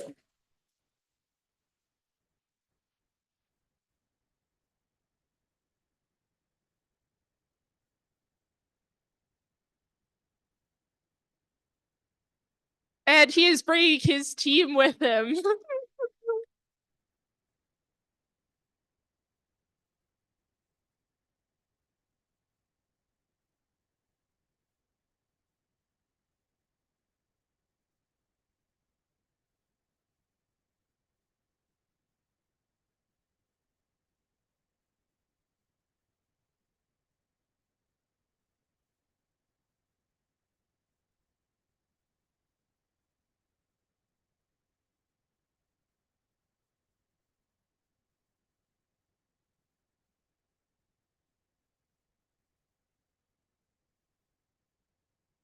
Okay, we will now begin with our required awards. We have one award to give in each category.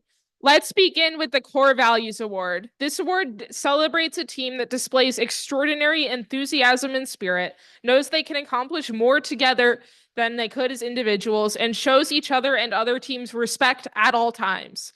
The Core Values Award goes to Team 13091, Lego Larry's.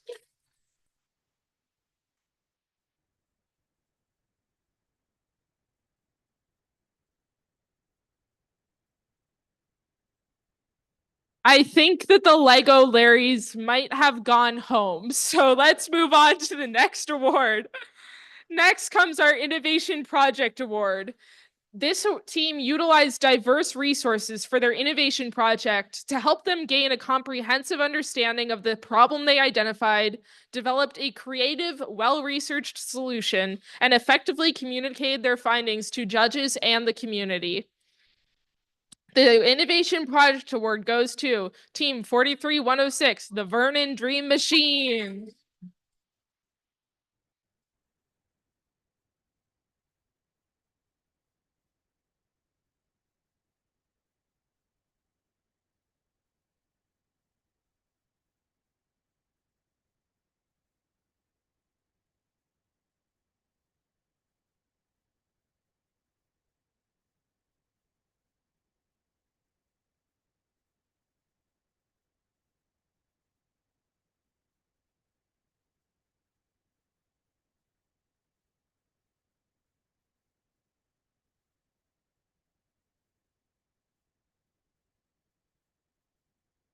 We will now move on to Robot Awards, beginning with our Robot Design Award. This team used outstanding programming principles and solid engineering practices to develop a robot that is mechanically sound, durable, efficient, and highly capable of performing challenge missions. The Robot Design Award goes to Team 2885 Cyborg Sharks.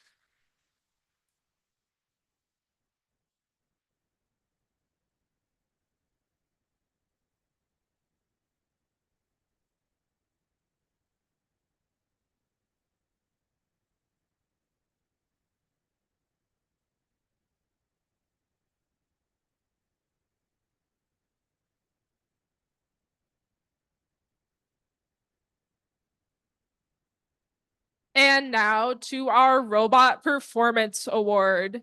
This award celebrates a team that scored the most points during the robot game. Teams have a chance to compete in at least 3 2.5 minute matches, and their highest score counts.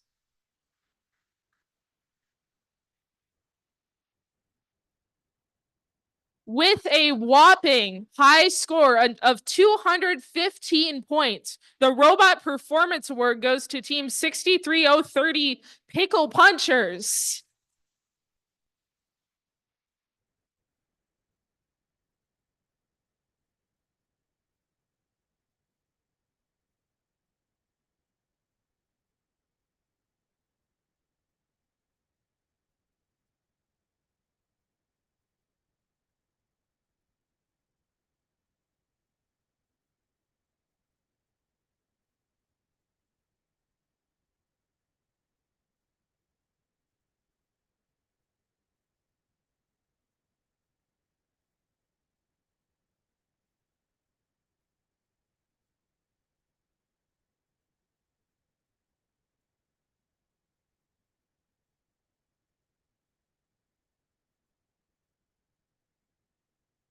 All right. Before we get to the Champions Award winner, we have these additional awards to distribute to teams. We'll start with the Breakthrough Award. The Breakthrough Award celebrates a team that made significant progress in their confidence and capability in both their robot game and innovation project, and are a shining example of excellent core values. They demonstrate that they understand that what they discover is more important than what they win. The Breakthrough Award goes to Team 26351, the Master Pickles.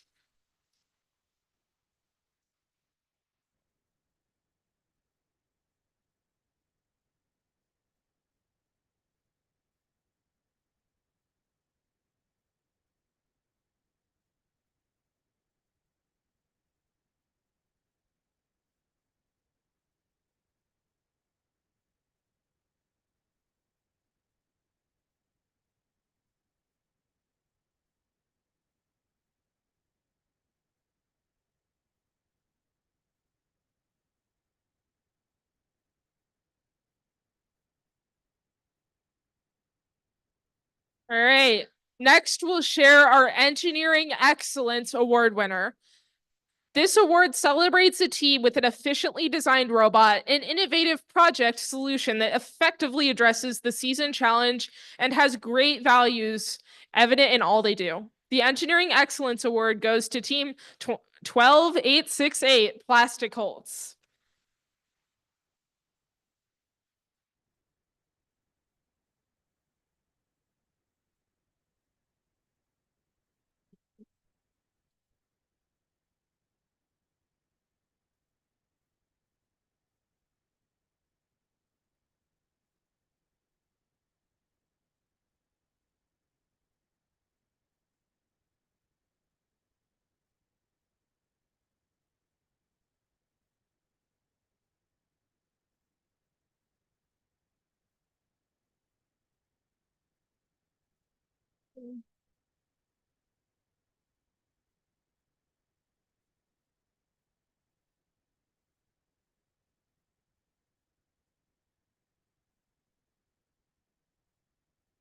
Okay, now we move on to our Motivate Award. The Motivate Award celebrates a team that embraces the culture of First LEGO League through team building, team spirit, and displayed enthusiasm. The Motivate Award goes to Team 31716 Octomeg.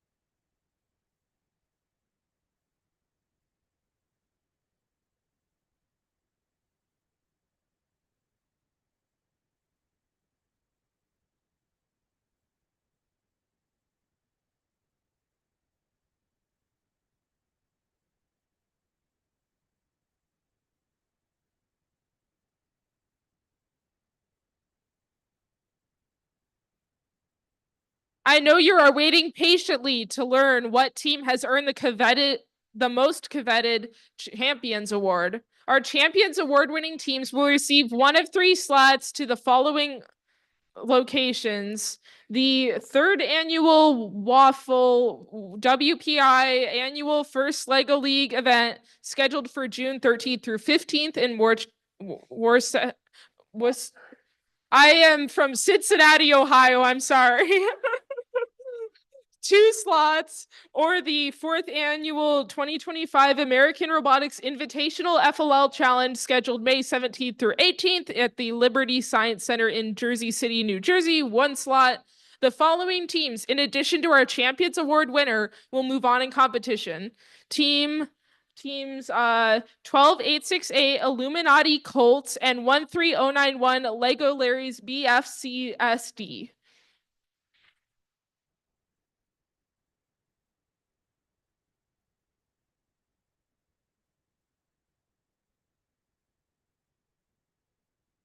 There's not a high five line for this, I don't think. I'm sorry.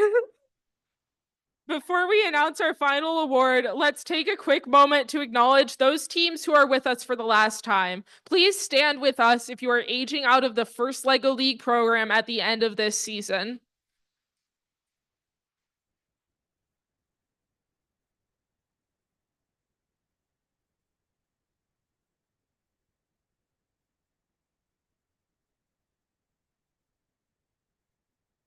We want to congratulate you for everything you've achieved, and we hope to see you continue your robotics journey on a First Tech Challenge or First Robotics team this next year. Millions of dollars in scholarship funds are available to participants in those programs, including a scholarship here at Clarkson University, just saying. Before we announce our final, oh wait, wrong one. Now let's hear it for our first alumni. If you are a coach, volunteer, or supporter with us today and graduated from a first program, please stand. Teams, we hope to see you join these ranks someday.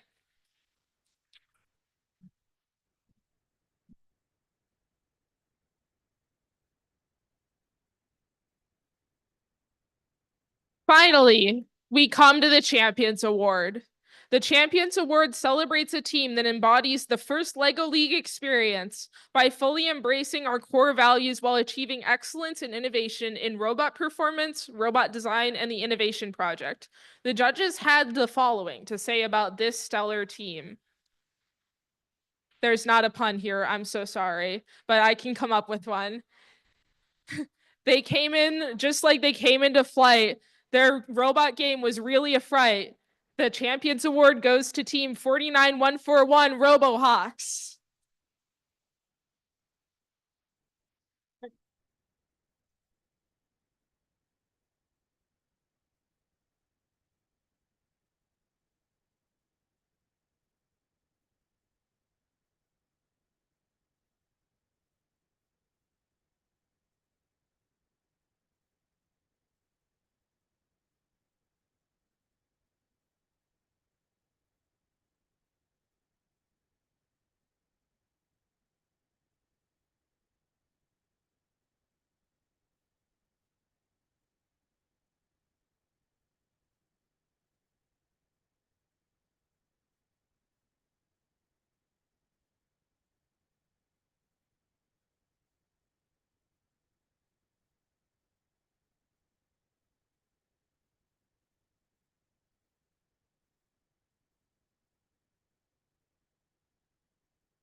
Friends, this concludes the award ceremony for this year's season, Submerged, part of the first dive presented by Qualcomm season. Please join me in congratulating all the teams on their fantastic performance. Woo!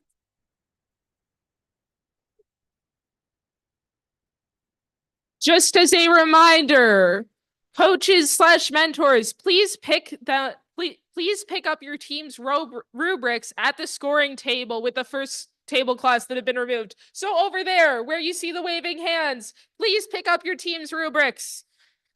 But this is a goodbye. We hope you can join us next season for more STEM fun. You can learn more about other programs on firstinspires.org.